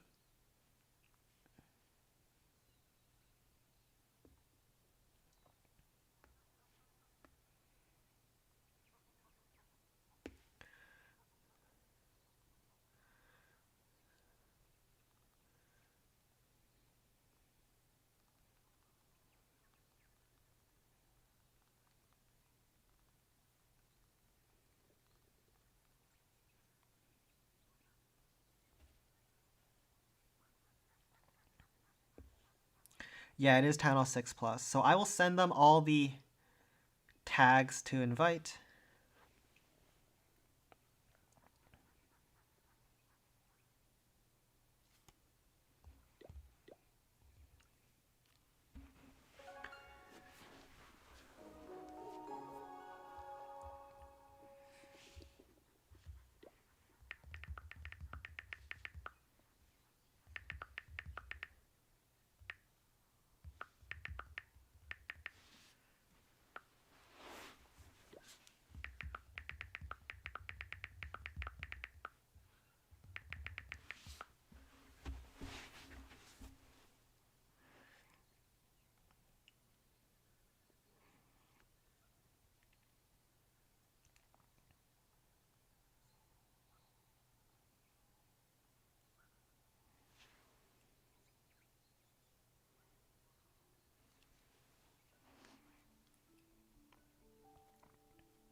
Oh my goodness, the predictions are in favor of Rebirth. That's insane. After what Rebirth did yesterday, not surprising though.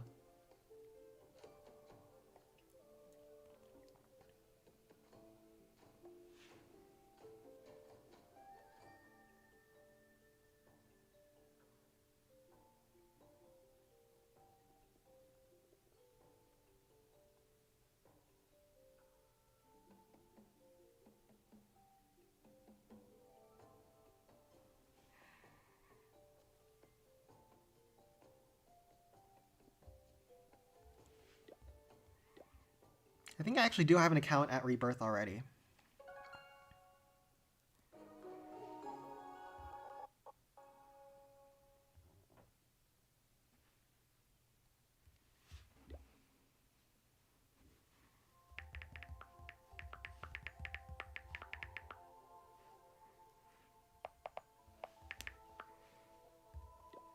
Autocorrect.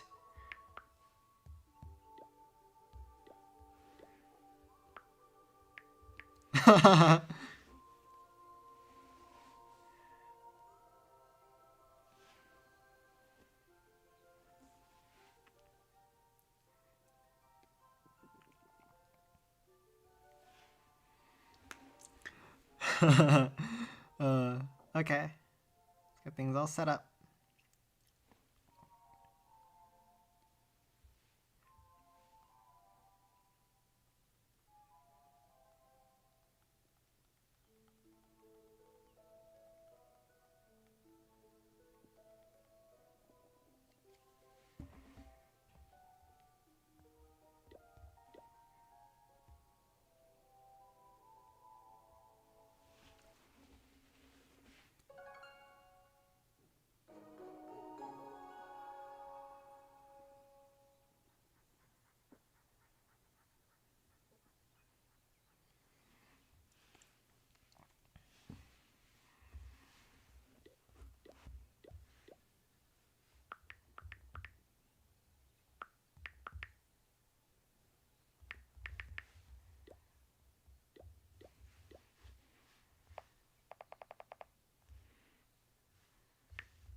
Oh, and one more.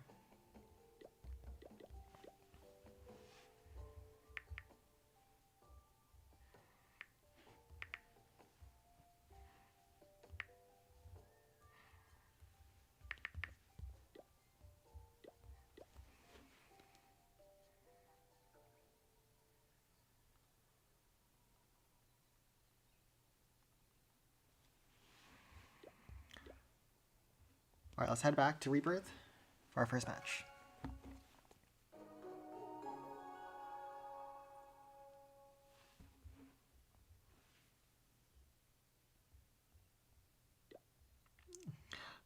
Wait, how can he even join as a Town Hall 1? He can't even join.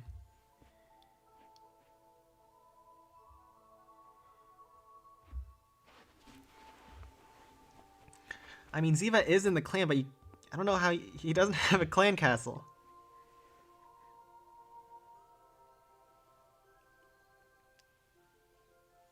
What's this man doing?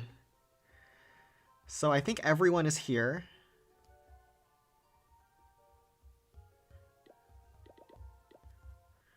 FX Keen, Stray.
Oh, the leader is FX?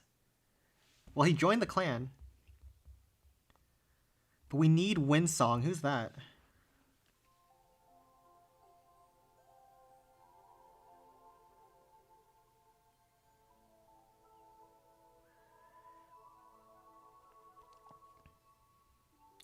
Yeah, Stray and Windsong.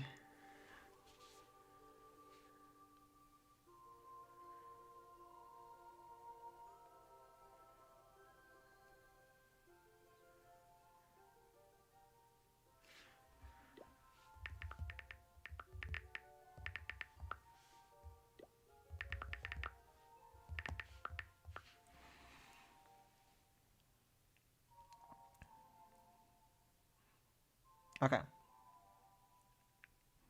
And now everyone has finally joined. Sorry for the delay. And now the first attacker will be from Mew because they are the higher seeded clan.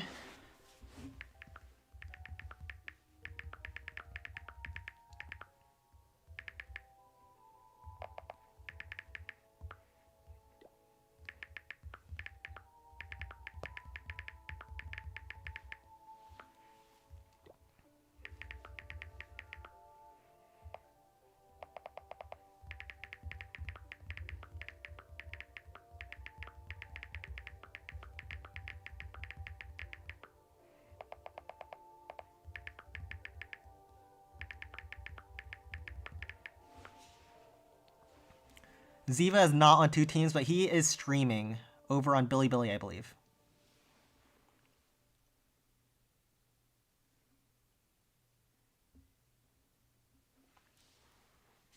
There's a few Chinese streamers in here.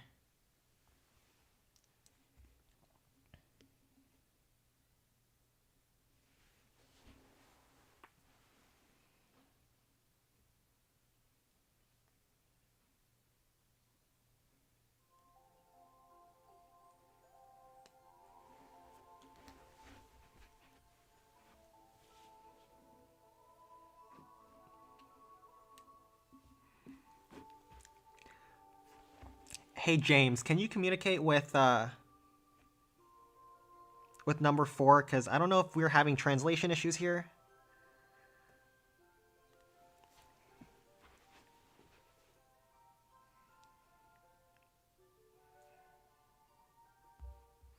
How did Ziva even get in? Isn't he a Town Hall 1? Okay, now he got the clan castle.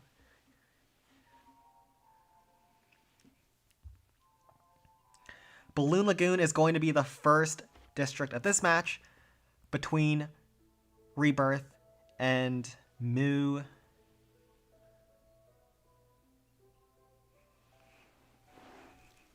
So sorry for all the delays. Had to get everyone filed into the clans.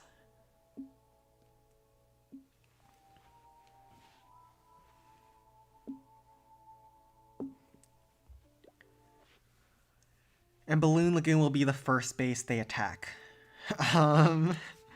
What is this base? I think this is a base that White Wolves might have hit yesterday that was already burnt. Oh no, it's a horror.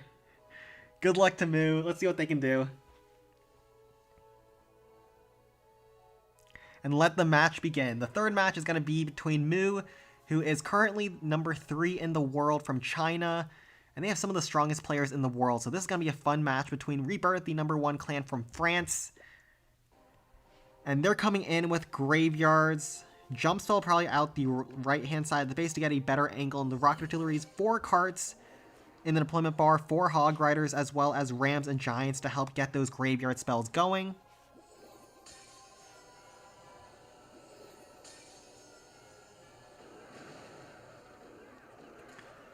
And now some Rams to open up the walls, 2 carts in on top of the Spirit Thrower, Giant to now tank on the cart's approach. Now all the carts are converging to the right-hand side of the base.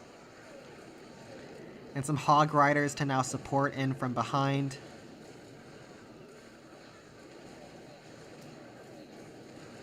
And it looks like Alpal might have done a little bit of trolling, but now we're finally in the match.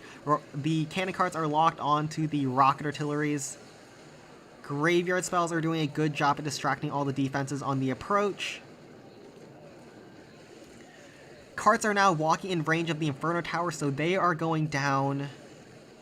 The cart on the left-hand side locked onto the Rocket Artillery and will finish that thing off with its final form at the very least. And the last cart finally goes down on the right-hand side of the map. He's only gone 31%, but that 31% was a lot of defenses, so he's not looking too bad to finish off the space with another graveyard attack.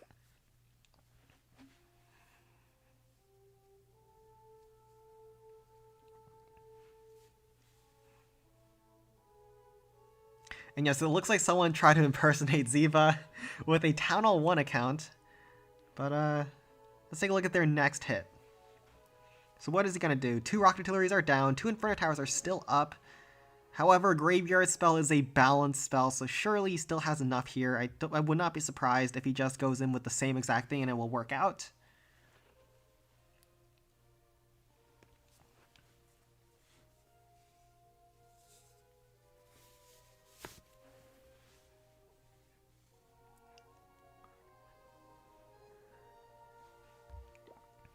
And now FX is in with his second attack. Frost Spell, 2 graveyards. Frost Spell in the middle. And then graveyard spells up the right-hand side. Now he's starting in it with his carts up the far left, trying to get to that Rocket Artillery immediately. He's only dropped down 2 carts, so he's holding on to the other 2 carts for later on into the base. Giant down, Hog Riders down, get those graveyards going. Now he drops down those final 2 carts up the right-hand side of the base to go after the Inferno Tower, try to converge on top of all of those defenses in the middle around the District Hall. The Rocket Artillery on the left-hand side is going down, Inferno Tower goes down. Frostspell is covering a lot of what's left on the base, and he drops his final graveyard spell down as his troops start moving in towards the final section of the base. He is looking solid here as his cards finish off the Inferno Tower. A swarm of Larrys collapse on top of the middle section of the base. A bomb tower is there, but it shoots extremely slowly. And there's 4 cards still alive, 1 Hog Rider still in the deployment bar, and he's looking solid here. I don't see this falling short at this point. Too much force left. Even Graveyard Skeletons are tanking. And now it's just a matter of waiting for those cards to finish off the last few defenses in the base. They're all basically full health besides one at half health. And he's even got a Ram to tank on the backside. Even got a Hog Rider still there. Is there any traps? There are corner Teslas, but I think those carts are going to be fast enough to get all the way back over there and finish those things off.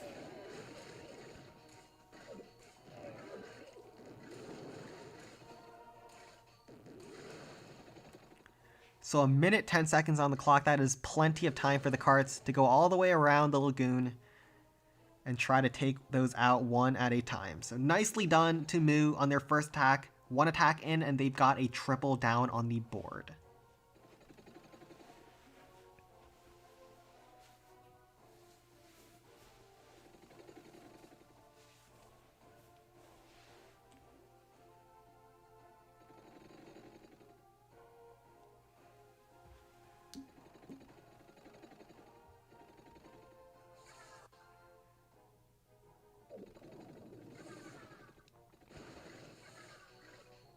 Oh wow, this is actually coming closer to time than I thought. Those cards are so slow.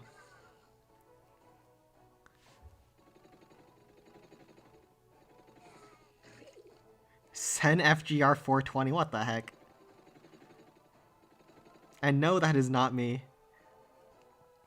Wait, 10, 9, 8, 7, 6, 5, 4, 3, 2, 1? Oh, what? Ain't no way. Ain't no way. Oh my goodness. Rebirth is OP with their burnt faces. What is going on? Why are Rebirth's faces so powerful?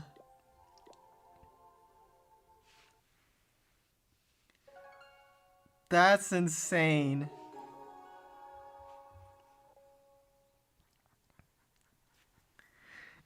Ain't no way. That burnt base defended 2 times against White Wolves and Moo. Oh my god.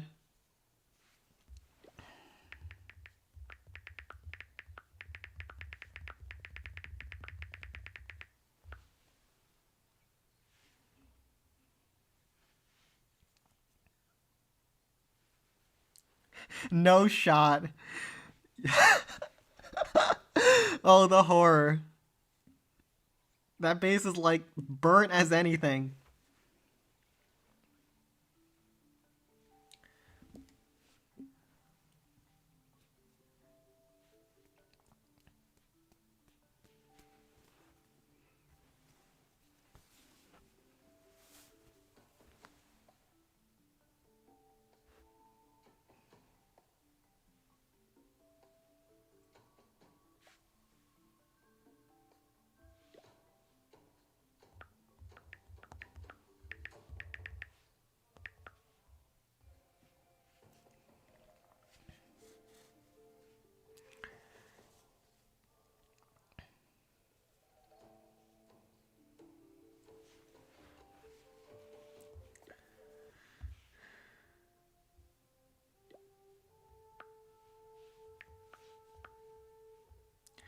Okay, Moo has set up their first base, which is going to be Dragon Cliffs, and Rebirth can go in.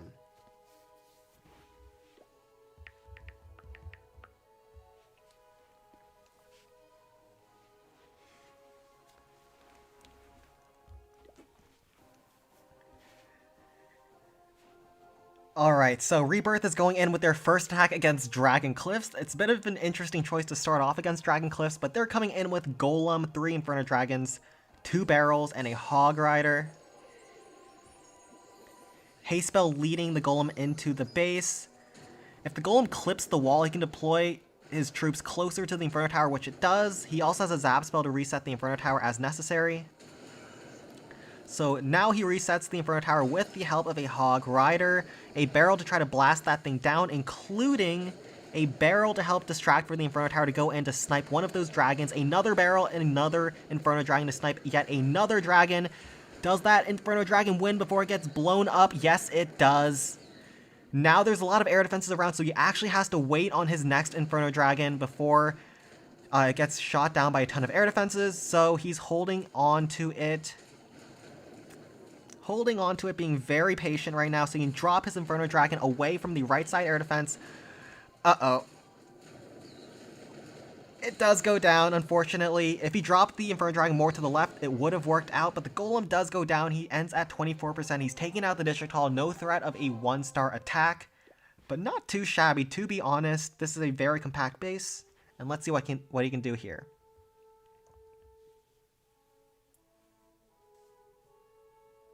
Yeah, this base is very compact. Also, now he's completely opened things up. What is going on with all these clumped up defenses here as well? That's wild.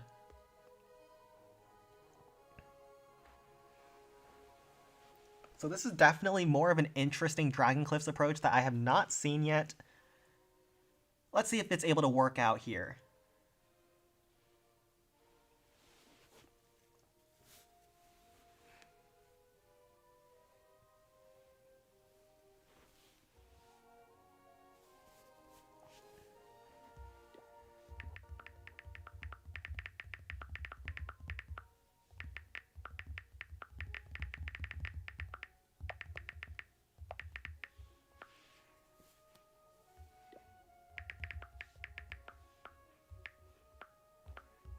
And he is in with his second attack. This time, another Golem, 2 Frost Spells this time, pulls the enemy Super Dragon away from all the defenses so he can take that thing out with an Inferno Dragon, I assume. Just like so, Frost on the Blast Bow and all those defenses over there. Another Frost will probably go on the backside with all those point defenses. He has 3 barrels to help distract for the Inferno Dragon to hopefully pick off another dragon. Otherwise, he'll have to spend in another Inferno Dragon, which it looks like he will have to.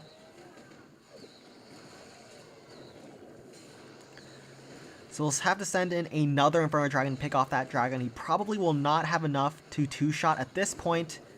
But the Golem is turning around, grabbing a bunch of buildings. He has 1 more barrel, 1 more dragon.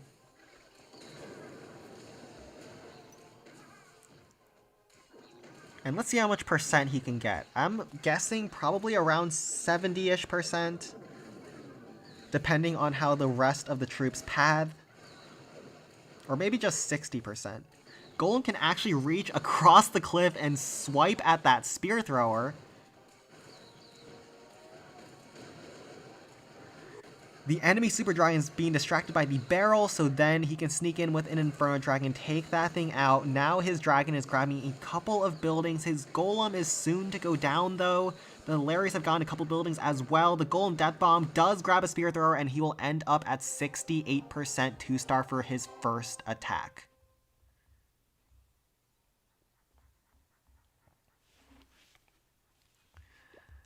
Now let's head over to the second attack from Rebirth.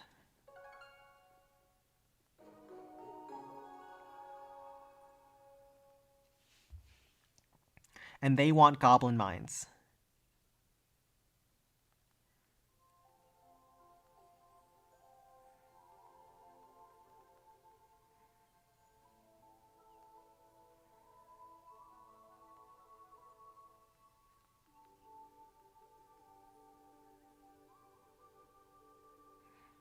And I have put in the chat the current score. Mu is leading by 31%, and they're going in against Goblin Mines next.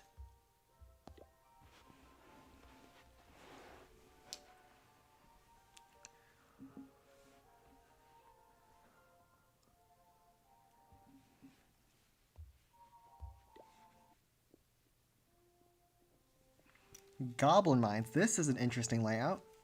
We'll see what they go with against this district. A lot of buildings clustered around the entry to make it very annoying to try to get to this blast bow. These 2 goblin throwers are going to distract everything around it. But let's see what Mu has cooked up.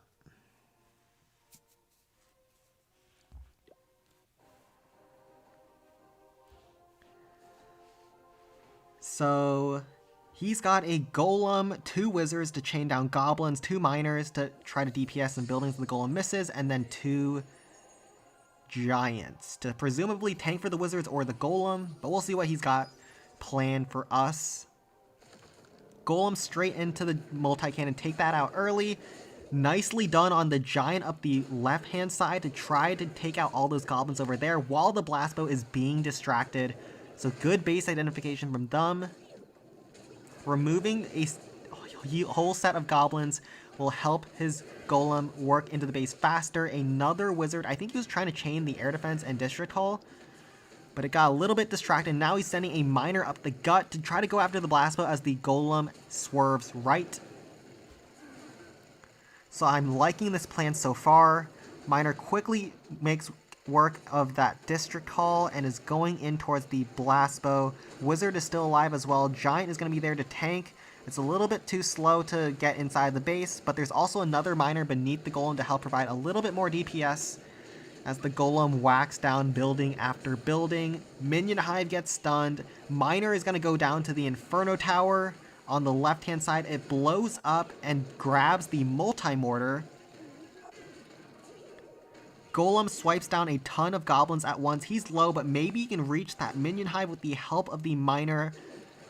Miner gets blown up by the zap trap, but Golem grabs the minion hive. This base is in a world of hurt now. If that last goblin thrower goes down as well, oh my goodness, it's a horror. The last goblins are going to go down on this base, and there's just one poor little Inferno Tower to defend on the next attack. I don't see this ever falling short at this point. You can use whatever you want. You could have your toddler attacking the base. There's only been 31%, but there's nothing left already. Just a bunch of spear throwers, just a bunch of cannons. Yikes. And now he's looking very solid to finish off this Goblin Mines.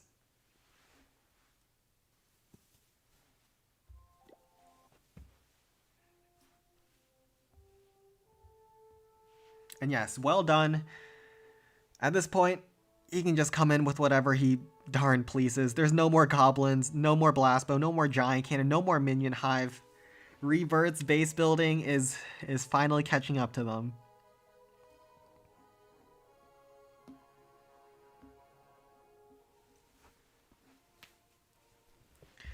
And he doesn't even need a scout. He just goes in immediately. Another golem is... Why does he even need another frost, right? Like, just drop anything down. That'll be fine. Freeze on top of the Inferno Tower. If he wants to be disrespectful, he can swag a lot of spells, but we'll see what he wants to do.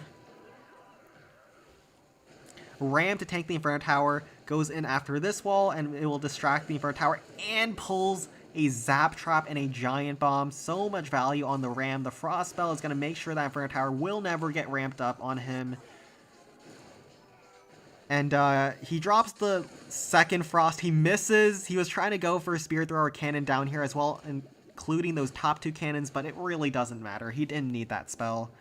He just has to make sure he doesn't time fail, because there's a lot of buildings everywhere around the base, so hopefully he won't time fail like they did on the first attack. That would be so tragic against this one. Yes, Goblin Mines without the goblins is just a mine. And yeah, he just has to be careful, because Golem is very slow pathing around this base. He doesn't have that many cleanup troops. I probably would have brought 3 barbs to make sure I don't time fail like he did against Balloon Lagoon. But Golem whacks down the cannon. He's moving his way right. Grabs the spear thrower as well. Miner working up the left-hand side. Finishes off that little trash hut, goes towards the spell factory.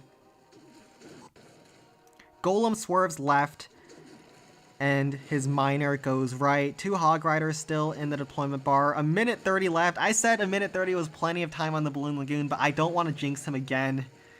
So we'll just watch the Golem move his way through. Are there any Troll Teslas? No, there are not. 1 Tesla in the middle, and it is going down.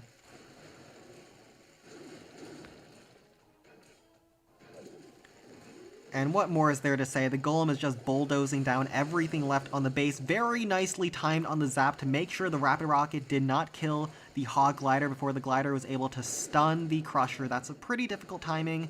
And now he has 1 more Hog to help clean up those last huts on the top section of the base. Once the last defense goes down, now the Hog Riders will engage and clean up at this point. And well done to him.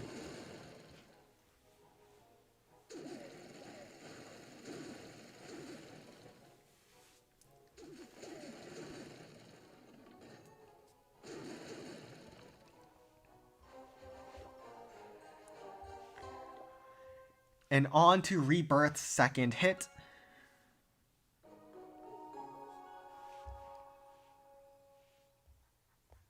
They will go in.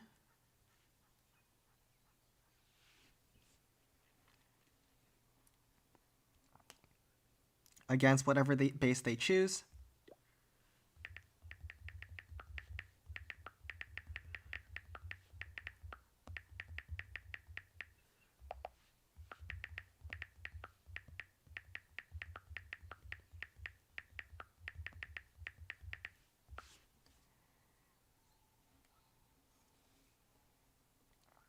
And Rebirth is going after Wizard Valley.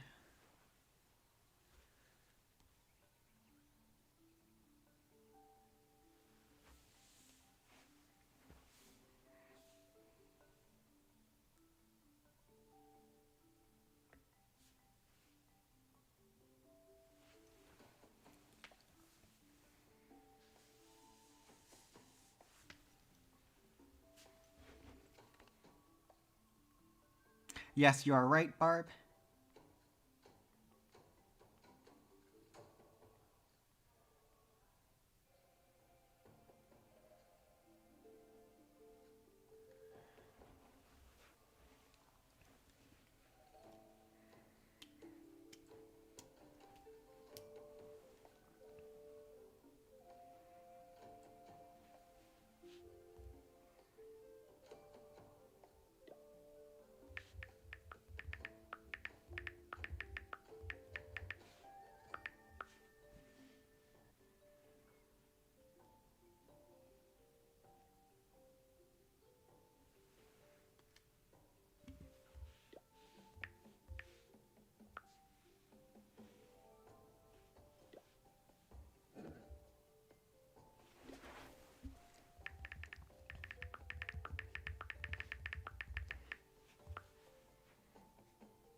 And this might be the base. What is going on with all these trees here?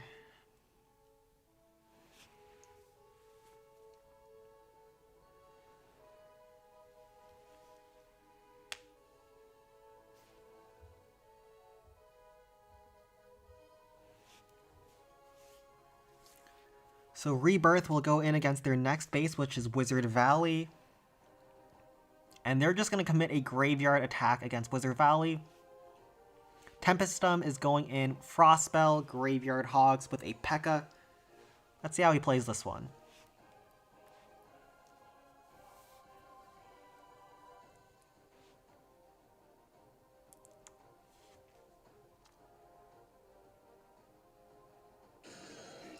P.E.K.K.A. to beat through the wall to start off. He doesn't even need a ramp if he just uses the P.E.K.K.A. to beat through. Nicely done. The P.E.K.K.A. looks at the 3 closest buildings and tries to find the closest path to them. In this case, it's through both of those walls. So he's able to save 2 rams like that. Very nicely done.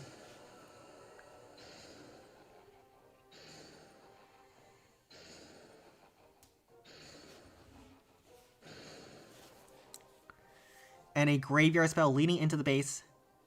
Rams now as the P.E.K.K.A. approaches the defenses. Barbs in behind us to provide some more support to the P.E.K.K.A. Hog Riders to stun the defenses now, and as the cart shoots at the Hog Riders, the P.E.K.K.A. steps forward and is able to swing at the cannon cart, take that thing down, generate a bunch of Larrys, a Frost spell on the backside Inferno Tower, a Graveyard spell on top of this cannon where there's no splash covering like the Wizard Towers, and the Hog Riders are just mowing their way through all those defenses. The P.E.K.K.A. is still healthy. And how is he looking? A huge wave of Hogs is approaching the Wizard Tower on the left. P.E.K.K.A. is going to finish off that Inferno Tower on the right. And he's looking very solid at this point. If the P.E.K.K.A. can even grab that last cannon cart, that would be huge. The Inferno Tower attacks so slowly when it's frosted up like that. And the P.E.K.K.A. is going to be able to sneak in and grab that cart over there. And its Death Bomb blows up the Spear Thrower, does a ton of damage to the multi-cannon, that base. It's looking really good for Tempestum.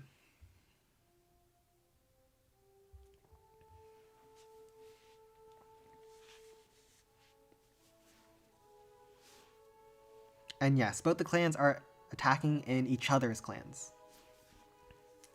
And yeah, that GM looked very old. However, GM is only, 2 months old in total, so can't have been 500 years, right?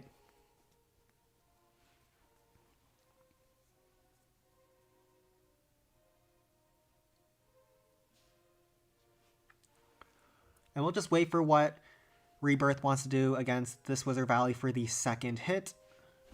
I assume just more Graveyard Hogs. I don't see why that wouldn't work.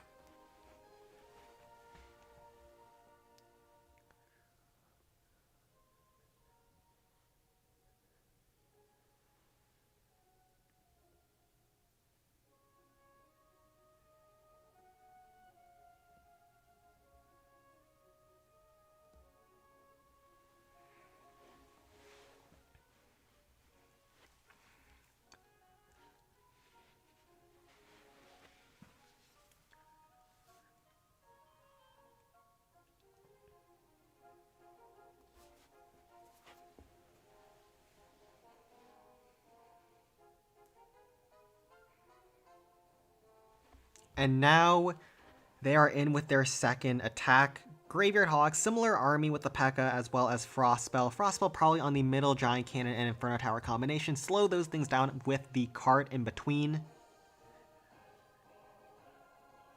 But we'll see what he's got prepared.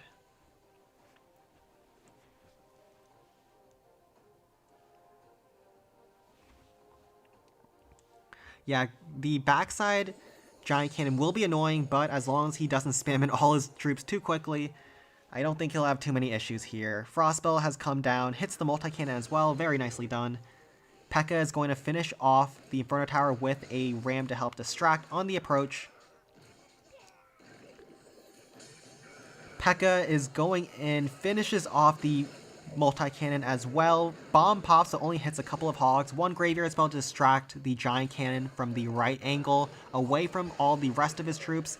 Now he's collapsing some of those backside defenses as well. Graveyard Spells are doing a great job distracting, and those ones from earlier are also generating Larrys that are coming in now. He has one more Graveyard Spell left to deploy, and 2 more Hog Riders to go as well. Drops them on the Inferno Tower with 1 left, 3 Barbs as well. Those Larrys are building up a lot, but if they do get locked onto by the Giant Cannon, he might be in trouble. How much health does the P.E.K.K.A. have? P.E.K.K.A. is looking very healthy right now. And the Hog Riders sneak in to take out that Giant Cannon. This base is going down at this point. Unless the Giant Cannon can pull off a miracle and take out all his Hog Riders. Does the P.E.K.K.A. have enough? This is going to get very close at this point.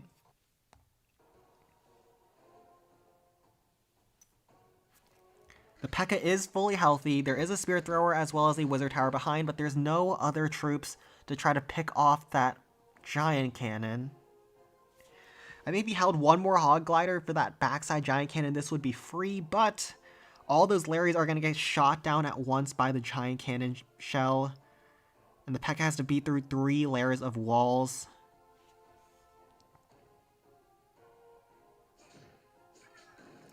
And all those Larrys get flung just like that.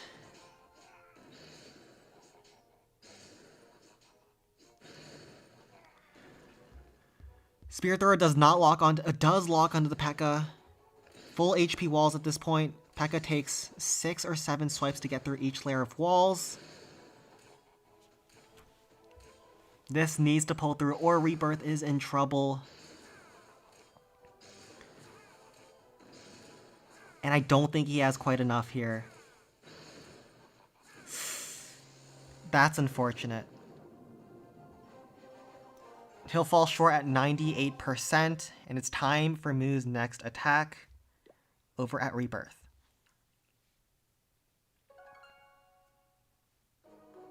So 98% 2-star for them, and Dragon Cliffs is the next base for Moo.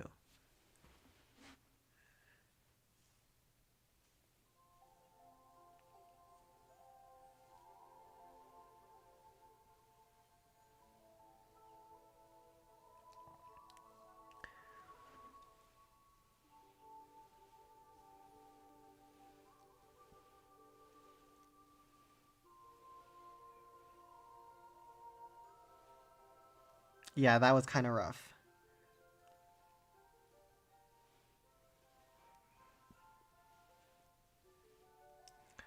Rebirth, are you there?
All right.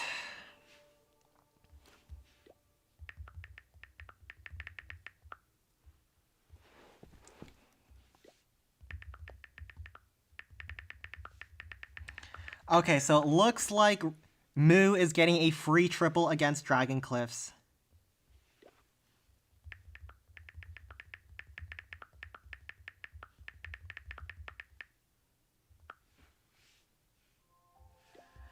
And we'll head on over back.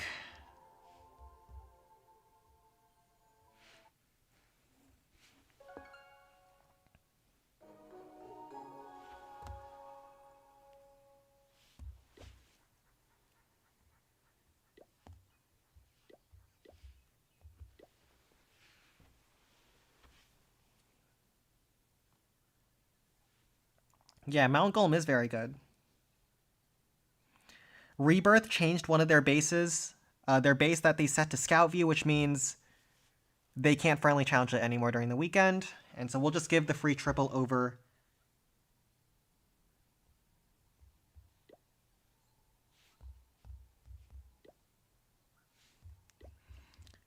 This is a troll account.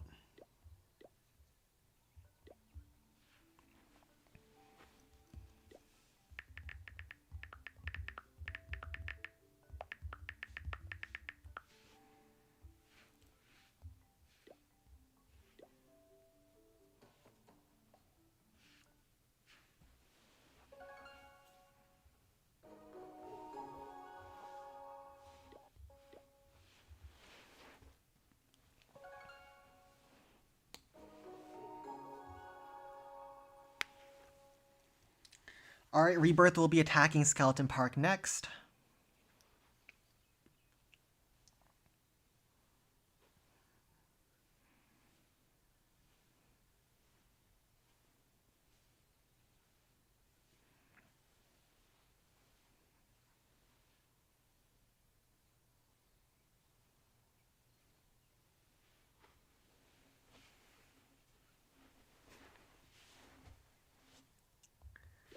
And they may go in whenever they are prepared.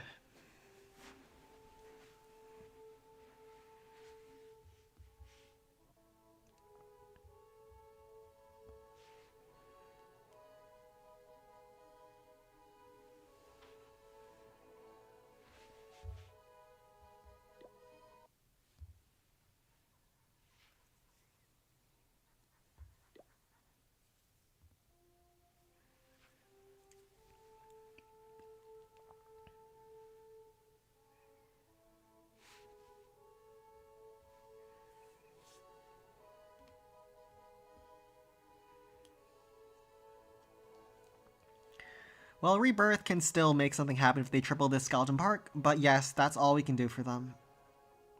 I've instructed everyone repeatedly not to change your tournament layouts during the weekend.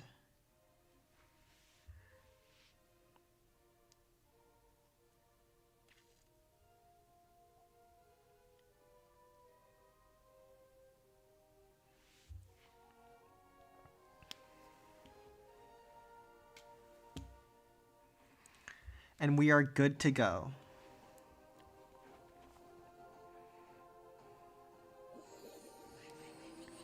Starting off, haste spell down for a Golem, frost spell in on the backside minion hive, and a bunch of other point defenses over there. Ram to test for any zap traps, as well as tank for the Golem on the approach. He has 2 miners as well. Zap to zap some of those huts so his Golems doesn't have to get stalled on them. Miner up the right side to snipe some buildings over there as the Golem goes around. 2 zap traps, looks like it was baiting that entry, and does a ton of damage to all of his miners. First miner gets blown up. Second miner is still alive, but is low health. The Hog Rider is helping distract and allowing it to get some more damage, but the Death Bomb is not going to be enough to finish off the minion hive, which is going to be very annoying for the rest of the attack.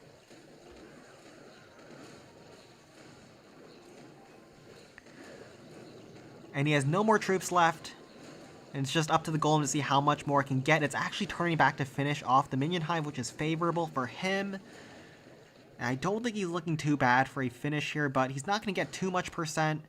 He might just risk it all and risk a potential 1-star, but I don't think Golem would ever 1-star on the second attack.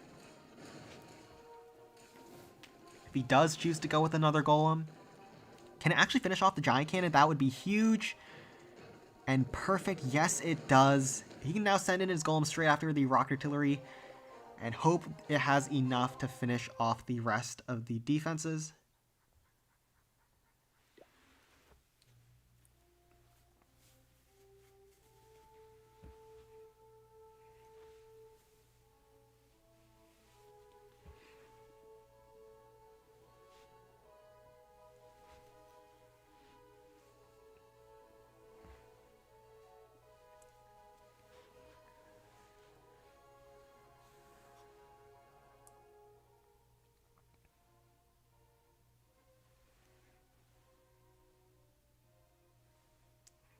And we'll see what he wants to do to finish off the base. Looks like his teammates are giving him tips on how to finish off the base.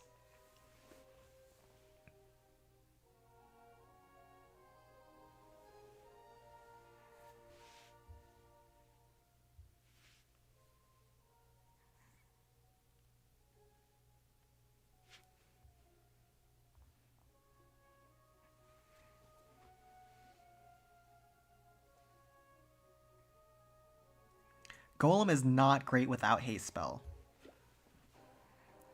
Because even with Rage, it struggles quite a bit right now.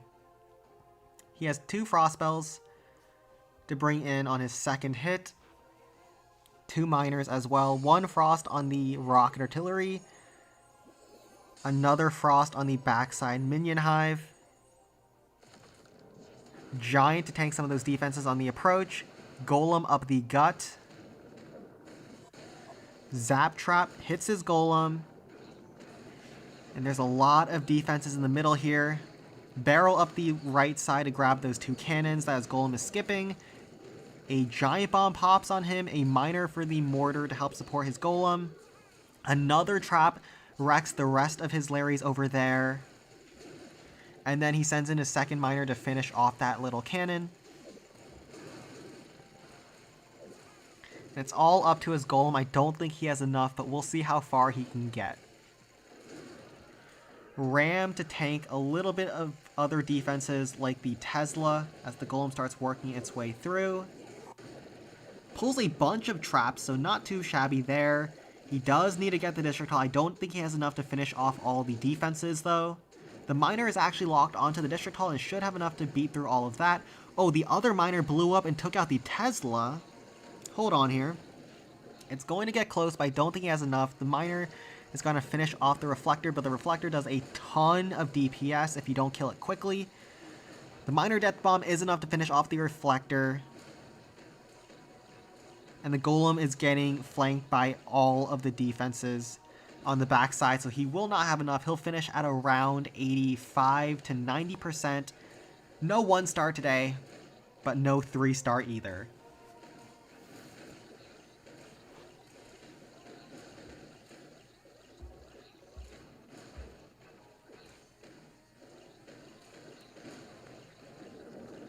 So he'll fall short at 89% 2-star, and we'll hop over to Rebirth for Moo's next hit.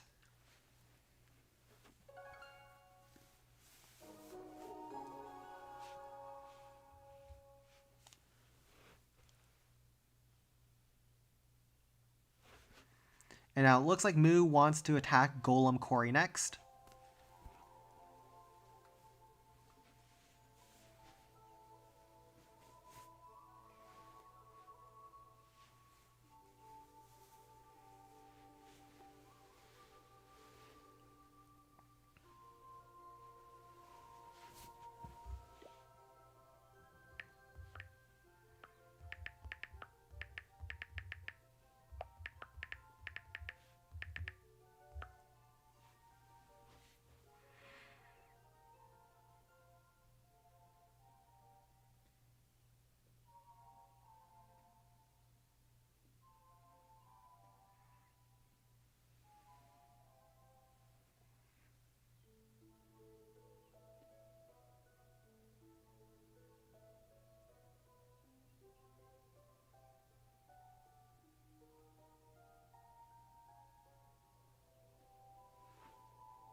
And Golem Corey is on the field. This base looks sus. Very compact, but that can work on a Golem Corey. But maybe that does open him up to Sparky attacks.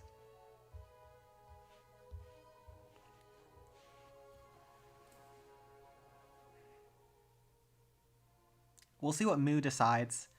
Golem Corey is arguably the second hardest district in this tournament, behind Dragon Cliffs.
Is it the wrong base, or what is going on here?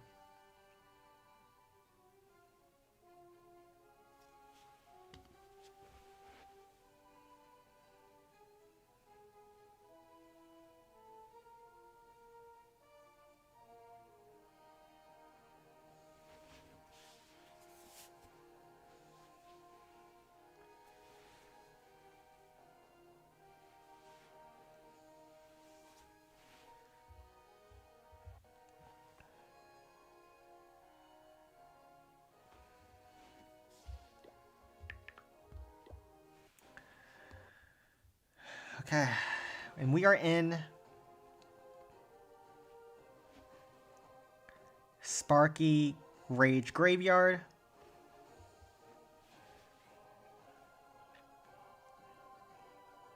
All the defenses are super clumped,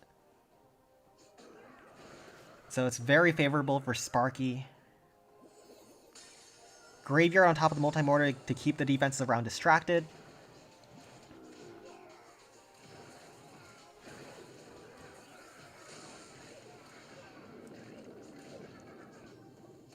And the Sparky slowly working in, locks on the air fence, chains down the cannon, will lock onto the next cannon and chain down a bunch of trash buildings. Just slowly dropping distraction troops as his other troops start dying off. Sparky locks onto the Spear Thrower, will chain down the air defense. Goes in for the multi-mortar, will chain down the Spear Thrower unless the Giant kills the multi-mortar. No, it does not. Gets a huge chain, damaging down the rocket artillery as well. One more shot finishes off the rocket artillery, and the Sparky looks downwards. He has not even dropped down his rage spell yet, and another graveyard is still to go. Sparky locks onto the air defense, chains down Spear Thrower cannon. This chain value on this base is out of this world. Finally drops down the rage. Sparky chains down the Crusher in one shot as well as the cannon. Looks over to the cannon. Oh no, this rocket artillery is not long for this world. Sparky locks onto the Spear Thrower, will chain down a multi-cannon as well as in air defense. Now both of the blast bows have locked onto Sparky. However, Sparky has gutted open this space. Rocket Balloon pulls a zap trap. Sparky doesn't get its last shot on top of the cannon and the Spear Thrower, but he has opened up this base, and we'll see how he tries to finish things off.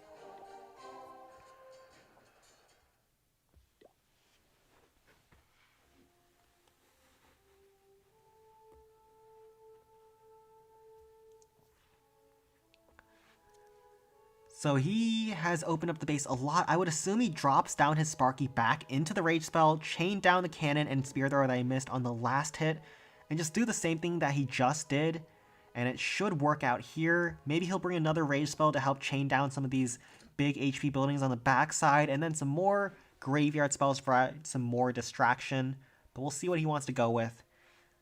From here, Yeah, this last Sparky shot would have been huge.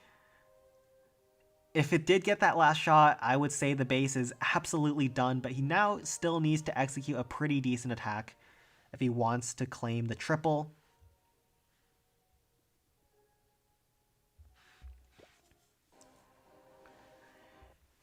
And like I thought, he's going to come in with a similar approach. 17 rams this time, kind of like a ram wizard spam attack, except instead of the wizards, he's going in with a Sparky.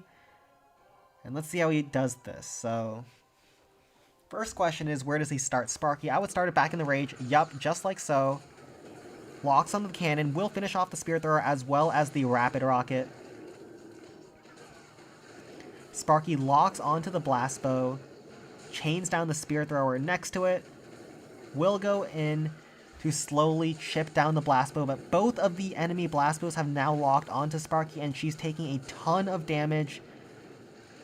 12 rams still to go. Rage Spell has not been dropped down yet, but Sparky is in the red already.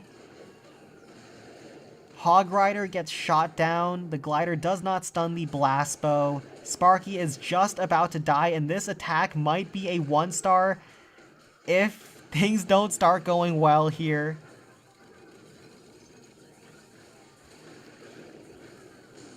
So Sparky has 10% HP, is it? He needs to be careful because he needs to secure the 2-star at least. It's obviously going to be a fail at this point because Sparky just does not have enough HP. But he's held his spells a little bit too long here and let the Sparky get a little bit too low. I think he'll use the Minor Enrage to secure the District Hall, but he won't have enough for the triple here. Rage Spell on the Sparky. Gets a chain off on the Crusher. The Crusher's going to kill Sparky. The Crusher killed Sparky. No way. I think if he distracts well enough for the Minor, it will quickly burst down the District Hall. But that could have been bad if he did not have that Minor to finish that thing off. Oh my goodness. The Crusher killed Sparky. That's wild.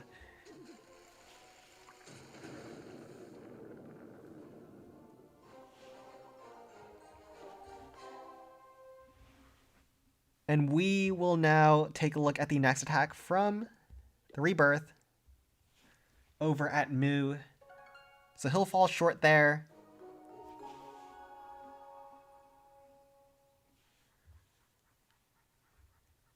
And it looks like they're already in against Goblin Mines. We'll have to rewatch it. But he sent a jump spell to go up on the top side. Haste Sparky from the top angle. Giants to help distract on the approach. Wizards to clear the goblins.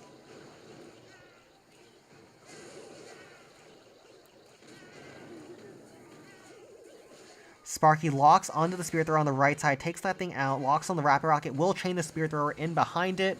Now it's getting locked onto by a lot of damage. We'll quickly rewatch the replay in a moment. But we'll see what happened here. I'm not sure he got enough on the first hit to get a 2-shot here, but we'll quickly watch this thing back. 2 rams and a wizard still left to deploy. And he just drops the wizard to go after the cannon, some rams to help tank. And we'll just quickly watch back the start of that attack.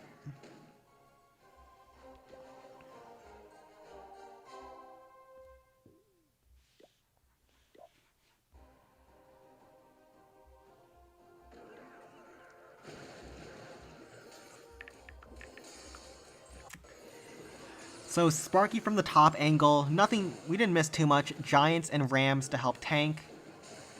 And then we caught the back end of the attack as the Sparky pushed closer into the base. So Sparky Giants with the haste spell speeding her up. The jump spell was to allow him to get an angle from the top. That way he can get an angle on top of the giant cannon earlier. Take that thing down earlier, and the wizards were in behind to clear a ton of goblins on this first hit. How many goblins are even left? Just one more slinger on the backside over there, and a couple more in this middle one. But looking pretty solid for a finish here, and let's take a look at their next attack.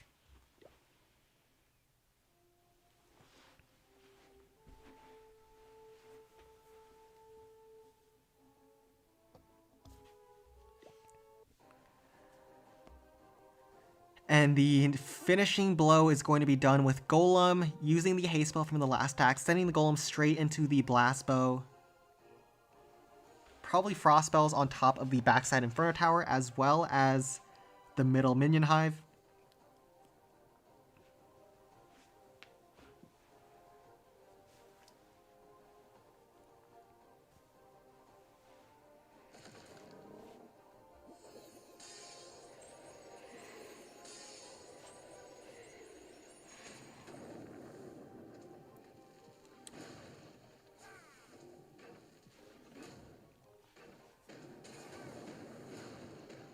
And the Golem is going into the blast bow. Zap Trap does pop. Does some damage to his Golem, but he has to be careful, mainly with the Inferno Tower on the backside.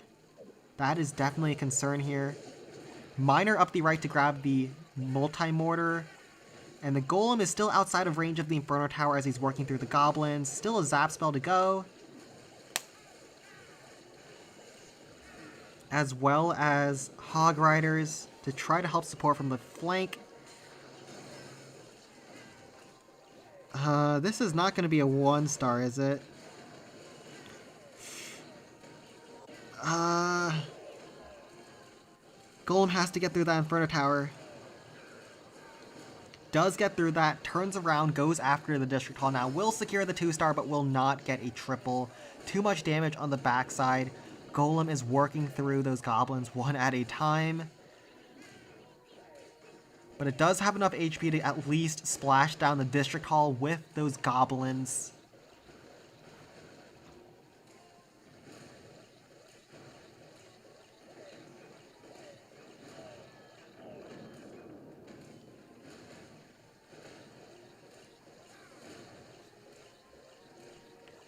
And the Golem is going to go down at around 67%.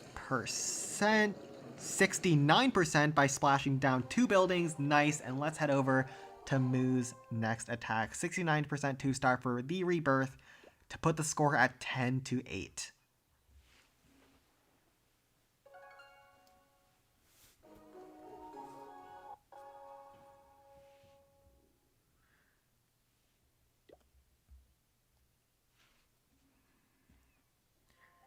And Skeleton Park is next.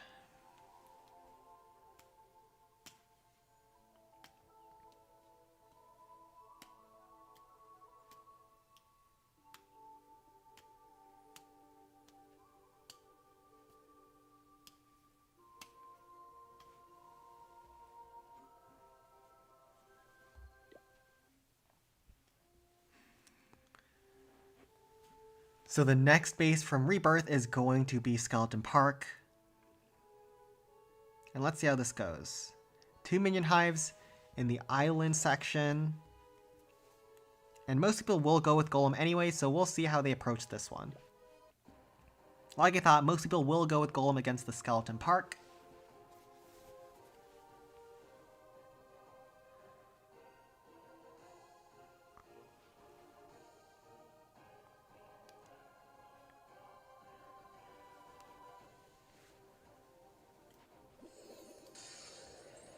Frostspell on the left-hand side on top of the Rocket Artillery and a bunch of other point defenses. Golem down the gut on top of the Reflector. Trying to see how far it can push in.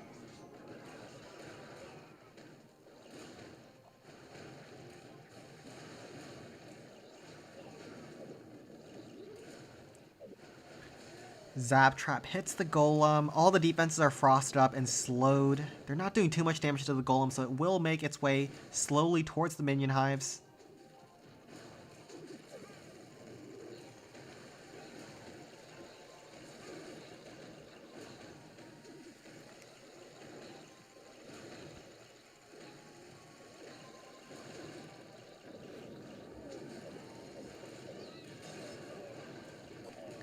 And now the Golem does encounter a Tesla farm next to the Reflector, which means it takes quite a bit of damage while it's trying to work through the Reflector. A Hog Rider to stun one of the Teslas to help the Golem work through that, but he's lower now.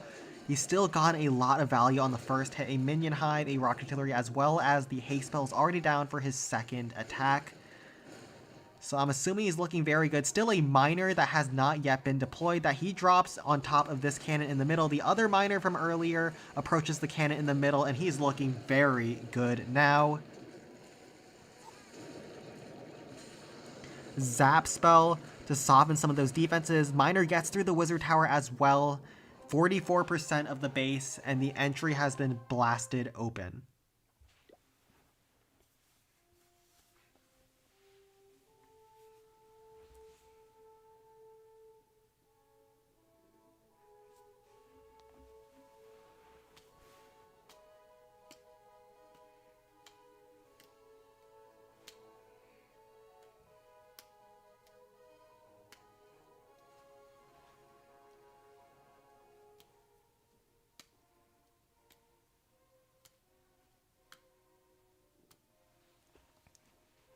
Let's see what he wants to go in with to finish off the base.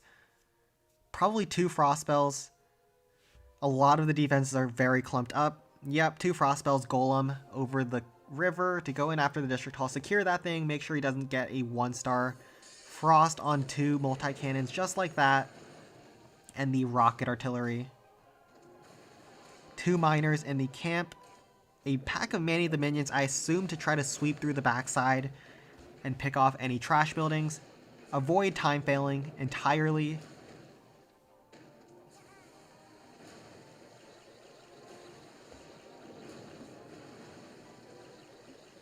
Holding on to the other Frost Spell to see where he needs to drop it. Hog Riders to help support and pick off some defenses before the Golem gets there. Golem is taking a pretty roundabout path towards the Minion Hive, and it does get pretty low. Zap to stun it as well as redirect it on top of some Hog Riders. Some Hogs also pull the Zap Trap as well for him. And the Golem is marching his way along. Frost Spell on top of the backside as well. 2 Miners are still left. 1 on top of the Bomb Tower. I assume he'll drop the other one on this Troll Tesla down low.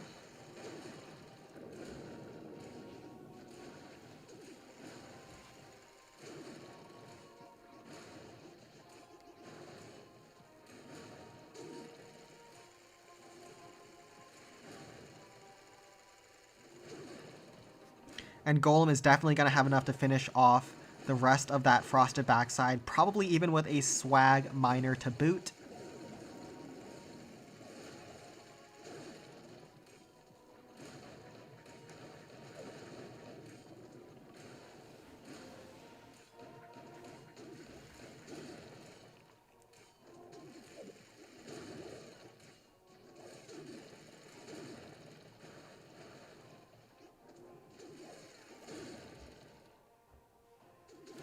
And one last Miner, quickly finish off that Tesla. Doesn't even have to wait for his Golem to get there. And that's another triple for Moo on the board. Rebirth is now down quite a bit. They need to basically triple out and then have a hope and prayer.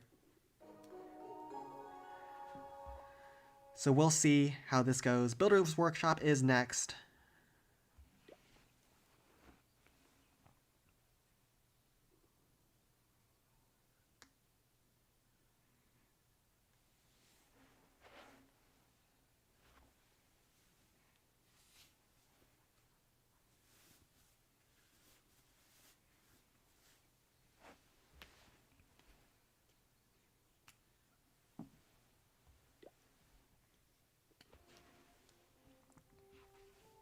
And this is the Builder's Workshop. This looks kind of familiar. Very similar to the base, that was run yesterday. I'm not sure if it's exactly the same, but built on the right side, very trapped entry. We'll see what Rebirth wants to do here.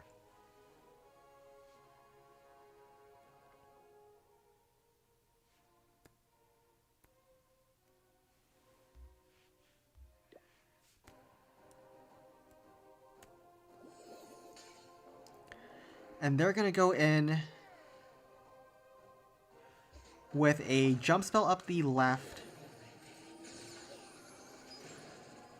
haste spell up the top side, frost spell in the middle to freeze a bunch of defenses. A little bit late on that ram, and Sparky gets locked onto. Very compact base though. Sparky is definitely a good option here. Gets a just does not get enough to shoot against that Tesla. But Sparky chains are huge here. Unfortunately, the blast bow is still on that Sparky. Now, finally, a stun with the Hog Rider. Shoots once, takes out a bunch of buildings around, and then shoots again to finish off the blast bow as well as multi-cannon. Turns around for the other multi-cannon, but a barb finishes that thing off. Sparky finishes off the Crusher with one more shot. 3 more rams still to go. Looking very solid here. One Sparky shot finishes off the Spear Thrower. Sparky turns around towards the Giant Cannon, shoots once, half healths the Giant Cannon. One more shot will finish that with the Tesla. And he was originally not looking great, but now he's looking very solid on the second attack. One more barb to try to grab a couple of buildings. Maybe try to finish off that air bombs. Not quite, but it's not that important because he'll probably go in with another Sparky.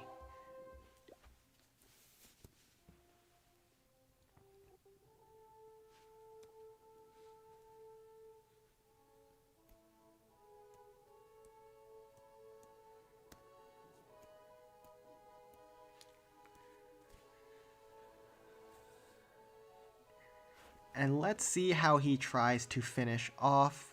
Definitely should take advantage of the haste spell that's already there. And I think the teammate is recommending Golem, but I think Sparky can work even better here. We'll see.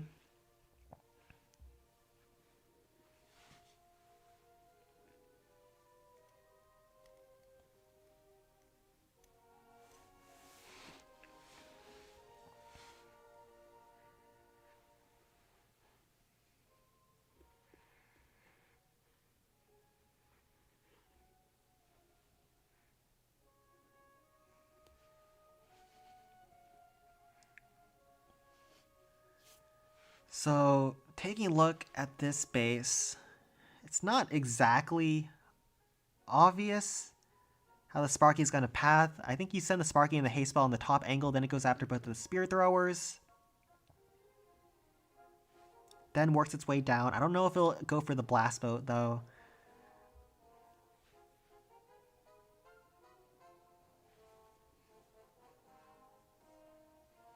And now they're in. What do they decide to go for? They decide to go with Golem. There is a lot of damage still on the backside, but he'll send in the Golem towards the hut and probably freeze the Blasto on the back as well. Definitely could have hit some cannons over there as well.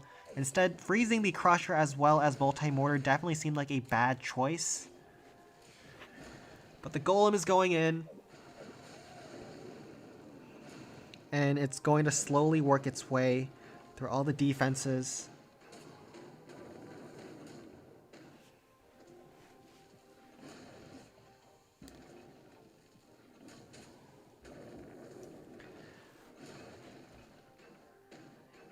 And now Golem is going to take a lot more damage than originally if he just used the Frostspell to cover those 3 lower defenses, but now he uses Hog Riders instead to support from the flank.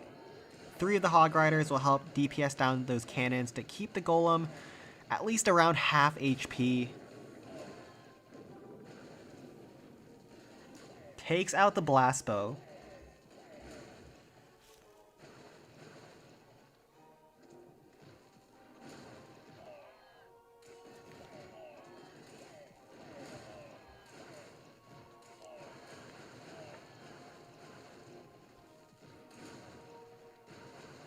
Three Hog Riders still left. Golem is now getting shot down by a lot of defenses. Now he sneaks in some Hog Riders up the right, stuns the Spear Thrower, stuns the cannon. There's 2 Teslas on the back that aren't frozen, but there's a wave of Hog Riders approaching now. You can probably use one last Hog Rider to try to stun, or he goes after the multi-cannon with that. I thought he would go for the Spear Thrower. Golem is low, but I think he has enough here. One shot's a Tesla. One more Tesla as well as Giant Cannon left. There's no buildings in the corners. And does he have enough? Yes, the Golem is going to finish off this Tesla. The Giant Cannon fires so slowly, and one Hog Rider is slowly chipping away at it for a 3-star against Builder's Workshop. Nicely done there. And now we're going to look into the next round of attacks. This is going to be the 6th attack from each team. And Moo wants Builder's Workshop.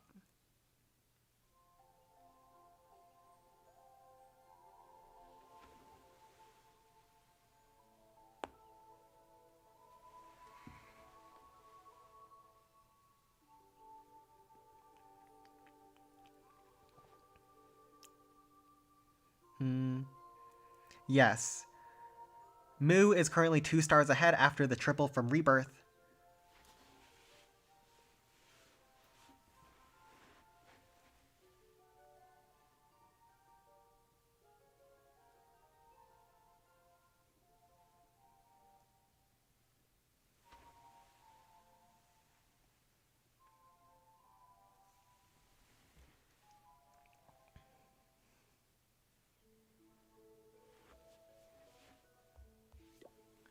And finally, Builder's Workshop comes down.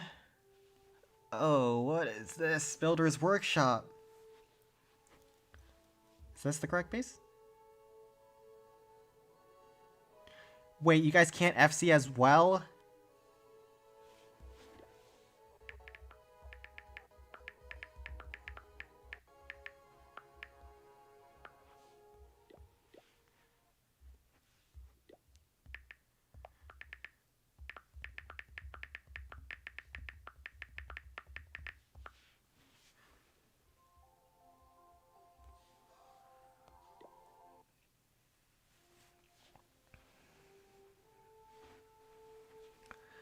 Okay, Moo's going in against this Builder's Workshop.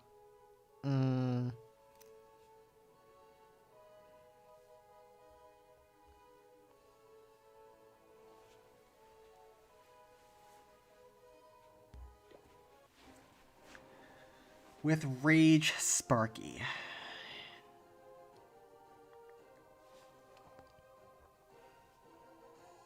And let's see where they come in from. They're coming in from the bottom right angle. Ram to pull a Zap Trap. Barb's in behind to clear the trash building. Sparky can actually walk around the wall and target the Spear Thrower that way. A bunch of Giants to tank, as well as ramps to open up walls. Sparky chains down the Spear Thrower, moves on to the Giant Cannon. Rage Spell leading her in. Zap Trap gets pulled by Barb. Another Zap Trap gets pulled by Giant. Sparky chains down the multi-cannon, looks towards the Giant Cannon now. Chains that down. Sparky now looks towards the multi-cannon, chains down the mortar and air defense in behind. 5 more Giants to go. A Rage Spell not yet deployed. Sparky gets locked onto by the Blast Bow, but she will chain down, or the Barb finishes off the Crusher before she gets the opportunity to chain down a bunch of buildings behind there.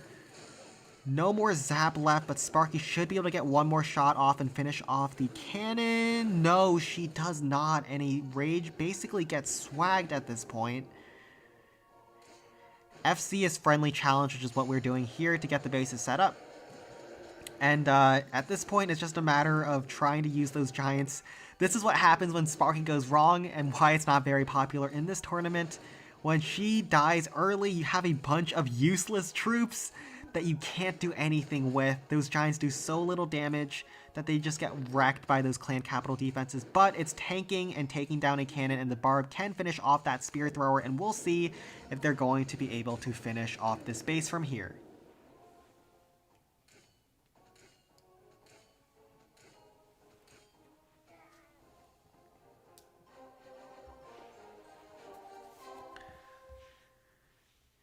And now let's see how they want to finish off the space.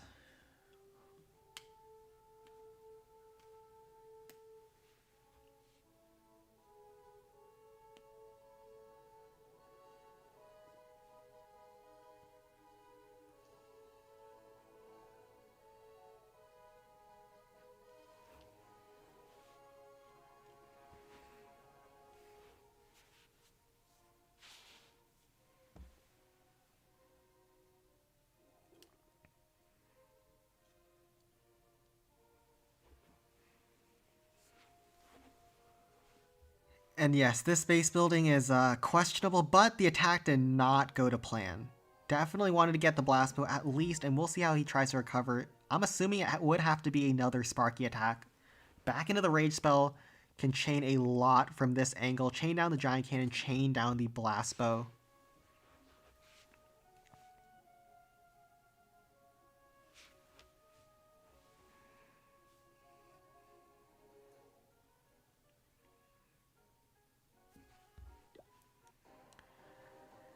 And now he's back in. Another Sparky, a minor, a frost spell as well is interesting. And we'll see if he has enough here. Frost spell on the backside blast bow misses the giant cannon. I don't even know if that frost spell was possible. Giant from down low. Ram from the right side. Sparky up the gut. Hog Riders to try to pick off those point defenses that Sparky is going to skip. Sparky locks on the blast bow, chains down the spear thrower around it, locks onto the wizard tower, will chain down the giant cannon in behind. The Hog Riders got picked off by the point defenses and drops another one down. Some giants ahead of Sparky to try to get that Rage Sparky going. She'll lock onto that spear thrower, chain down the giant cannon, lock onto the air defense, chain, get a little bit of damage on top of the district hall. I think they'll have to use the miner on top of the district hall, unless the Rage Sparky can do a lot of damage to it, which it looks like that is the case. Sparky looks at the blast bow now. Rage, it's still in the rage somehow. I don't know how Sparky was in that rage, but she chains it down with the barb to finish off the district hall. Sparky on top of that spear thrower, take that thing down, locks onto the crusher. 2 shots will take that down along with the air bombs and cannon. Miner up the right hand side to help support from the flank. Blasts down the multi-cannon low with the help of the zap. That will finish off the multi-cannon. Now, with the zap also resetting the giant cannon, Sparky's able to get one more shot, but that won't do much at this point, and they'll fall short at 77%.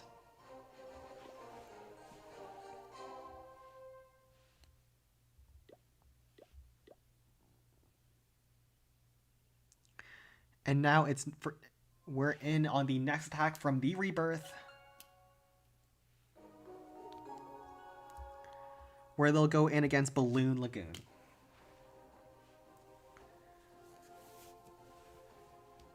And now Rebirth is going in against Balloon Lagoon with Golem, Frost Spell, Haste, Jump Spell probably over this wall on the right hand side.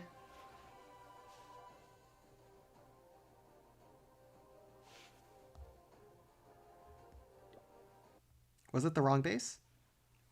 Looks like it was the wrong base.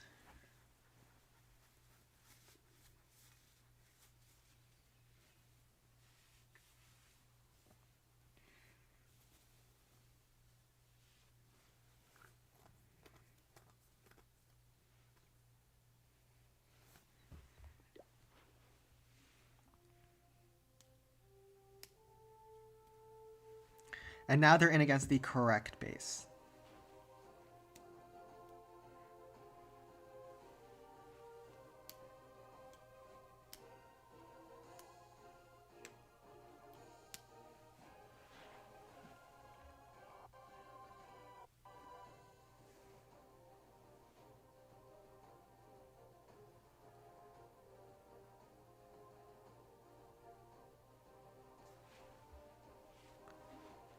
Jump spell up the right hand side to open up the map for deployment. Haste spell leading in.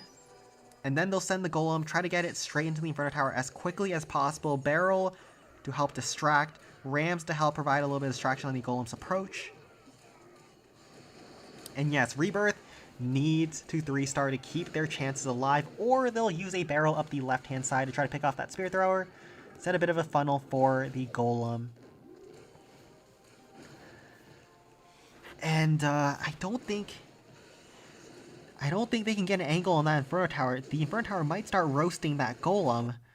I'm not sure how he targets that with the Hog Rider. We'll have to wait for the Rapid Rocket to go down, like so. The Inferno is fully ramped up, doing a ton of damage. Stun it to reduce some of that pressure, but Golem is already low from that. Miners up the left-hand side sweep through, grab the Rocket Artillery. Nicely done there. Explodes and finishes off the Rocket Artillery, and the other Miner explodes to finish off the cannon, damaging down the Bomb Tower a lot as well.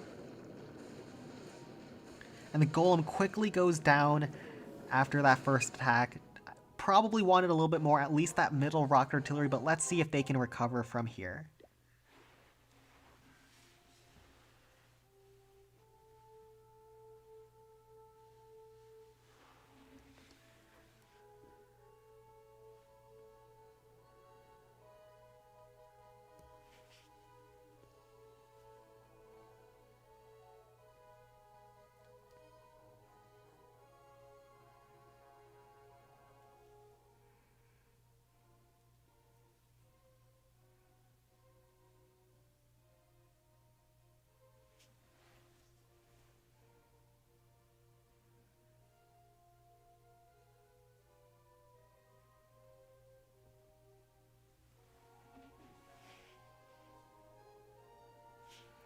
And now Rebirth is back in, coming in with Frozen, Sparky, Haste Spell, Giants in as well. Sparky up the top side to go after the Bomb Tower, Freeze on the backside, single Inferno Tower as well as Rocket Artillery. And what have they got cooking here? 5 Giants and a P.E.K.K.A. I assume the P.E.K.K.A. is there to secure the District Hall just in case.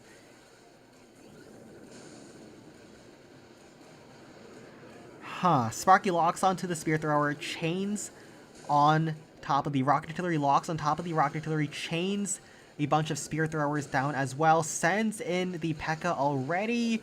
There could be a risk of a 1-star at this point, but Rebirth needs to go for broke. Definitely use that Zap spell to reset the Inferno Tower to make sure the P.E.K.K.A. can stay alive. The P.E.K.K.A. will take out the Inferno Tower. Very nicely done there.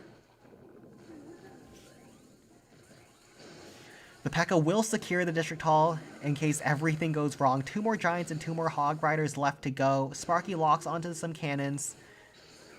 Chains one down. The Spear Thrower is distracted on some Barbarians from behind.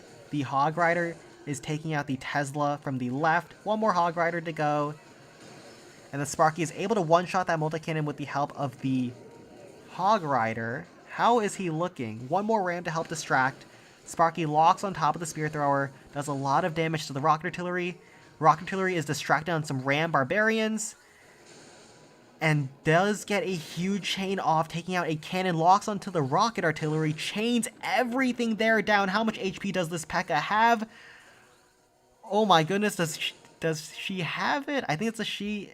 Sparky locks on top of the Rapid Rocket, locks on top of the Air Bombs, will chain down that Spear Thrower.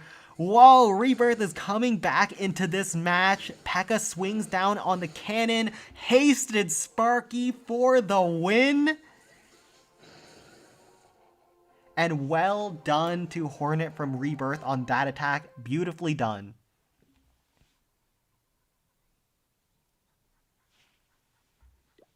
And let's head over the next attack from Mew.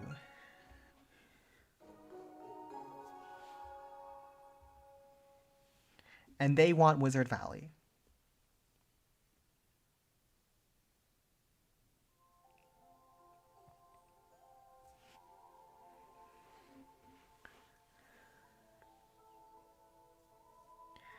So the score is now 15-14. It's not over just yet.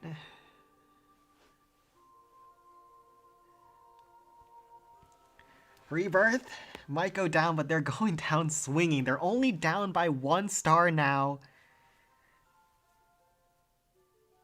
Oh no. And it's a free triple because they edited Wizard Valley. Let's head over back.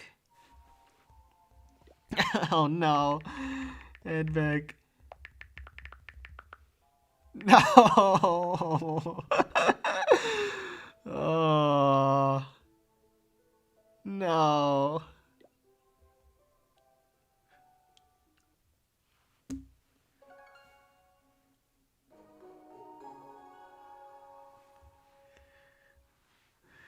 And Golem Quarry next. The hope was there. The hope was there, but Rebirth gives away 2 free triples, one of which was against Dragon Cliffs. Oh no.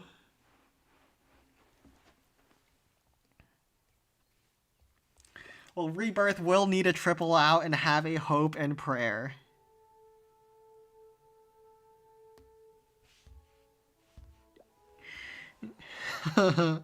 Now they're going in with Graveyard Hogs against Golem Quarry. Tempestum has 3 graveyards, 13 Hog Riders. No P.E.K.K.A here today. And let's see how far they can push into the base.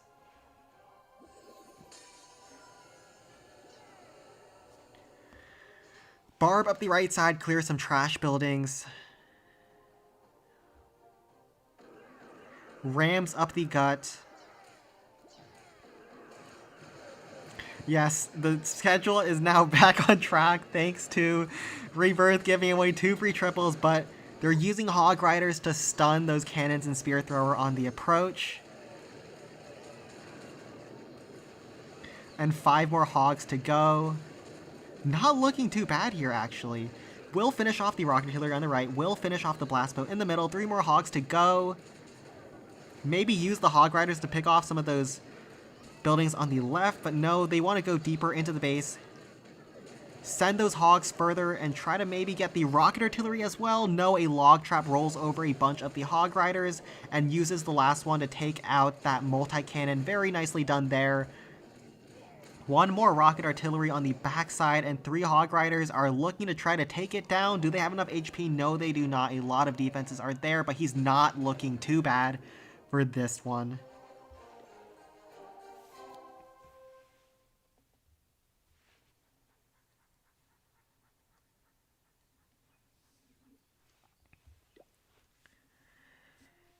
And now he's looking very solid for a finish. I would assume he might bring a Frost Spell on top of this Rock Artillery as well as Blast Bow, and then go in with another Graveyard Hog attack. We'll see. Maybe he'll even bring a Jump Spell instead with 3 graveyards to get over this wall to make it a lot easier to deploy troops closer.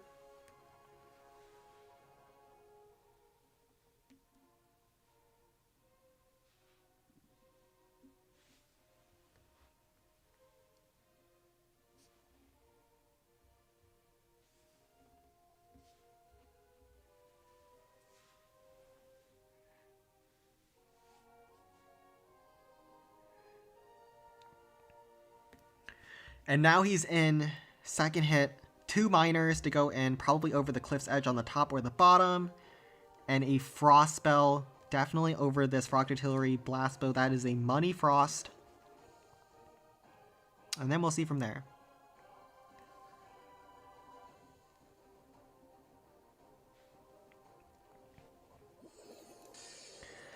Frost Spell to hit Tesla multi-cannon.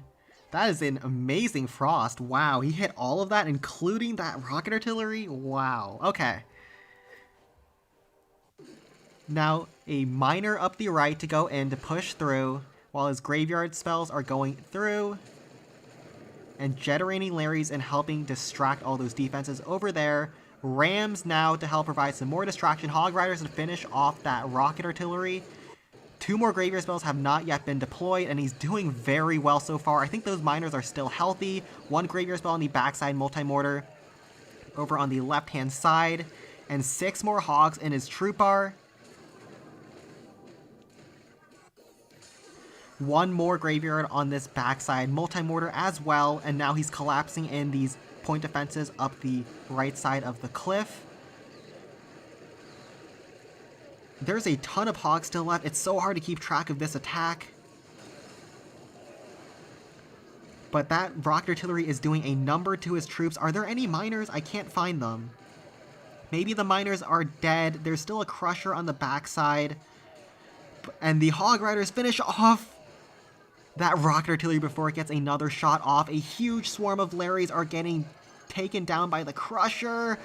but they finish off the Crusher with the second wave. A bomb pops and kills a bunch of Larry's shields. 3 more Hogs are low and are going towards the last Spear Thrower on this base. Does he have enough? He's going to get a triple against Golem Corey to keep them in the game.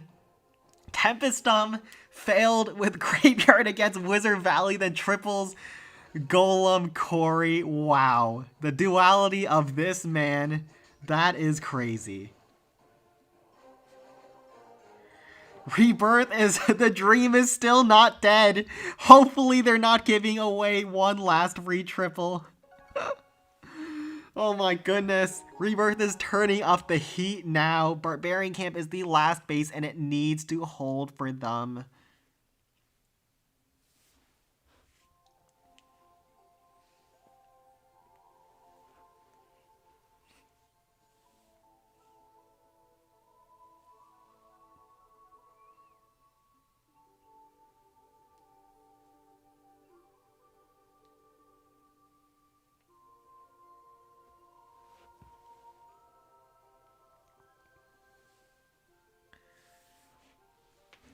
Barbarian Camp is now on the board. Oh my, no. Ain't no way. This is the Barbarian Camp from my show match. Oh no.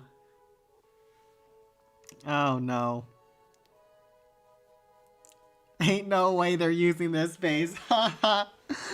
Ain't no way. This base has to hold for them.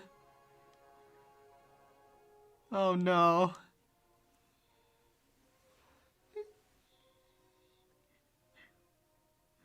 This is what I used against Wuha last week, and let's see if it works now. Rage Sparky coming in. Wait, hold on. This base is actually good against Rage Sparky, but I don't know about this Tesla placement.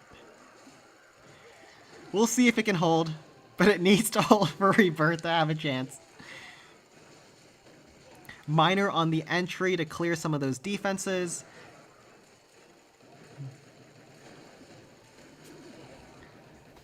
Miner is able to blow up on the multi-cannon, but it doesn't have enough damage to finish it off. Now a jump spell to send Sparky over. Rage spell leading her into the base.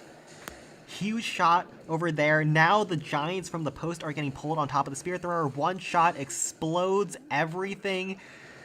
Another Rage Sparky shot on top of the multi-cannon will take out the bomb tower as well.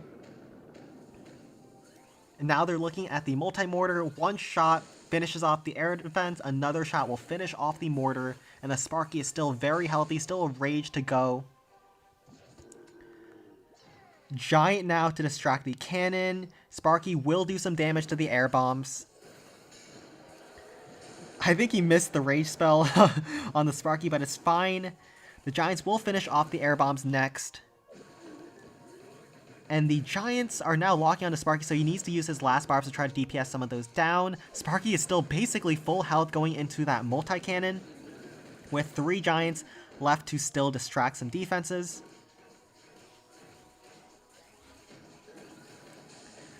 It'll take 2 shots for that multi-mortar, and that'll give the cannon some time to shoot back. 3 Giants, 1 to go in towards the rocket artillery, I assume. And then the Sparky will get a huge rage chain on top of the air bombs, finishing off the bomb tower. Sparky then moves on to the Spear Thrower, finishes off the Spear Thrower, and will look towards the rocket artillery next. Another Giant to continuously distract the multi-cannon. 2 shots on the rocket artillery would finish off the multi-cannon, but does it have enough to get another shot off? Yes, it does. Finishes off the multi-cannon, turns towards the Spear Thrower, and the Sparky will not get much after that air defense, but a very solid first hit against this base. If he triples, the match is over. And let's take a look what he does.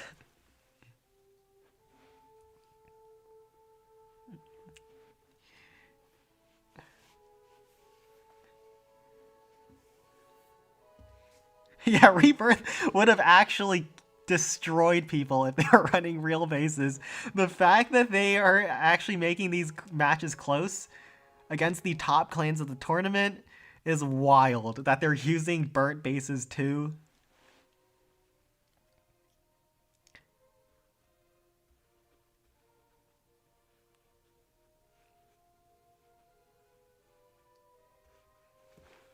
But let's see if they can convert this. He's looking very solid to two-shot the space now.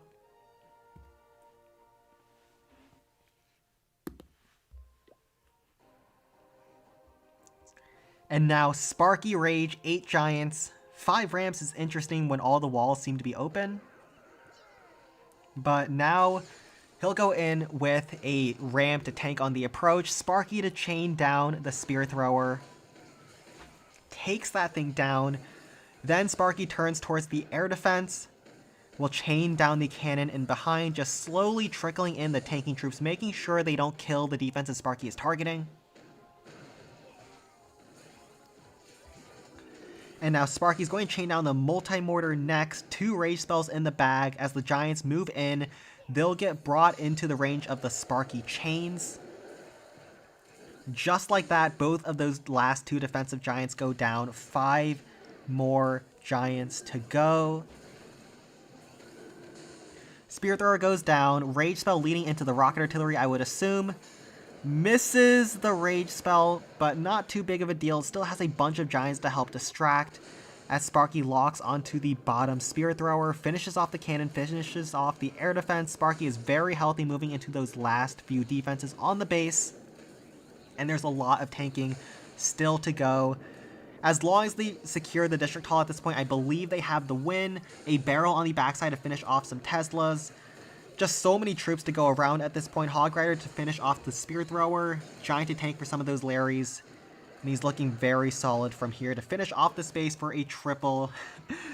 Rebirth probably would have a very good chance at winning some of these matches if they weren't running such burnt bases, but it looks like they're not going to hold here. Moo is going to secure the win with this triple against Barbarian Camp. Sparky is looking towards this District Hall, pushing herself back 1 step at a time.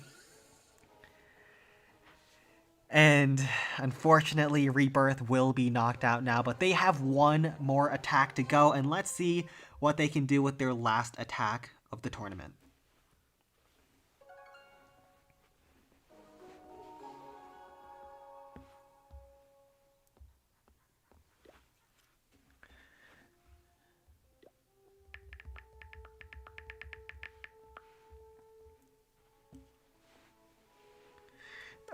The Builder's Workshop was a base from York from September 2020. Oh my goodness.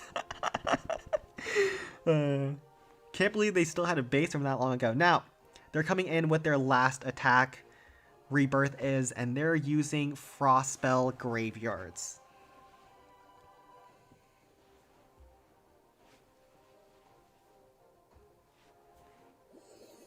Frostspell on the middle rocket artillery, as well as air bombs, air defense.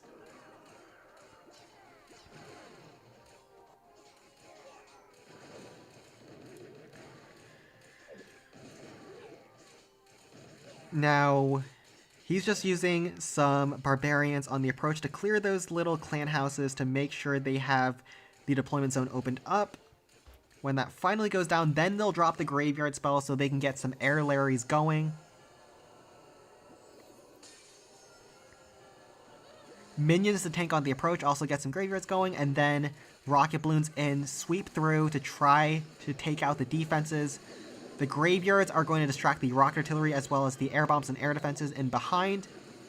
And he's just using an Inferno Dragon as well, very nicely done there, to take out the District Hall, open up the map for deployment.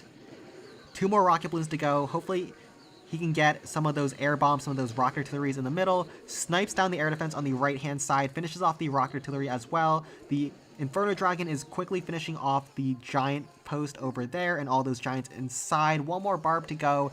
Pulls a couple of bombs, but it can't do much. Let's see if they can finish off the space. Only 27%, but a lot of key defenses on the backside.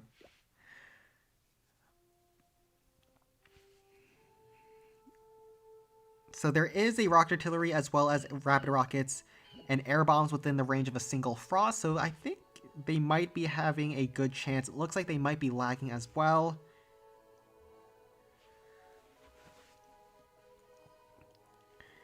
And it looks like they'll need a second to try to get back into the game.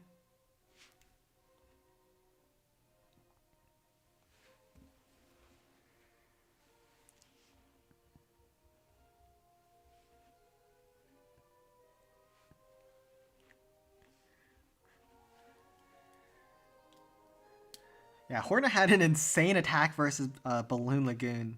That was wild. Every time I think Rebirth has got a 1-star, they managed to pull a triple out of the hat.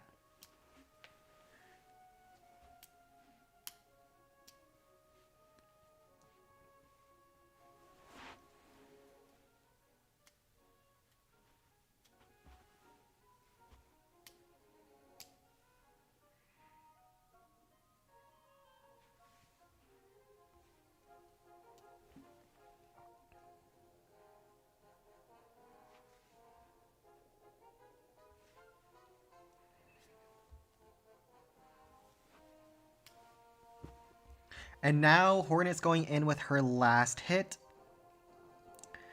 Whoa, would not go Graveyard Hogs here.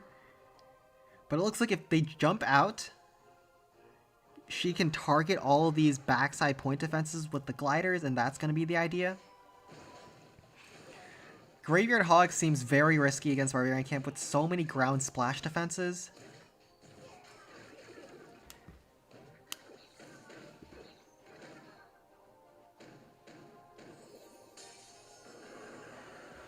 Three ramps from the top side. Now using those Hog Gliders to stun those defenses on the approach. Barbs in behind to clear the trash buildings. A P.E.K.K.A.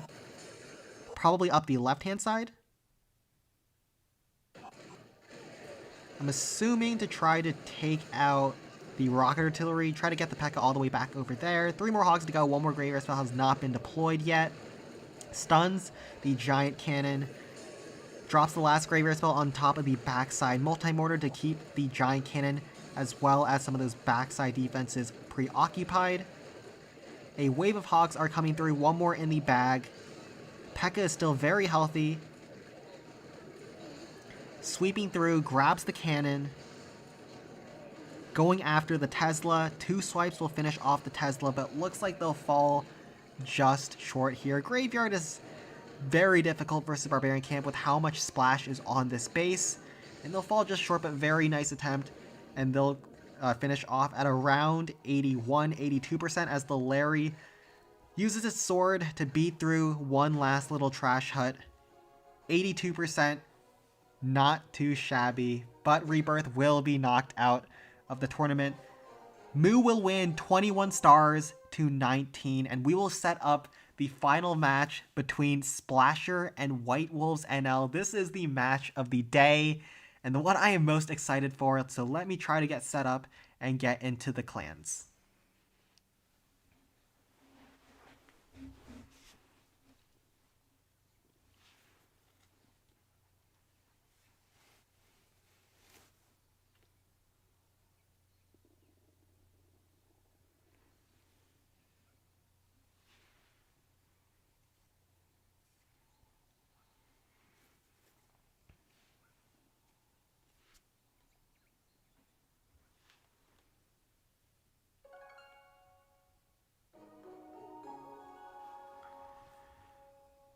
Alright, so I will send White Wolves main account.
First match between Fons and number 2 was definitely the match I was personally looking forward to the most, but I think everyone is excited to see Splasher for the first time going up against the number 1 clan, White Wolves.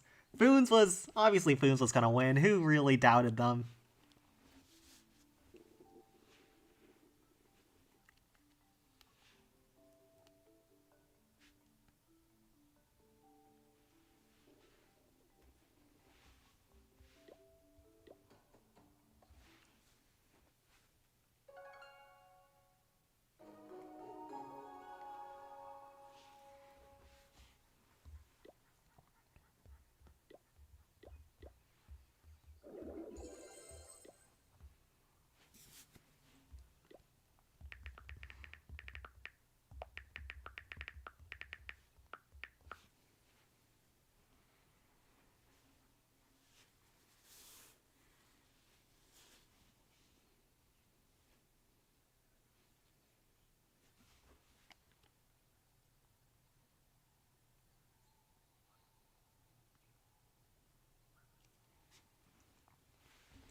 Alright, we'll just be waiting for the members of White Wolves NLs to come on in.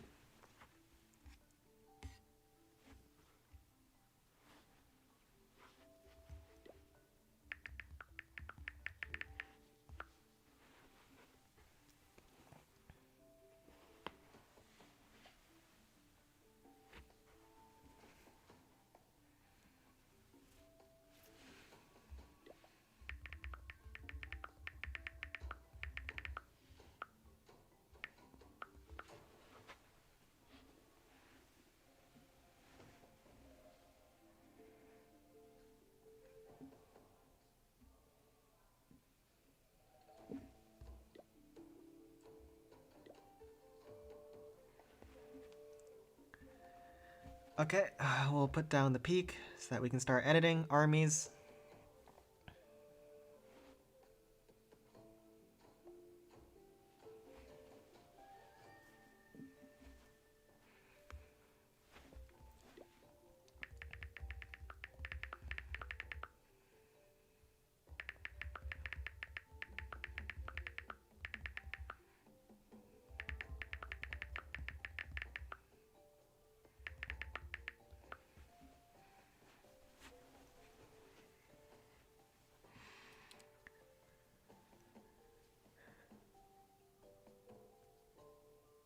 And we'll get started at 2. First time we'll be on time for one of our matches. And White Wolves will start off attacking the Splasher against their Skeleton Park. Probably a Golem, if I had to guess.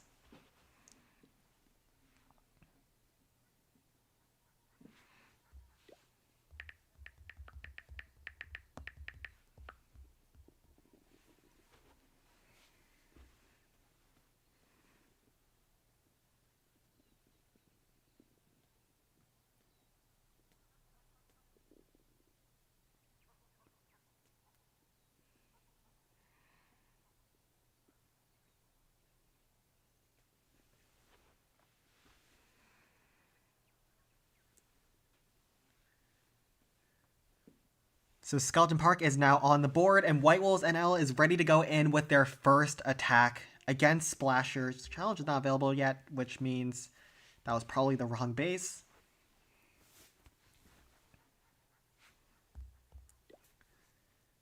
Or they just had the message wrong, and now they send in Splasher Skeleton Park.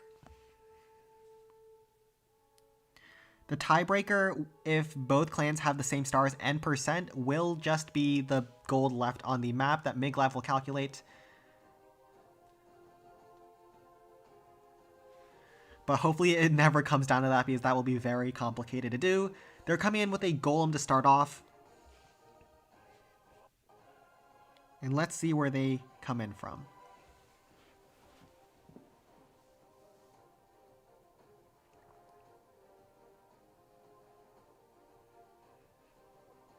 Rock, paper, scissors.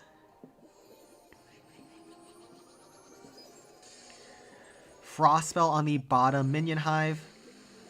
Rocket balloons on the approach. finishes off all those point defenses there. Also grabs that Tesla as well. Now the Golem has a very safe entry, very cool approach right there to finish off the Tesla, finish off the cannon. The minion hive is slowed down.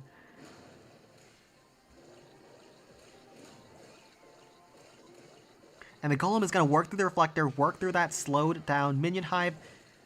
Inferno Dragon from the right is going to burn through that reflector over there, as well as get a little bit of extra percent. A rocket... Okay, I don't know what's going on here. White Wolves is going with something crazy. A rocket balloon to finish off the multi-cannon. And the Golem is now healthy and in a money position to grab so much value in the backside. Still at 60% HP with that beautiful approach at the beginning. The Golem does walk away from the rocket artillery, but it's not too big of a deal. He's still going into all of the defenses inside of the base. Finishes off a cannon, finishes off a spear thrower. I don't know how he ended up all the way back. A zap to reset the multi-cannon. How is he back to where he started? He's going to take out the district hall that he missed earlier, and maybe he can even grab the rocket artillery in the middle. This man is cooking on the very first attack. What an approach so far. Finishes off the reflector in 2 shots. Turns left towards the rocket artillery. I think the Golem just doesn't have enough with the zap trap, taking him out. And we'll see how he tries to finish this off, but he's looking very good now.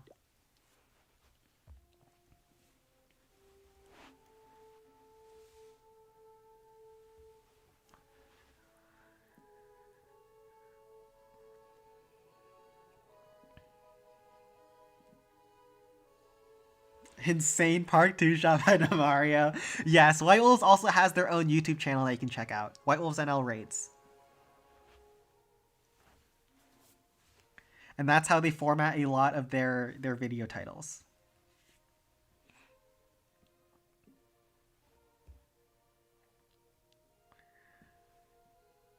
But I think he's gotten so many defenses that I don't see him falling short. I think he just frost the minion hive and a bunch of other defenses on the backside. Then you'll leave some miners to save for this rocket artillery over here as the Golem works its way closer. But let's wait for him to go in.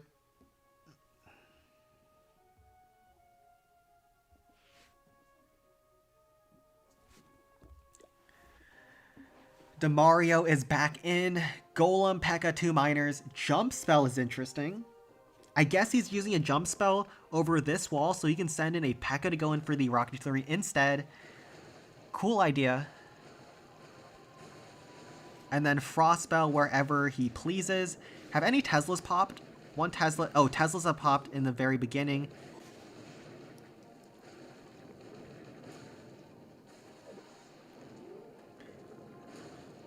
Is he trying to swag his frost spells? Ain't no way.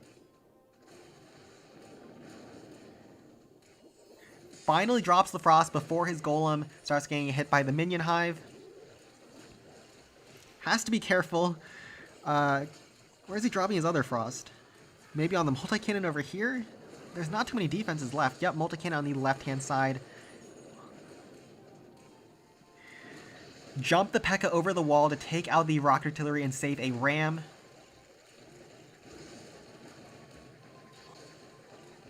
Golem is now getting low, though.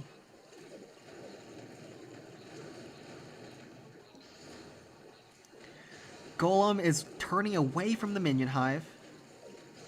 Miner is finishing off the right-hand side Tesla. Golem is now getting very low. This is going to start getting closer than I thought this was going to be. A second miner to tank for the first miner. Nicely done there. Golem is getting very low as it walked away from the minion hive. Miners are finishing off these 2-point defenses on the backside. P.E.K.K.A is still healthy. Miner is going to blow up that spear thrower, and he's still looking good. Miner's going to take out the multi-cannon. P.E.K.K.A is going to finish off the wizard tower, and there's no more defenses that can shoot at him. A zap trap, a bomb pops. Can traps finish him off? Depends on how many there are, and there are not enough. He's going to secure White Wolves their first triple of the match.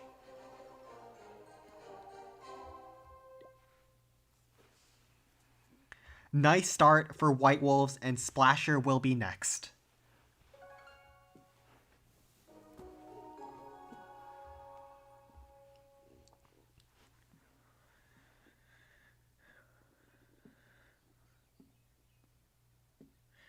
Looks like the Billy streamer has also come in.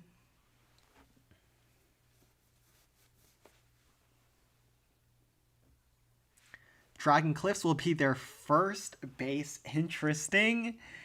And let's see what they got cooked up against White Wolves' Dragon Cliffs.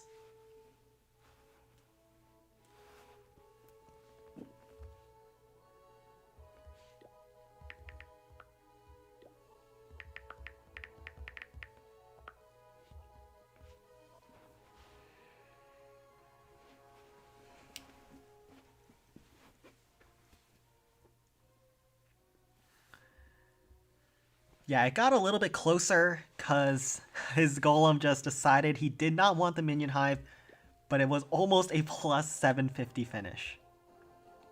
6 dragons on the board on a Dragon Cliffs. They're going in with a golem, as most clans will in this format. Frostbill probably on the Inferno Tower on the approach.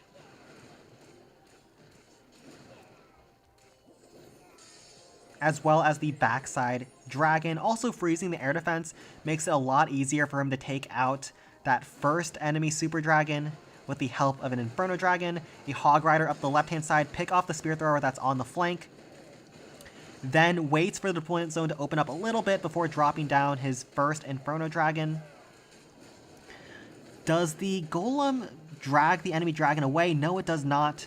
And he takes down the first dragon on the base as well as Inferno Tower. More dragons are popping. He has a barrel to distract, as well as an Inferno Dragon still left. Another dragon from the left side got pulled, which I don't think he was expecting. The Golem, is he able to get that blast bow with the death damage? Yes, he does. And his Inferno Dragon is not able to get much more, but he's got a very solid attack. Akamaru definitely has the chance at a 2-shot here. Definitely with another Golem, definitely from the bottom side inside the haste spell. He has 2 frosts to go, and we'll see if he can convert this.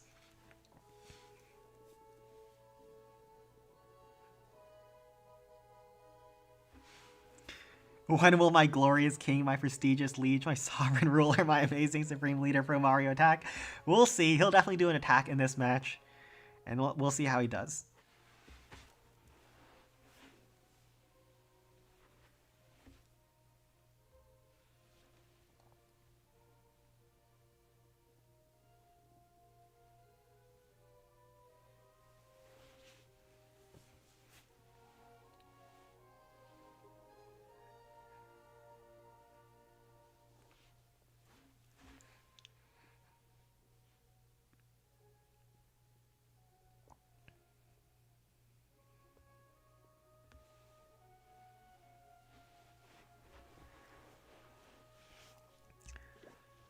Akamaru is back in from Splasher, attacking White Wolves' Dragon Cliffs. Let's see if he can land the 2 Whoa, only 2 Inferno Dragons. This man is cooking. 2 Inferno Dragons for 4 enemy dragons.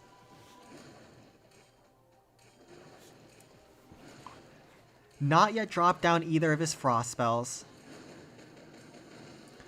Drops down Inferno Dragon to snipe the enemy super.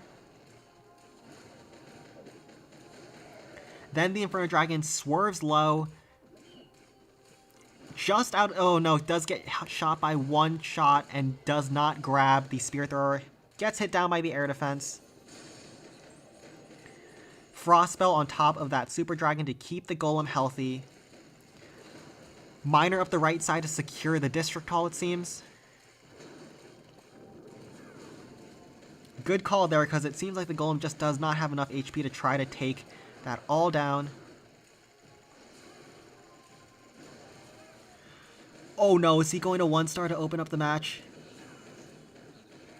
Does the Inferno Dragon... Inferno Dragon does go back to the District Hall to secure that because he had nothing else to try to kill that thing. Hog Rider take out the cannon. Frost Spell on top of the enemy super. And he's going to secure the District Hall. Almost swagged a Frost too. But it's not going to be a disaster just yet. 71%. A Zap Spell can finish off a Hut for 72. And oh boy, that could have gone bad. But Splasher is able to recover the 2-star and we'll head over to the next attack from White Wolves.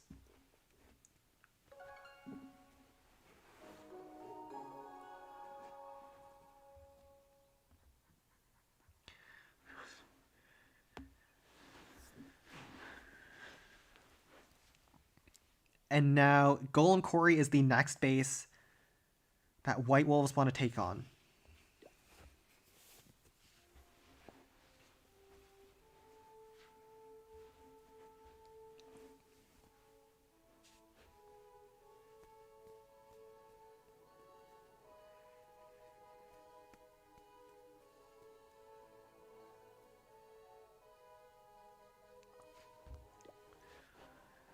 White Wolves is in. Pro Mario is in now, as Cora requested. He's going in with a Golem against Golem Quarry. I think he might have just missed a Frost a little bit. He might have been able to hit the Rocket Artillery, but that looks like a very tight Frost. And he's sending 2 miners, I'm guessing, up the right-hand side to sweep through. Try to pick off some of those defenses, including the Rocket Artillery. Once the Golem starts walking in range of the Rocket Artillery, 2 barbs to funnel the left-hand side. So I can see the plan unfolding already. Once the Rocket Artillery starts looking at that Golem, 2 miners on top of this cannon to sweep through.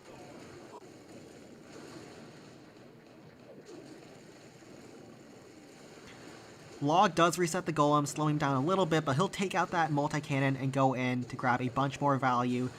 Zap to take out that Hut. That'll speed up the Golem as he moves his way in. Miners are still going strong up the right-hand side as the Golem now tanks for the cannon as well.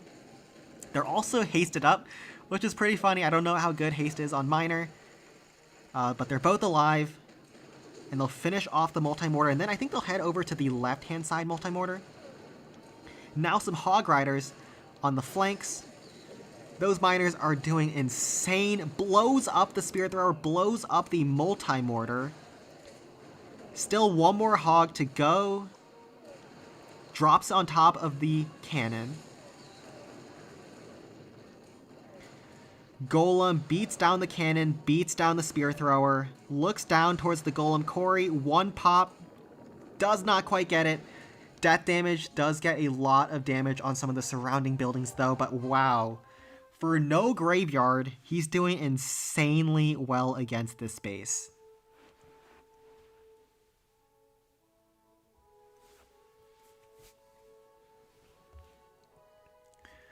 And it looks like the next base for Splasher will be Skeleton Park.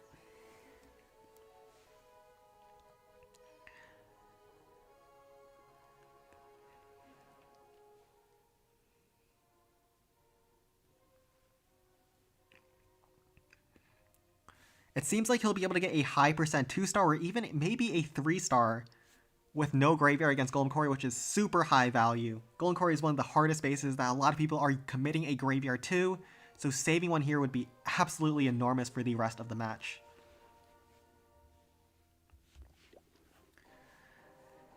And Pro Mario is now good to go with his second hit. He'll drop down his Golem back inside the haste spell to go in after the cannon Rocket Artillery and try to push in towards the District Hall. Then a Frost Spell on top of all those defenses. Both the Blast Bows, which are some of the nastiest defenses against the Golem because they have such huge range and high single target damage.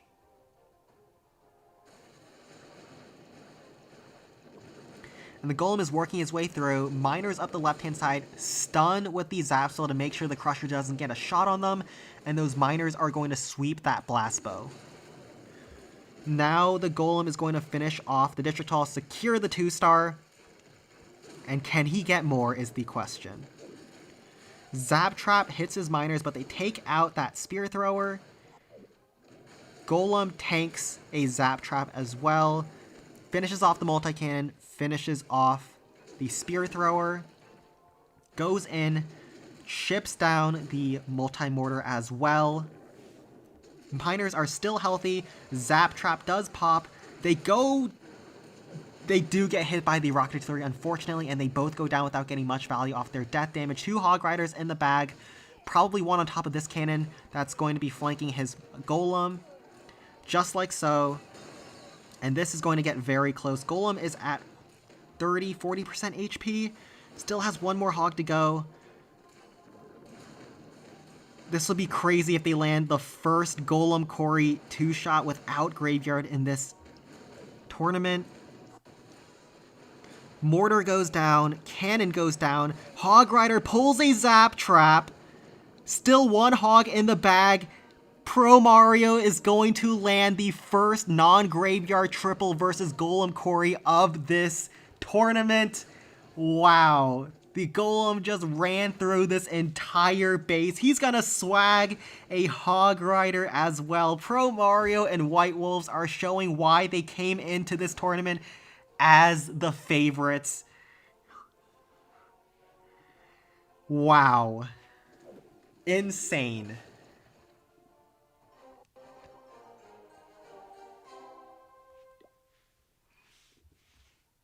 Well done to him.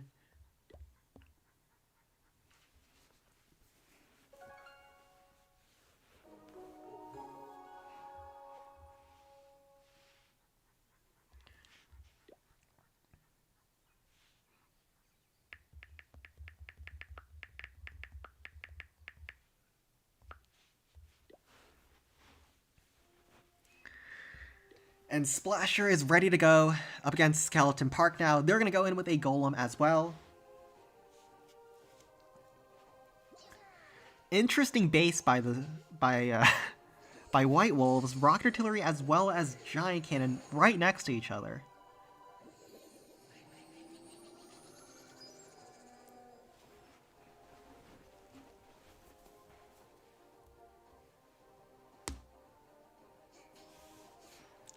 Yes, White Wolves is looking very good now. Golem to go in from the top side.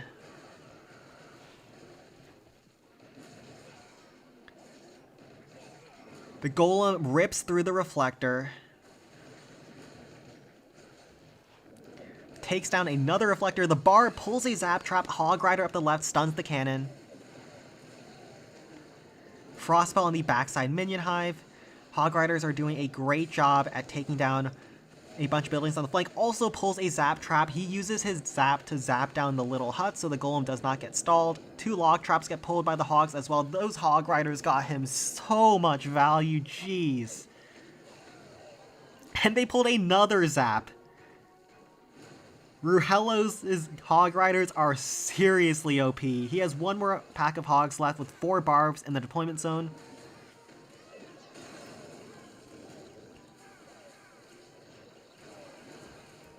And now 2 more Barbs left. The Golem gets the District Hall, so no risk of 1-starring. 2 more Barbs to go. Where does he use them? On top of the bomb tower while the Golem is providing a tiny bit of distraction, and they can finish that thing off because he was quick enough on that. And he's looking very solid to finish off this Skeleton Park in 2 attacks.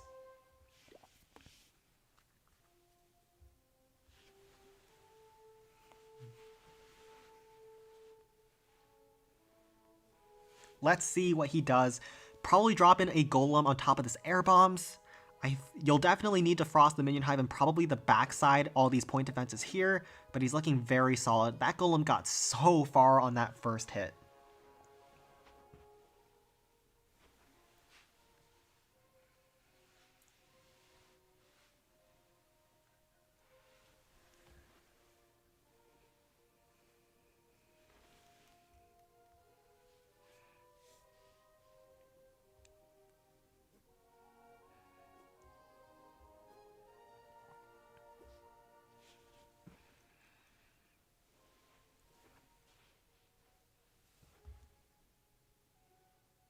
Oh, thank you.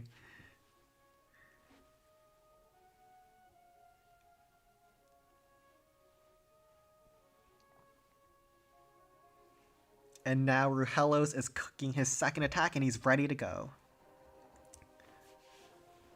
Another golem, this time going to drop it back into the haste spell on top of this air bombs. That's obvious to me already, but what he does with his frost spells, we shall see. Like I thought, on the backside and on the minion hive,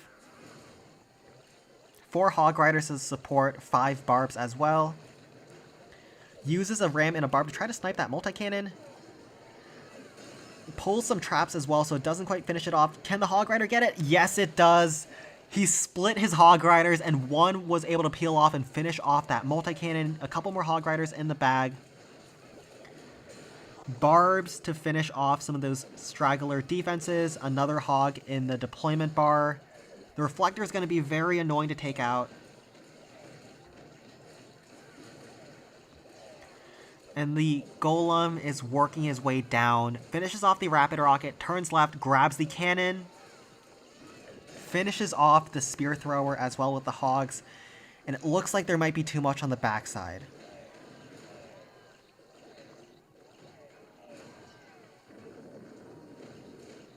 So it looks like he's going to fall just short. The Tesla farm was very well placed while his golem was on the minion hive and getting stalled for a very long time. It was just getting beat down by all that DPS around it, and he's going to fall just short at around 80%. Looks like White Wolf's bases are also holding very strong in this match as well. But his attack will end at 83%, and we're sending it right back to White Wolves for their next hit.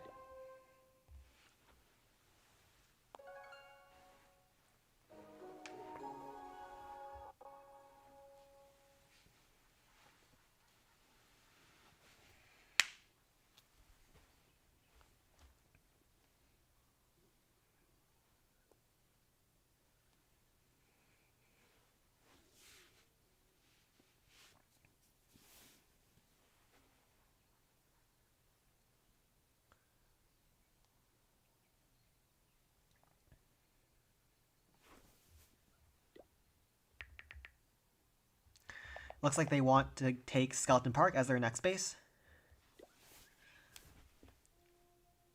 Wait, didn't they already hit this? Yeah, White Wolves already tripled Skeleton Park.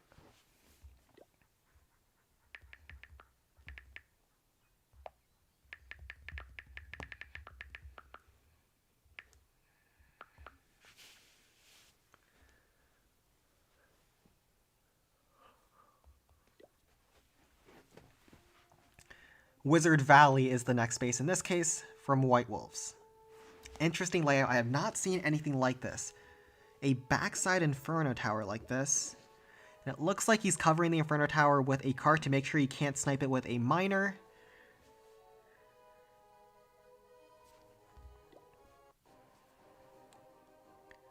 And they're just going to go in with Graveyard. They're not playing around. White Wolves want to take the triple. Jump over this section to save some rams. Graveyard leading into the base. A Troll Tesla pops, but that's going to be free for those 2 Barbarians to quickly DPS that down before moving into the base.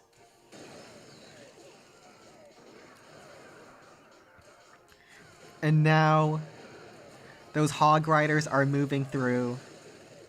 Graveyard spells will pull any bombs like that one right there in the middle. So its Hog Riders will be safe on their approach. Miners up the right-hand side to sweep through, grab the giant cannon. The Graveyard Larrys are now converging on top of that enemy raid cart post. Another Graveyard spell behind the Wizard Tower to distract that away from his bulk of Larrys. 2 miners are sweeping through to DPS down that giant cannon. 4 more Hogs still yet to be deployed. And oh my goodness, he's already pushed so far into the base, grabbing the District Hall. Taking down the Spear Thrower as, oh my, is he gonna one-shot this base? Oh no. Oh no. What is this? Another raid cart goes down. The Inferno Tower is about to fall. 1 more Hog is still yet to be deployed. And it's going to take out that Wizard Tower like it's nothing. There's still a swarm of troops. Oh my goodness. White Wolves, after yesterday, they're not playing around anymore. 53% and counting. Miner blows up a spear thrower too. And this base is gone.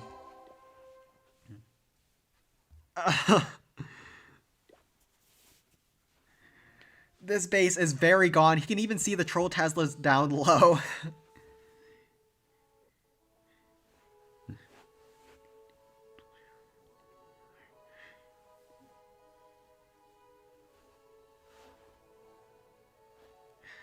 59% first attack. This base is screwed.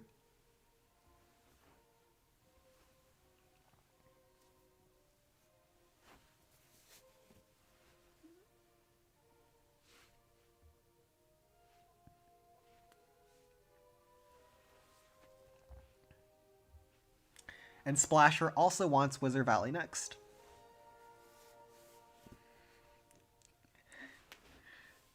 Insane plus 752 shot against Splasher. Wizard Valley. Now Zakar is back in with his second hit. And more Graveyard. I don't think he needs any spells. He doesn't need half his army or any of his spells at this point. But it'll bring it all along. Get those Graveyard spells going. The real victory is not the 3-star, it's the Larrys you spawned along the way.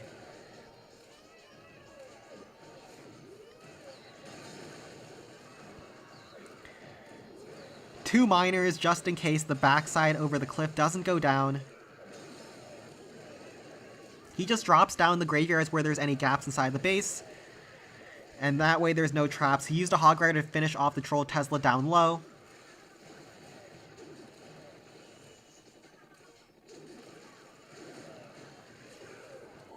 Couple more Hog Riders to go. Pulls the last bomb inside the base. And 2 defenses is not stopping all of this from taking them down. An absolute devastation against Splasher's Wizard Valley. White Wolves NL is 3 for 3.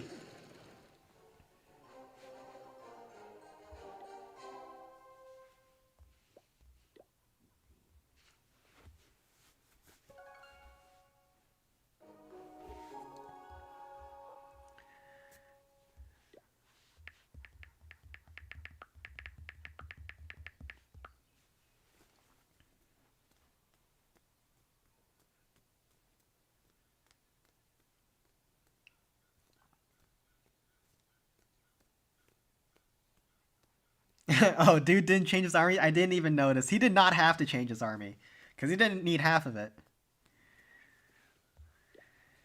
And now, next attack will be from Splasher. Brian is going in. Graveyard Hogs as well. Both of the clans are using Graveyard versus Wizard Valley, just securing the triple as much as possible. Not taking any risks, because Wizard Valley can be a difficult base with the Inferno Towers to do on a first attack without Graveyard.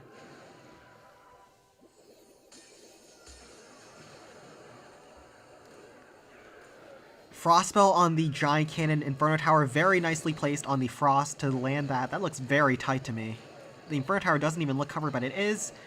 Hog Riders to go in from the bottom section as well as the right flank, with the Frostspell and the Graveyard spells distracting and slowing down everything, as Hog Riders are so safe on the approach.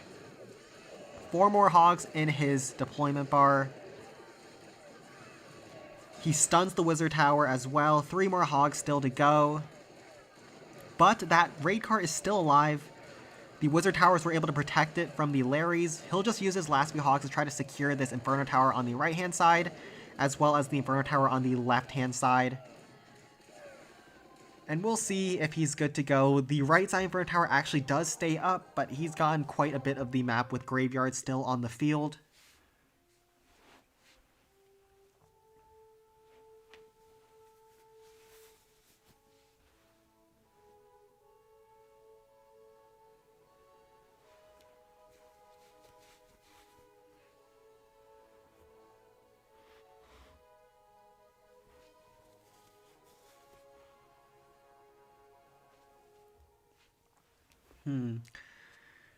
Even though I think there's still a chance This base is not trivial from here.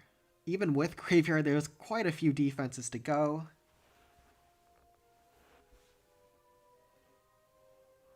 And we'll see the power of IQB's base building, which is White Wolves' base builder.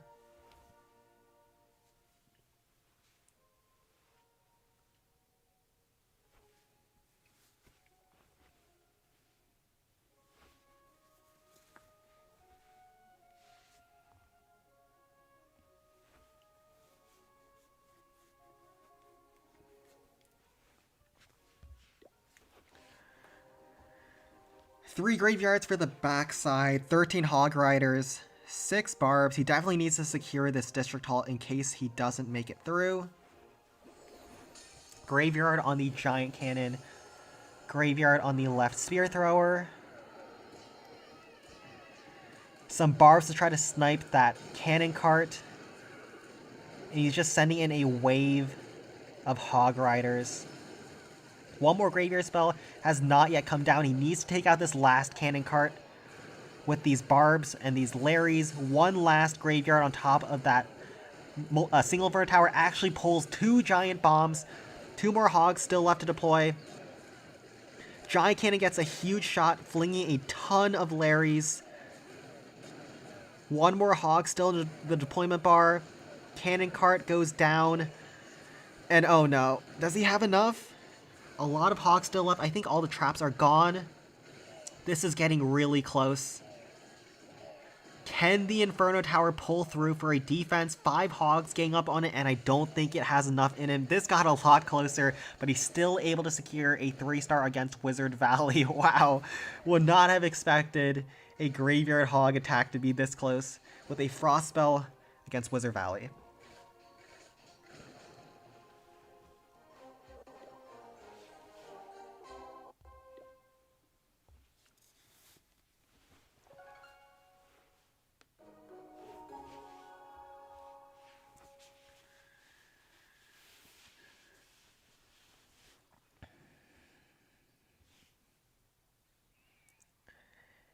And White Wolves is in with their next attack. As we enter into the 4th round of attacks, the score is 9 stars to 7. White Wolves is perfect right now, but they're going in against Dragon Cliffs, which is the hardest base. Let's see how they do.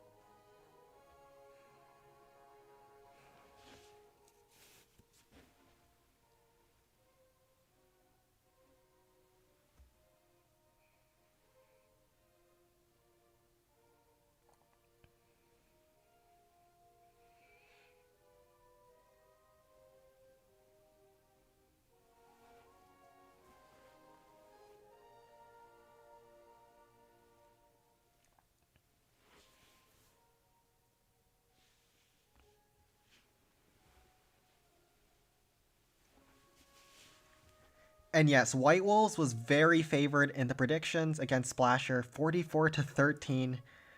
And they're really showing off why they came in as favorites. And let's take a look at what they do against Drag. Oh man, what is... S-King is here to cook. Sparky Rage Frost versus Dragon Cliffs. Oh no. He's here to show me how it's done. Oh boy.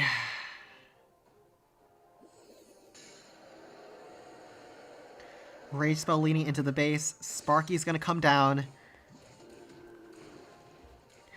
He's coming in with a Sparky Dragon Cliffs. It is time to go. Jump spell, unlike I screwed up last week, to get his Sparky over the wall, open up the map for deployment so he can drop in his distraction troops into the base. Sparky locks onto the cannon and will chain down the Wizard Tower. Then moves on to the Bomb Tower next. Will take 2 shots because it stands outside of the Inferno Tower. An Inferno Dragon to snipe the enemy super. The bomb tower goes down, and the Sparky now swerves down for that Inferno Tower, takes out the enemy Super Dragon, takes down the Inferno Tower. Sparky is kind of low now, but he has 2 more Giants, 2 more Rams. He's taken down an enemy Dragon as well. Giant is going in to help provide a little bit of a distraction. He's actually looking quite solid here. Very good attack so far. Doesn't quite secure the District Hall on the first attack, but he does grab another Sparky Chain. Maybe on top of the cannon as well. Yes, he can. And he's looking not actually too bad with the Frostbelt already down. We'll see how he tries to finish this. And yes, they are the #1 clan in the world. And let's see what they can do to try to finish off this Dragon Cliffs.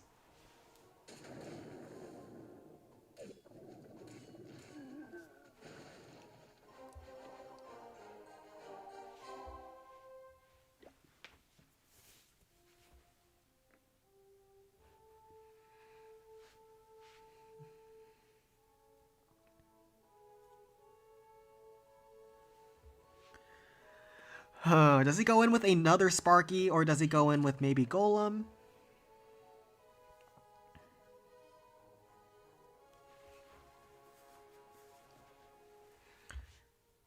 We'll let them cook, but it looks like Splasher wants Golem Quarry next.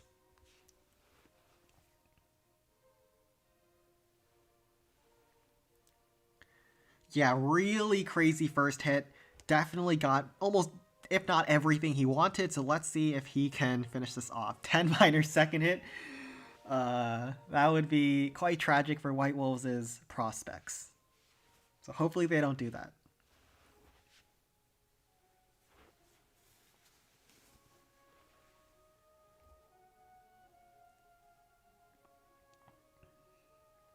And even though there's a rule about 2 minutes for scouting time between first and second attack, I don't mind if you use Sparky Dragon Cliffs. Take a little bit more time. Now he's going to go in with a Golem to try to finish things off. Haste Spell to haste it into the backside. He only has 2 Inferno Dragons. What does he have in store for us?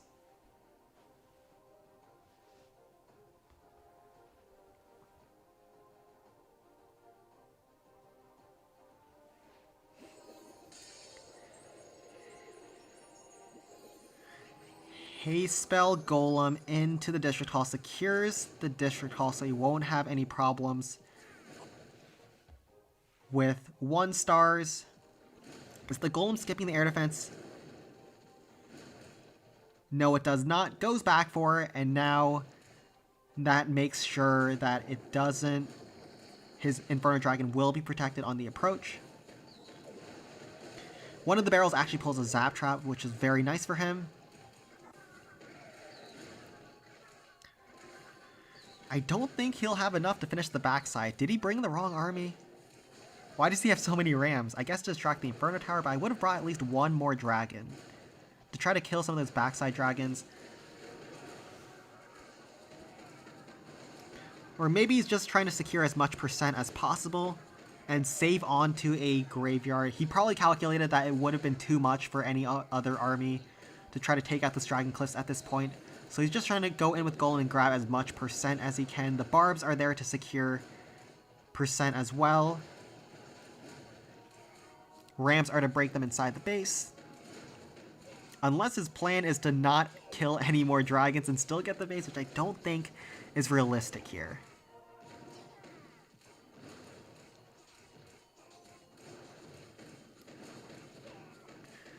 So he's going to get a very high percent hit, probably in the tune of 90%. Still has a Zap Spell to zap down some huts. But the Golem is not going to be fast enough to outrun those dragons forever. So not a bad hit. Still going to get around 90%, and that will keep them well into the lead, and they'll have done Dragon Cliffs, which is the hardest base. Zap to stun the dragons. Golem punches through the air defense. Will get its death damage off and kill 2 more buildings for 92%. Very solid hit from them. And they're doing very strong in this match.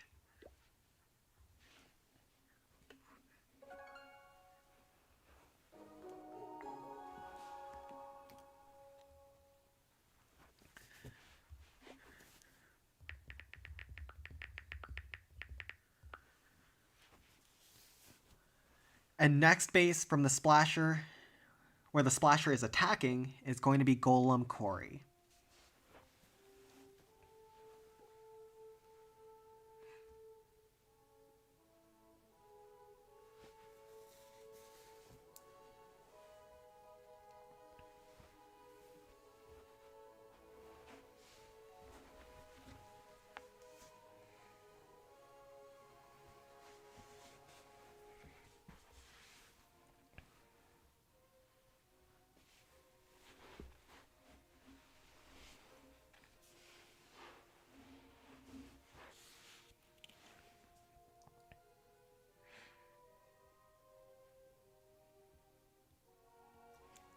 Yes, this is definitely a much more different Golem Quarry than we've seen from any other clan so far. Every clan has tried to take advantage of the cliffs to protect their defenses and put everything in behind. But it looks like White Wolves have decided to front load Golem Quarry and just say, Golem Quarry has so many defenses that you can't get through them no matter what. District Hall is served on a silver platter. They're not here to defend the 1-star. 6 wizards, Luca's going in, bunch of rams, hog riders, graveyards to distract the defenses as his rams start dying off.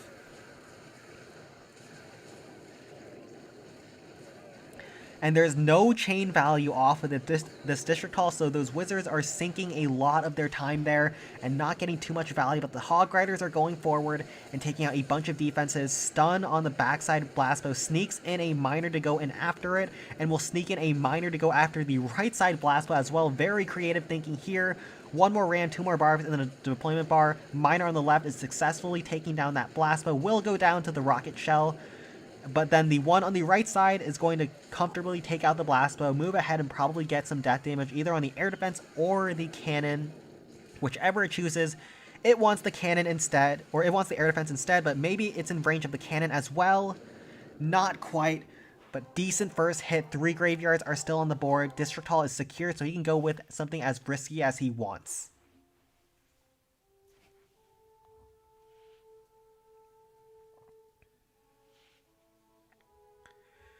He's looking very solid. Very nice job on the miners on the flanks grabbing those Blastbows. He used that jump spell earlier because he couldn't open the wall here, and that way he'd get an angle on the miner on the left.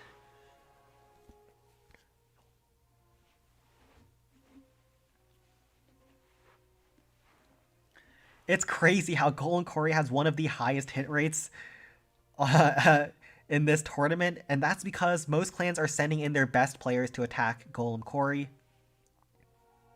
and also using one of their graveyard attacks for it.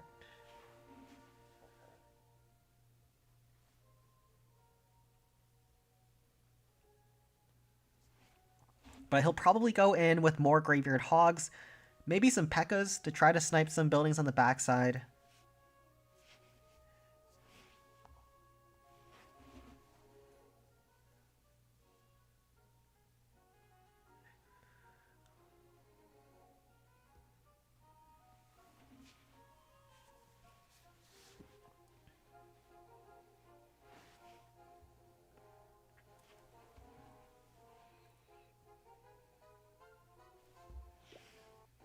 And Luca's in with his second hit. Similar approach to before. Some wizards to provide some DPS, so the hog riders to go in, stun the defenses, and get the graveyards going. He's going in with another jump spell, not a zap spell. That's interesting, considering he already has 10 rams, and there's like no walls that are even closed. But we'll see what he's got cooked up. Jump through the middle, that way no rams have to waste their time breaking that wall. And they'll go forward to distract the defenses instead. Rams to open up the left and right walls, and that way he can send his rams deeper into the base. Hog Riders down to take out the defenses on the approach. Wizards are in behind. Wizard is going to finish off the Rapid Rocket and move in towards the Rocket Artillery towards the left. So much spam everywhere, it's hard to keep track. The Hog Riders are finishing up the left side rocket artillery as well. One more hog to stun this rocket artillery, and there's just one big blast bow staring at the rest of his troops. If his hog riders or Larrys can sneak in, this base is cooked. He tries to send in a barb to take it out, but it gets zapped down. I think he's looking good though. Wizards are still alive. Larrys are everywhere. Hog Rider's still on the right side of the base. Mortar is the last splash defense left, and there's a wizard chunking this thing down. We can't even see it on the map, but it's finishing off the last major threat to him on the base. Very nicely done. Golem Corey is getting tripled again. Apparently, Golem Corey is weaker than Wizard Valley in this tournament, but now let's head over to White Wolves' next attack. Splasher is back in the game.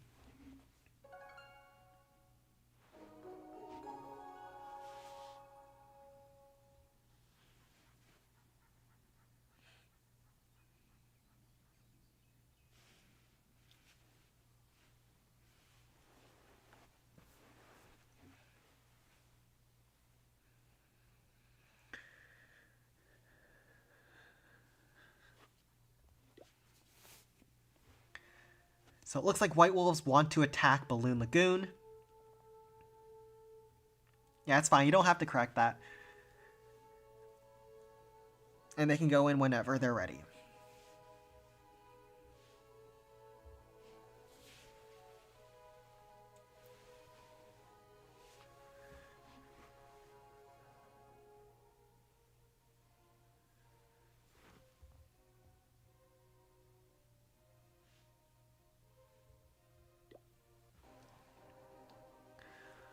And Zakar is in from White Wolves NL, coming in with Graveyard Hogs, 2 miners to go in, probably out over the lagoon when the Graveyard Skeletons start spawning to perhaps snipe down this Inferno Tower over here. He doesn't have a jump spell to go out from the right-hand side, which means he's just trying to push straight through the gut.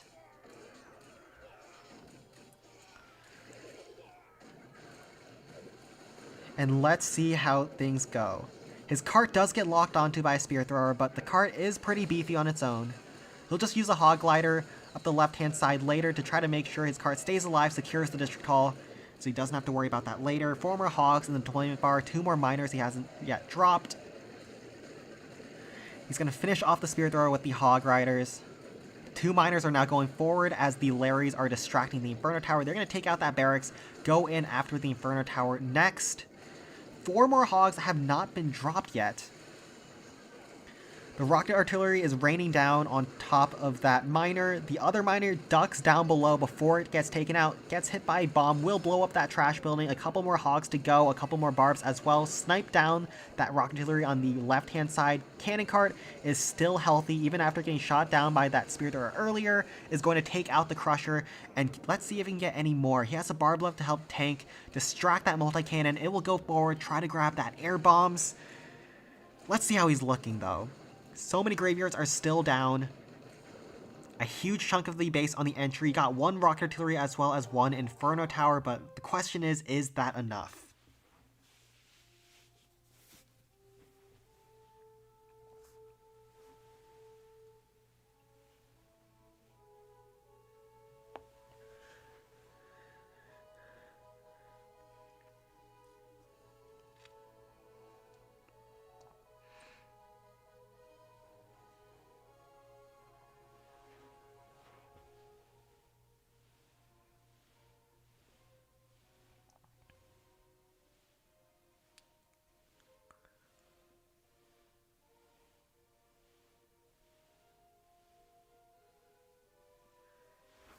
So what does he want to go in with? So Splasher wants Barbarian Camp next. With 3 rocket artilleries on the backside, it seems quite difficult to try to go in with a Hog Rider finish.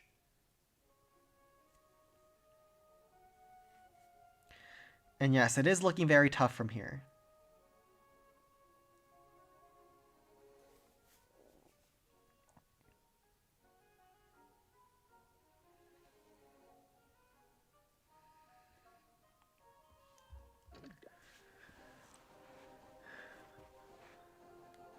So he comes in with a Frost Spell on the backside rocket artillery, and then 2 more graveyard spells. 1 on the other side of the bomb tower to make sure it doesn't splash him too much. 1 on the Inferno Tower to distract that. He's going to use a P.E.K.K.A probably on top of this rocket artillery just like that. Some Hawks to help support with some Rams to help distract as well. One rocket balloon on the backside. I wonder what that's for. Maybe for this bomb tower over here? Yep, snipes the bomb tower as well as the cannon with the rocket balloon. Nice base identification there. The P.E.K.K.A is going to sweep in and grab the bomb tower. 5 more Hogs to deploy. And he's going to use them. Where is he going to use them? A couple on the backside, spear throwers. The graveyard has assassinated the rocket artillery, the one from the first attack. He has 3 more Hogs to go. A lot still left on the base. 1 on top of the Inferno Tower, 1 on top of the Crusher. Multi-cannon will go down to the Hog Riders that help assist. The Crusher goes down before he gets another shot off. A bunch of Hogs are still moving through. P.E.K.K.A is half health at this point. And there's a couple of Larrys moving alongside of it. The walls are open, so the P.E.K.K.A can go forward. What's it go after? It takes out the cannon. There's a Troll Teslas on the top and the bottom, which might be the death of him. But there's a few more Hog Riders and some Larrys cleaning up in behind. The Log Trap misses all the Hog Riders. I think he's going to get done in by the Troll Teslas. But very nicely done on this attack.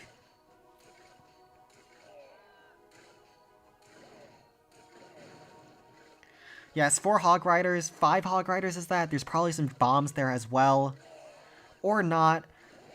Hog Riders are probably going to grab the first Tesla and fall short on the second one. Or they won't even grab that first Tesla. Corner Teslas are OP. But he is going to finish off the last couple of trash buildings on the board with the help of the Larrys. And secure either 97 or 98%.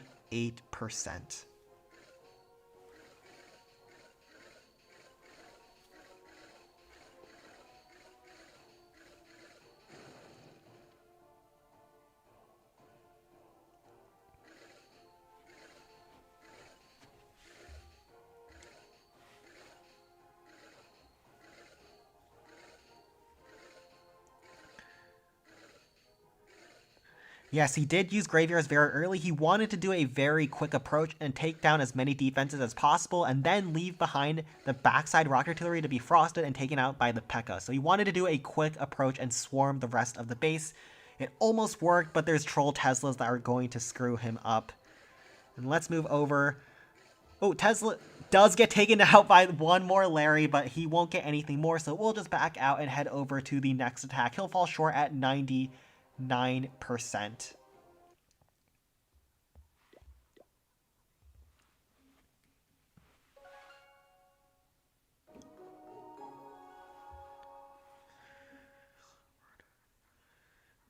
And now Splasher has the chance to tie things up on stars. Even if they triple, they will be behind on percent, but now they can get right back into the match against this Barbarian camp.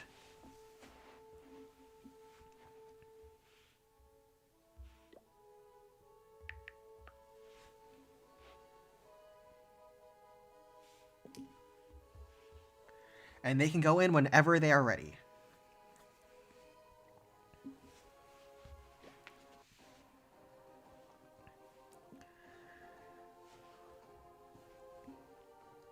So Haste Spell, Golem, drops a Frost in the middle. This White Wolves is running some very interesting layouts. This is like a box base.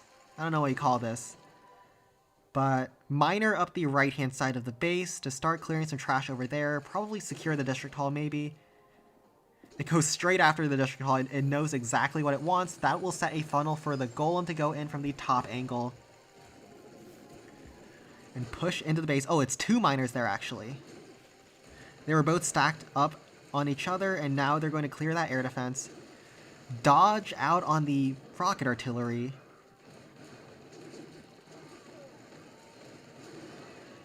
One miner does go down at the start. The other miner goes in after the bomb tower, does get the giant post, but the golem will still have to take a swipe at that bomb tower. Hog Riders are actually pushing over on the left-hand side, allowing the golem to one-shot that giant cannon. One more barb in the deployment bar. There's still a lot left on the base. I wasn't exactly sure of this base layout, but it's very interesting. It seems quite decent against Golem as he's half health already. Now the Golem is walking into so much fire right now. Zap spell to help slow down that multi-cannon, but there's so many defenses still on the field.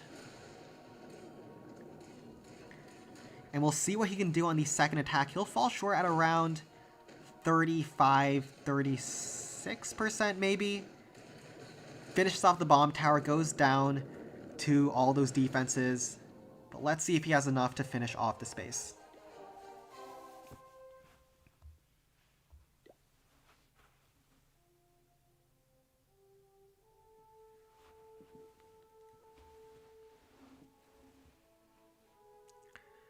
So there's still a ton of defenses on the field. Surely he goes in with another golem. I don't see the Sparky chains on this base. Very interesting base building by White Wolves, though.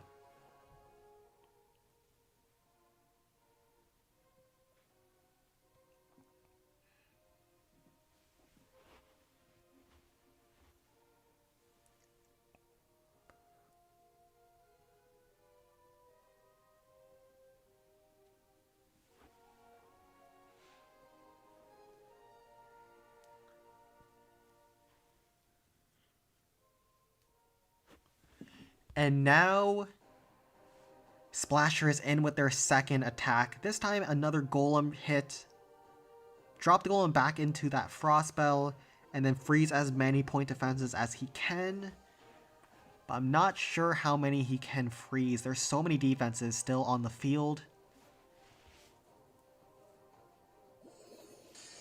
If he drops his golem, I think the golem goes, yes, towards the spear thrower and works his way slowly in.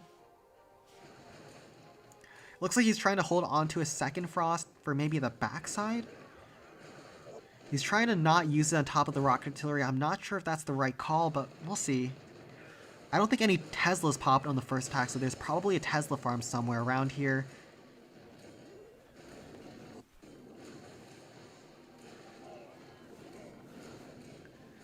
Golem is taking a good path into the rocket artillery. It takes around 20-30% damage and is going to finish that thing off. Miners up the right-hand side of the base after the spear thrower.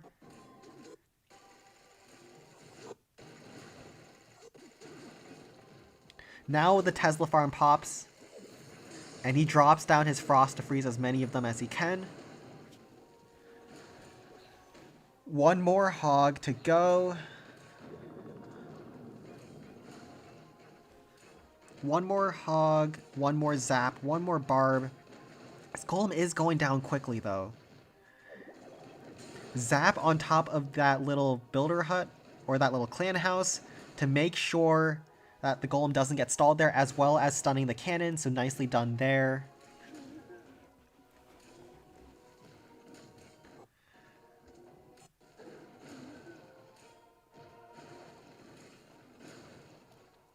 Golem is now walking in range of a ton of defenses.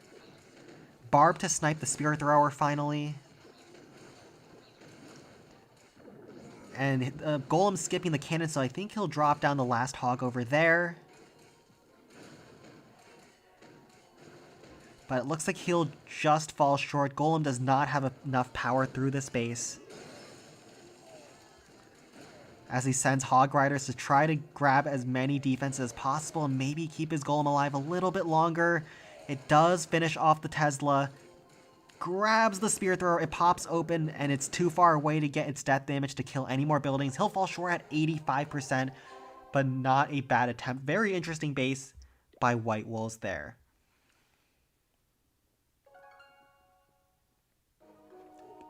And yes, Golem might be the best troop versus Barbarian Camp, especially in this tournament format, where all these bases have been built to defend Sparky very well.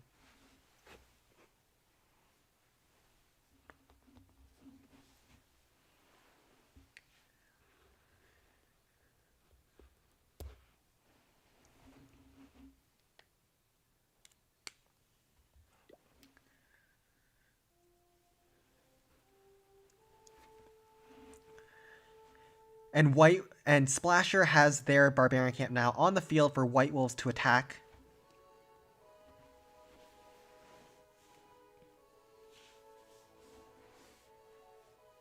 Very interesting with some of these walls, actually.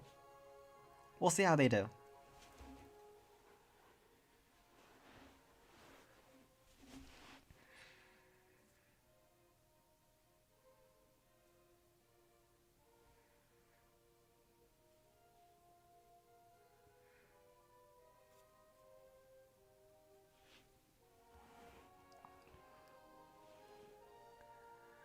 Yes, White Wolves is leading, and as we head into the 6th round of attacks, 3 more attacks per clan.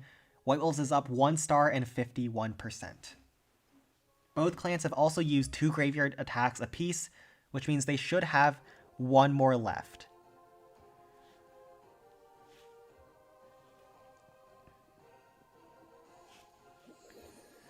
Haste spell down low.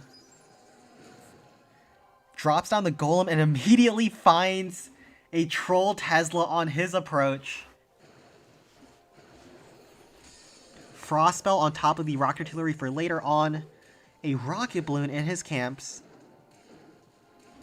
And we'll see what he's got cooking here.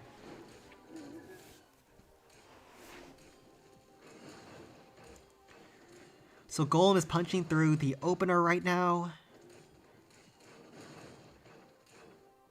Where does that rocket balloon even go? Hog Rider on the cannon, stuns the cannon, takes that thing out and funnels the golem further left.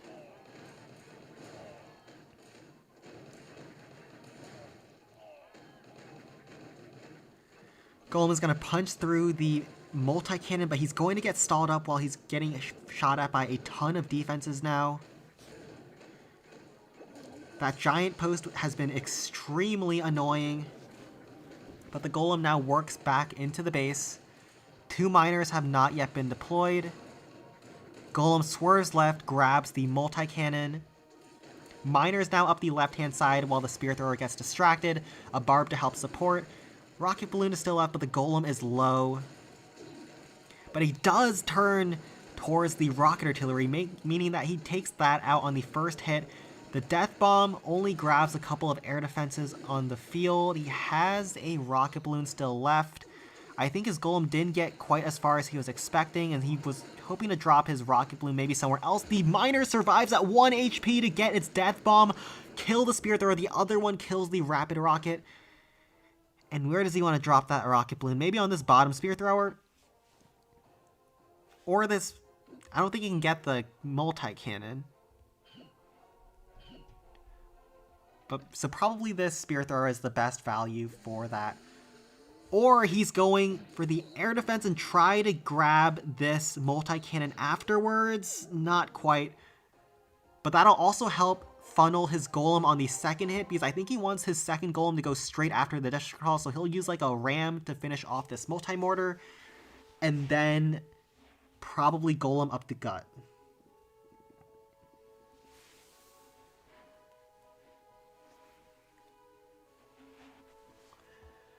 But how's he looking? There's a lot less defenses on the field, and he can frost a lot of them.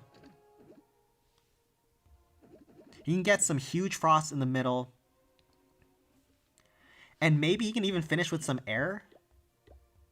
He can do like 2 rocket balloons on the backside multi-mortar and zap down this air bomb. So that would be a cool way to finish. But we'll see what he wants to do. And Splasher wants Goblin Mines next.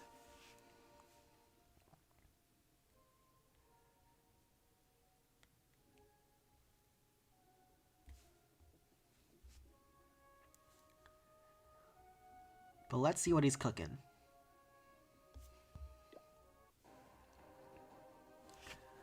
So he'll ram into this multi-mortar, it seems. Wi-Fi bars are popping as he's loading into the base.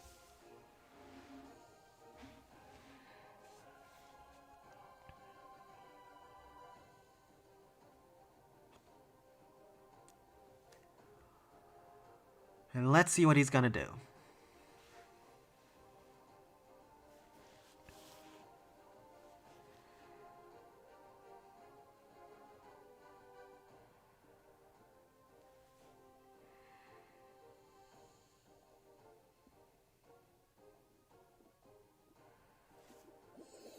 Frost on the backside, Rocket Artillery, Multi-Cannon, Ram to finish off the Multi-Mortar as well as the Trash Hut on the left.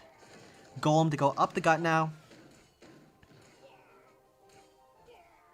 Giants will get pulled out pretty early, probably after the Golem finishes off the Multi-Cannon, so the timing looks very good for me. At least to me. And now he drops a Giant to tank the defenses, Miner to slip in towards the air defense and finish off the Giant Cannon.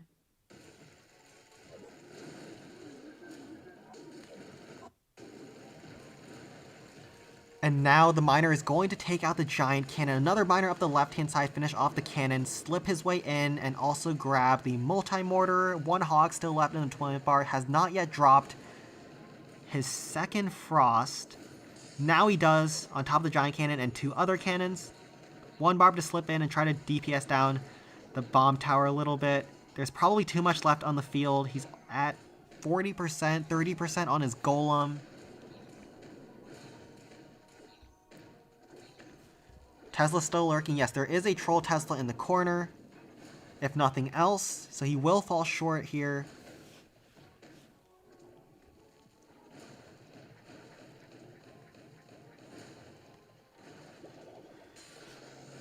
And now he zaps to reset the multi-cannon. And Tesla, he has one Hog left. Let's see how much he can get. It'll probably fall short at around 85%. Finishes off the army camp. Hog Rider on the Spirit Thrower. Take that thing out. But he's not going to have quite enough to finish off the last few buildings on this base.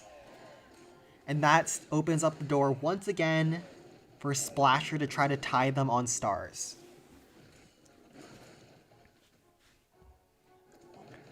Golem takes out the air defense. Death Bomb explodes and gets him to 89%.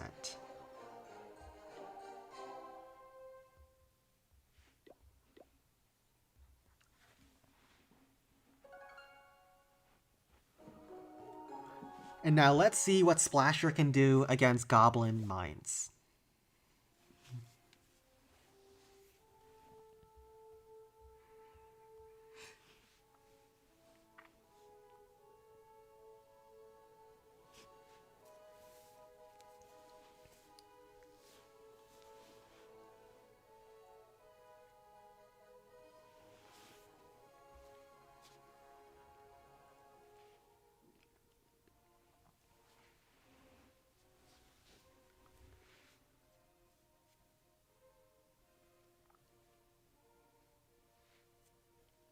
Yes, it will only be a 40% difference if Splasher is able to triple this.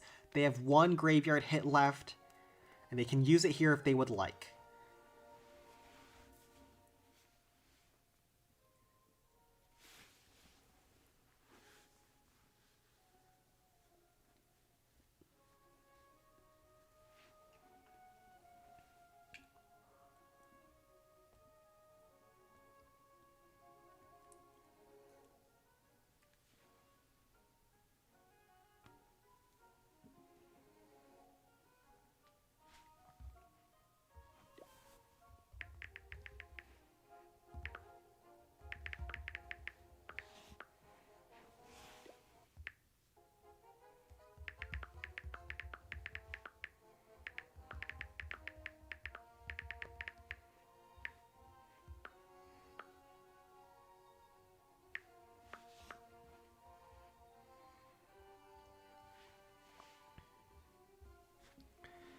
Looks like they were waiting on me. And now, Haste Spell, Frost, Sparky. So they're taking a page out of Rebirth, it seems. Let's see if that can work here. Frost Spell on the middle minion hive. Giant to go up the left-hand side. I don't think that Sparky's taking that jump spell. Unless I'm mistaken here. I think what's going to happen, Sparky's going to get hasted up into the Rapid Rocket, then go after the Spear Thrower, and then go down to the air defense. I don't know if Sparky ever takes that jump.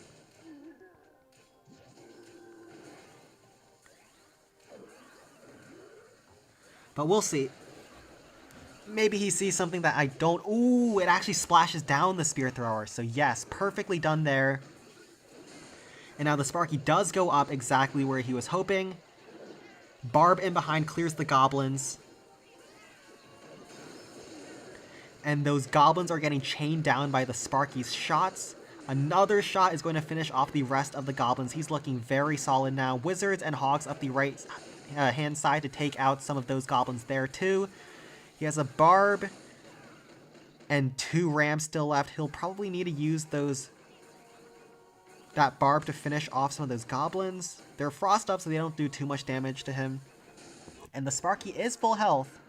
Or he can use the Ram Barbarians to try to kill them. Perfect. And then the Barbarian in behind will now finish off the rest of the goblins over there. Now the Sparky walks into the little corner there and is going to get shot down by that Inferno Tower. Can it finish off the Goblin Thrower? Yes, it can. And it's pulled out a lot of goblins. He's looking very solid now. A haste spell is down on the board. How many goblins has he taken out? He's taken out quite a few.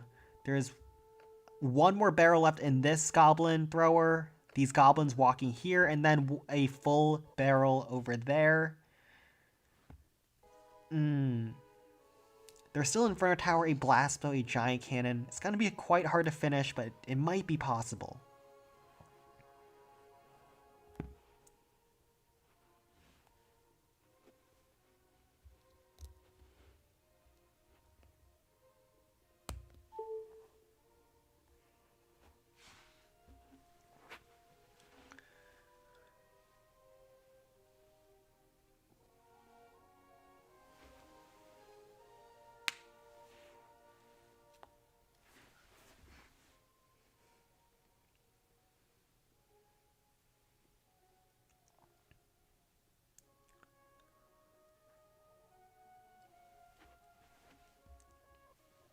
So it looks like he's trying to cook up something. I wonder what he's going to go for. Either Golem or Sparky here. And he chooses Golem. 7 barbs to help support. Golem is very slow, trying to work through the goblins. I don't see the Golem pathing in the base. The Golem, you drop in the haste spell, it goes for the bomb tower. Unless he is going to try to kill the bomb tower, then send the Golem to the other bomb tower.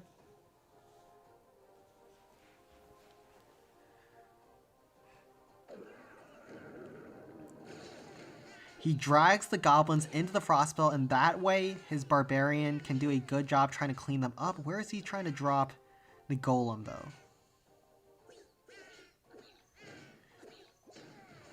He's definitely trying to kill the bomb tower and send the Golem north. Okay, I can see the plan already.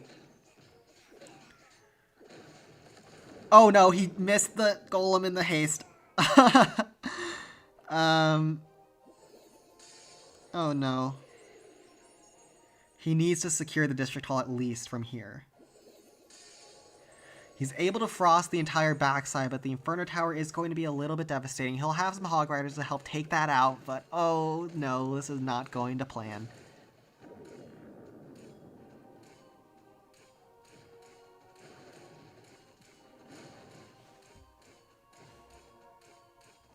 Well, this is awkward. 6 move speed incident once again. Oh man, a lot of tournament teams are missing their golems in the haste.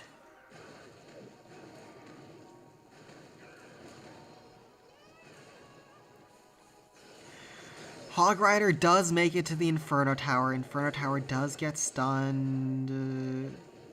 He needs to funnel that golem into the District Hall. Otherwise, this will be tragic.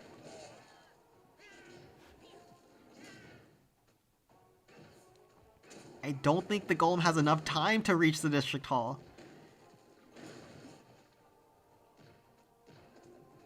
He only has 2 barbs, if not the golem, so he's gonna have to... 3 more goblins, 1 on the slingshot, 2 in barrels. He swags his zap instead of dropping his Hog Rider. Oh no, this is going very badly. But I think he has enough time to at least get the District Hall.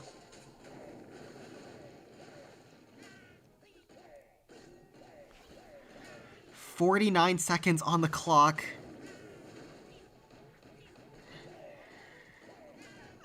The golem is crawling to the blast bow. Is going to take that out. He has 2 barbs to secure the district hall. He has enough time. Oh man, if the golem walked down, that would have been so sad. But he has enough in him to at least secure that. This will be a low percent 2-star though. He was trying to drop his golem as far left as possible to make sure it went for the bomb tower and not the cannon, but he dropped it too far left and it was out of the haste spell.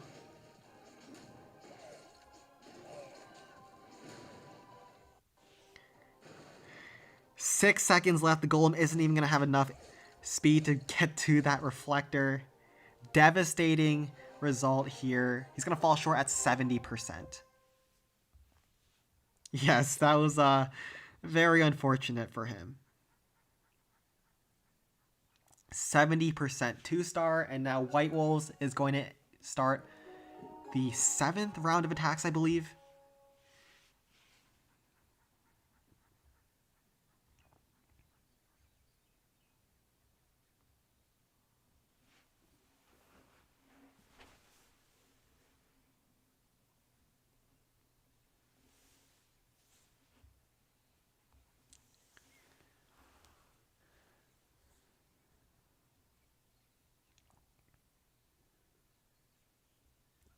They are now leading by a star and 70%. So they're still looking very good in this match. And yeah, Splasher had a huge opportunity to start tying on stars, but now they have to rely on their last 2 hits to get an advantage there. But who knows, it might not be over just yet.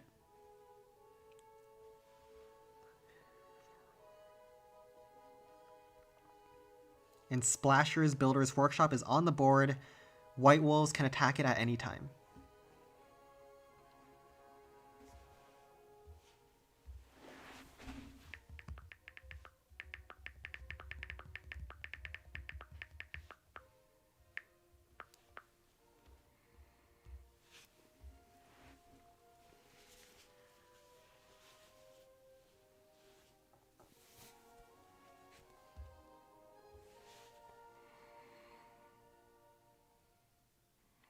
A lot of the defenses are clumped, so Sparky is an option.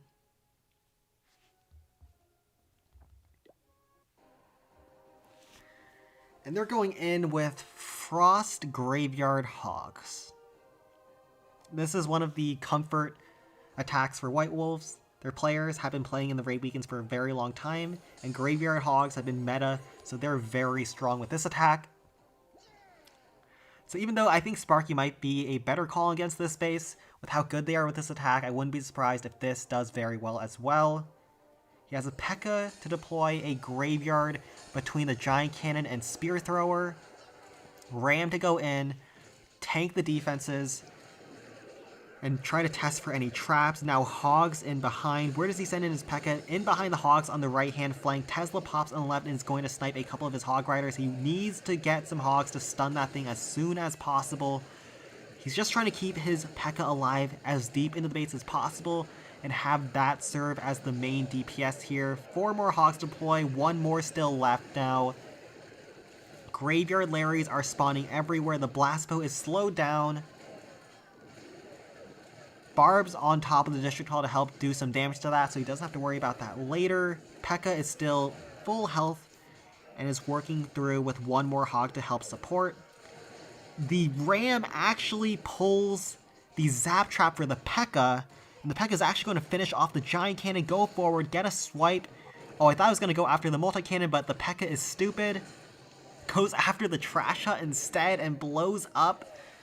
Does secure the District Hall, and I think he's looking very solid for a finish. Depending on what he wants to use, I would personally go with Sparky, but I think Hog Riders can work as well here.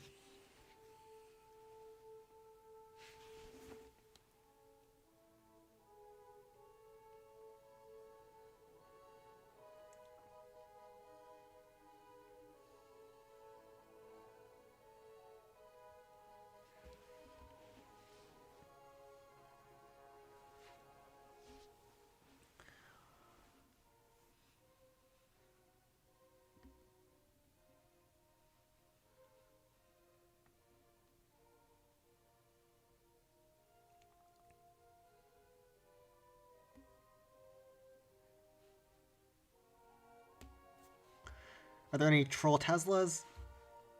39%, so they would not be revealed yet. Splashers seem to have really liked Troll Teslas in this match thus far. And we'll see what White Wolves choose to do. Honestly, Sparky seems very free from this point. But they're going to go in with those Hog Riders anyways.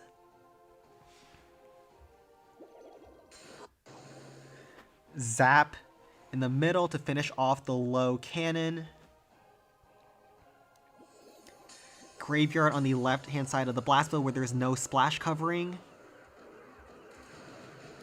And then those Graveyard Larrys are going to spawn and distract all the defenses. 2 miners to probably sweep through on the backside like so. Yup, 2 miners are down. 1 more Graveyard has yet to be deployed, probably on top of this Giant Cannon over here.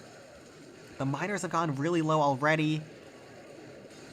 Graveyard spells on top of this cannon to distract the Blast Bow. Huge wave of Larrys pushing through, but they're all going down to the Giant Cannon. This Giant Cannon is the hero that seems to be saving this base. Only 1 Hog Rider left, a Crusher on the backside too.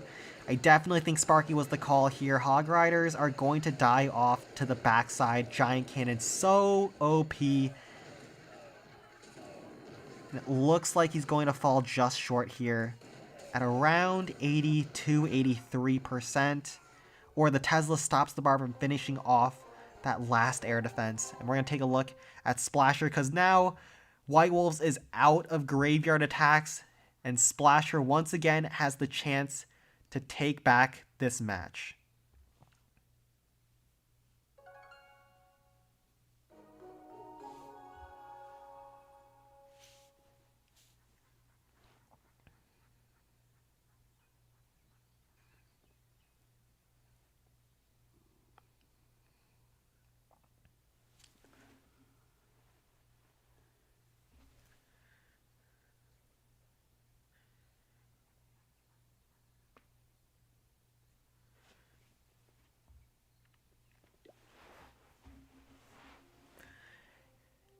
And White Wolves' Builder's Workshop is now on the board.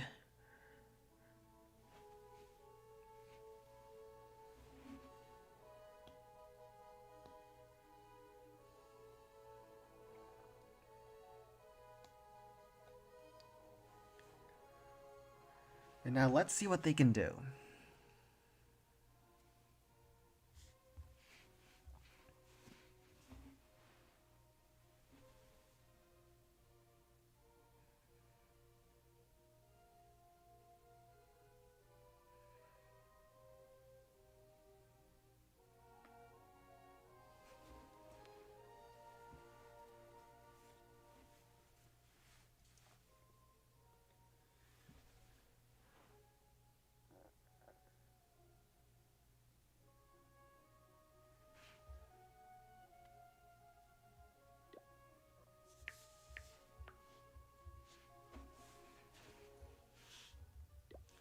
And now Splasher is in. Luca is coming in with 8 Wizards, 6 Hog Riders.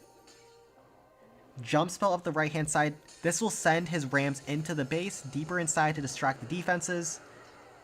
Graveyard Wizards is not an approach I would think to do on this base. There's not good chain value off the Citral, just like in the Golem Quarry, but it seems like he's very good with this attack. And let's see if he can pull this off. Because this is their chance to try to pull this match back into their favor. The Wizards are providing a lot of damage. They have not really gotten hit by traps yet. The Hog Riders stunned the Giant Cannon before they shot at the Wizards. No more Hogs left to deploy, but he still has 3 Rams, 3 Barbs, and a swarm of Hogs in the middle. Huge Giant Cannon shot kills a ton of troops and damages almost all of the Wizards. 1 more Ram to go. Rapid Rocket goes down. Wizard locks onto the Giant Cannon. The Blast Bow does go down.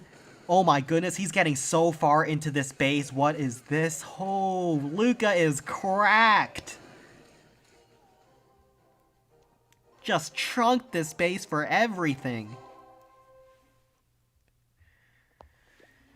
This is the best chance they're going to get to take back this match in their own hands. What does he go in with? Does he go in with some more Hog Rider Wizards? Or does he go in with something else?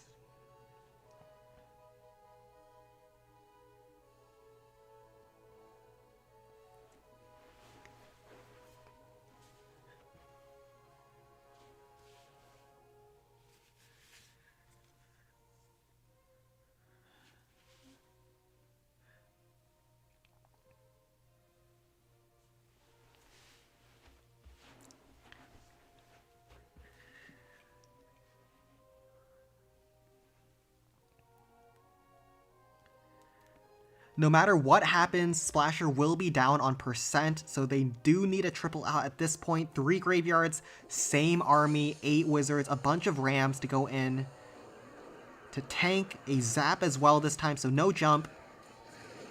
Opens up the wall to the Spirit Thrower to make sure the rest of his rams go inside. Still 2 wizards to deploy. A Tesla farm appears on the back end of the base. All his graveyard spells are now down. 2 more hogs left to deploy. 7 rams to go. 2 hog riders as well. 4 barbarians. And that ram pulls 2 log traps as well as a giant bomb. The blast bow is getting swarmed by a ton of Larrys. The giant cannon needs to defend once again. 1 more hog rider maybe on top of this giant cannon to make sure it doesn't get a shot off. No, the hog rider cannot make it to the giant cannon, but the Larry swarm is able to take it out. How many traps are on the backside? He's using the rest of his rams to try to test for traps to make sure his Larrys are safe. 2 bombs get pulled, 3 bombs get pulled. That might have just saved this attack. Still a barb left to deploy a huge Larry swarm. I believe he has tested every single possible area for traps. And very nicely done with those last few rams. 1 barb still to go. Luca is insane, putting Splasher back on the board. The score is now tied 17-17. Swags a zap for the disrespect. White Wolves NL is only up 51% now, and they need to triple to secure the win.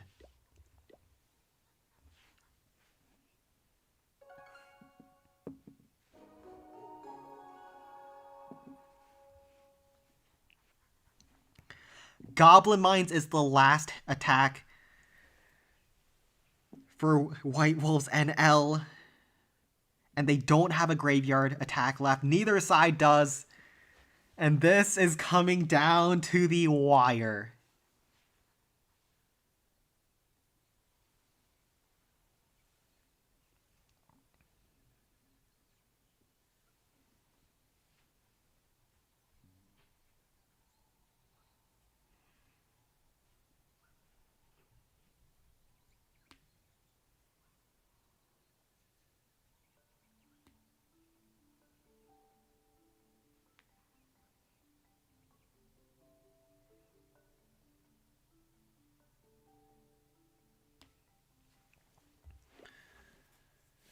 Splasher has 1 base left, and this needs to hold if they want to have any chance. Goblin Mines is on the board. White Wolves is attacking immediately. Pro Mario, he's in again. They don't have any more graveyard attacks, and he's going in with Golem. Let's see how he does this. Frost Spell on the Minion Hive in the middle. Haste Spell leading the Golem in from the bottom angle. He has 2 miners to send over the cliff. Is he going to try to go after the Goblin Thrower? I'm not sure. Pro Mario is a better Golem attacker than I am, so I'm going to let him cook instead. Does send it in after the Goblin Thrower. And he'll use the Zap spell, I'm assuming, to finish off the goblins inside that thrower. Or a miner blows up, and then he uses the Zap to take that thing out. And now the miner is going to continue forth towards the right side to grab the defenses the Golem is skipping. The Spirit Thrower goes down. The Multi-Mortar is soon to follow. And actually the miner turns after the cannon and is going to blow up there. Takes that out. Golem is going in. The Hog Glider to stun the Spear Thrower on the flank. The Frost Spell is doing wonders against that Minion Hive. The Goblins are going to get swiped down as well. 1 more Hog Glider to stun the Minion Hive as the Golem is slowly chipping away at those Goblins. The Reflector goes down to a single Hog Rider. And the Golem is going to kill the last few Goblins from that thrower before moving its way towards the Minion Hive. If that Minion Hive even survives, which it does not, goes down to the Golem. And now the Goblin Thrower is next. How much further can he get? He's definitely gotten everything he was hoping for on this first attack. It's just a question of, can he get even more? So Golem finishes off the Mortar. pulls a ton of zap traps. That's going to help him out so much on the second hit if he's trying to go in with another golem. Also grabs the Tesla before he dies. The rocks don't kill the goblins from that thrower, so they'll still be there to defend on the second hit. But he's looking very strong now. I think surely he goes in with another golem attack. And looks like Luca is crying now. He's going to frost up the Inferno Tower and probably send in a barrel over the top to distract the Inferno Tower. He has a good chance to secure the win for White Wolves right now. And let's see if he can do it.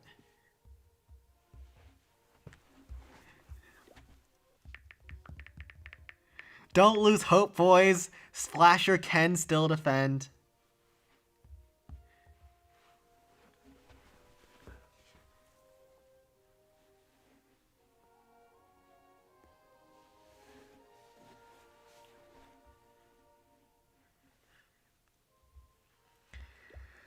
And White Wolves is in. Pro Mario, the fate of White Wolves is in his hands. Coming in with another golem. Frost spell over all these defenses around the District Hall, and then he'll send in his second frost. Or he's not even going to use a frost at all on the Inferno Tower. Instead, opt to use miners or hogs to remove that thing. Let's see how the golem passed. It passed to the District Hall. He has a barb up the left-hand side to pull some traps as well as kill the Spirit Thrower that was down there.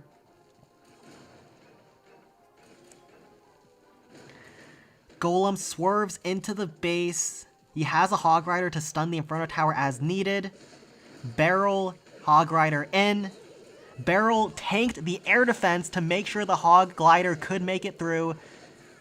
And he's looking very good. One Hog Rider splits to tank the Wizard Tower perfectly. Golem is swiping through the last few goblins there. One more frost as those backside Teslas popped. His golem's at 70%. He has 2 miners still left. 2 minutes still left on the clock. And it's all about how the golem passed through the last few defenses. So I think the golem might go after this rapid rocket towards the right. Yes, he does. He has a barb to kill this little trash building on the right-hand side. But golem is very slow at getting through goblins, so it's not all trivial from here. 2 shots finishes off the reflector. All these defenses are frosted up, so they're going to go down to the mighty golem. Log Trap flings his golem into a zap trap. Splasher needs to pray that their traps can save them. Another log trap slows down the golem a little bit more. Golem takes down the Spirit Thrower. And where does he drop his last miners? Towards the left little hut to make sure he doesn't time fail. They'll go after the bomb tower next. Take that thing out. 2 shots on that reflector takes that out as well. The miners are going to have enough to finish what the golem can't as they go towards 2 cannons on the backside. There's not enough damage left on the base with just a Spirit Thrower left. All the goblins are gone. And it looks like White Wolves has secured the win. Pro Mario, when his team needed him, triples Golem Quarry without Graveyard, triples Goblin Mines without Graveyard, puts his team on 20 stars, and that's going to be enough with 761% to secure the win against Splasher, but Splasher still has one more attack to show the world what they can do. And let's take a look at how they finished day 2 of the Swiss stage for the Clan Capital Cup.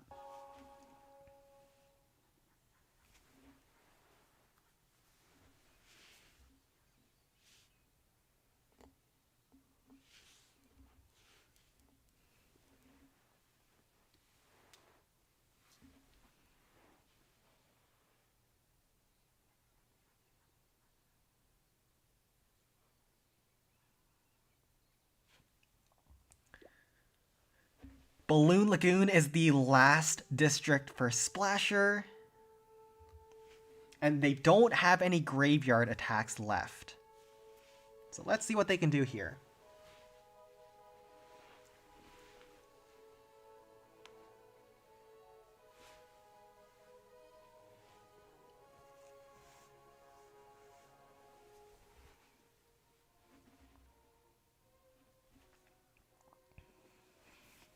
Yes, let's see what would happen if White Wolves did not triple.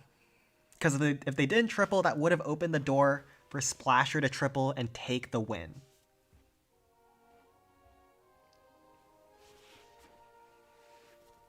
And yes, Zakar, that is a very coping take. We all know that was Pro Mario. Only he's good enough to do golem attacks like that.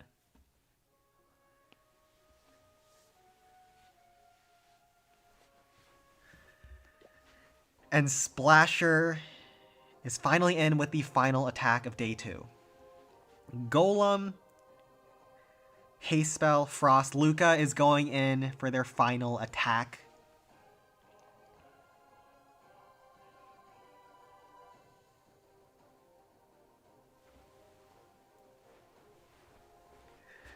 So let's see what he can do here. Frost Spell on top of maybe the bottom Inferno Tower and go in from there. No, Frost Spell on the Rocket Artillery and go in from there instead. Zap Spell to zap down the huts. Hog Rider to finish off the cannon. More Hogs to go in to distract the Inferno Tower on the approach. Hog Riders are still distracting, but I think he needed one more Hog Rider because now he needs to spam in his miners and hopefully they can get to that Inferno Tower before his Golem gets all roasted and toasted. Oh no! This is not going well for him. Golem is now low. Ouch! He needed one more Hog Rider. But the Golem is going to die so quickly now that it's gotten shot down. And he's going to fall short. I think Luca might be tilted. He did so well to start with 2 graveyard triples, but I think he's frustrated now and he'll secure a 2-star. His teammates are now looking at him.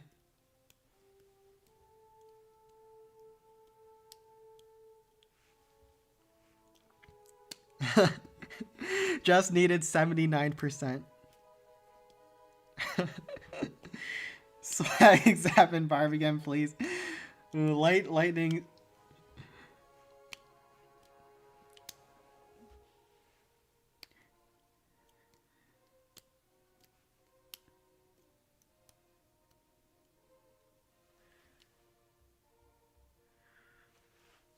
Okay, Luca's gonna try to go in and just grab 50%.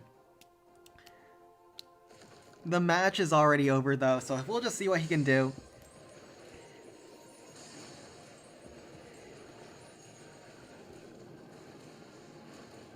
Golem up the left-hand side, Frost on the Rocket Artilleries. His plan was to use his distracting troops to go in and tank for the Inferno Tower on the approach. But unfortunately, it seems his distracting troops were not enough, and his Golem got locked onto. If he had another Hog Rider or two, he would have been looking very good there. I wonder how the attack would have looked like if he did have an extra Hog there, but he didn't, and he's falling short at around maybe 60%. He'll have a Zap now to try to reset that Inferno Tower, but the Golem is not going to make it much further into the base. GG to White Wolves. GG to Splasher. He has one Zap to maybe finish off the Tesla or a little hut down south.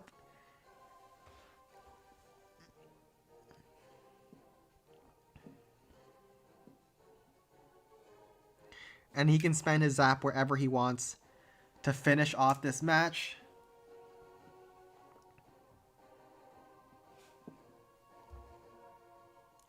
He still has one Zap.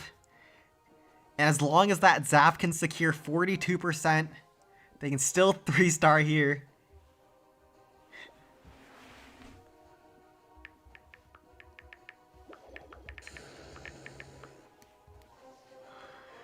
%, and he will fall short. The final score is 20 stars to White Wolves, 19 stars to Splasher.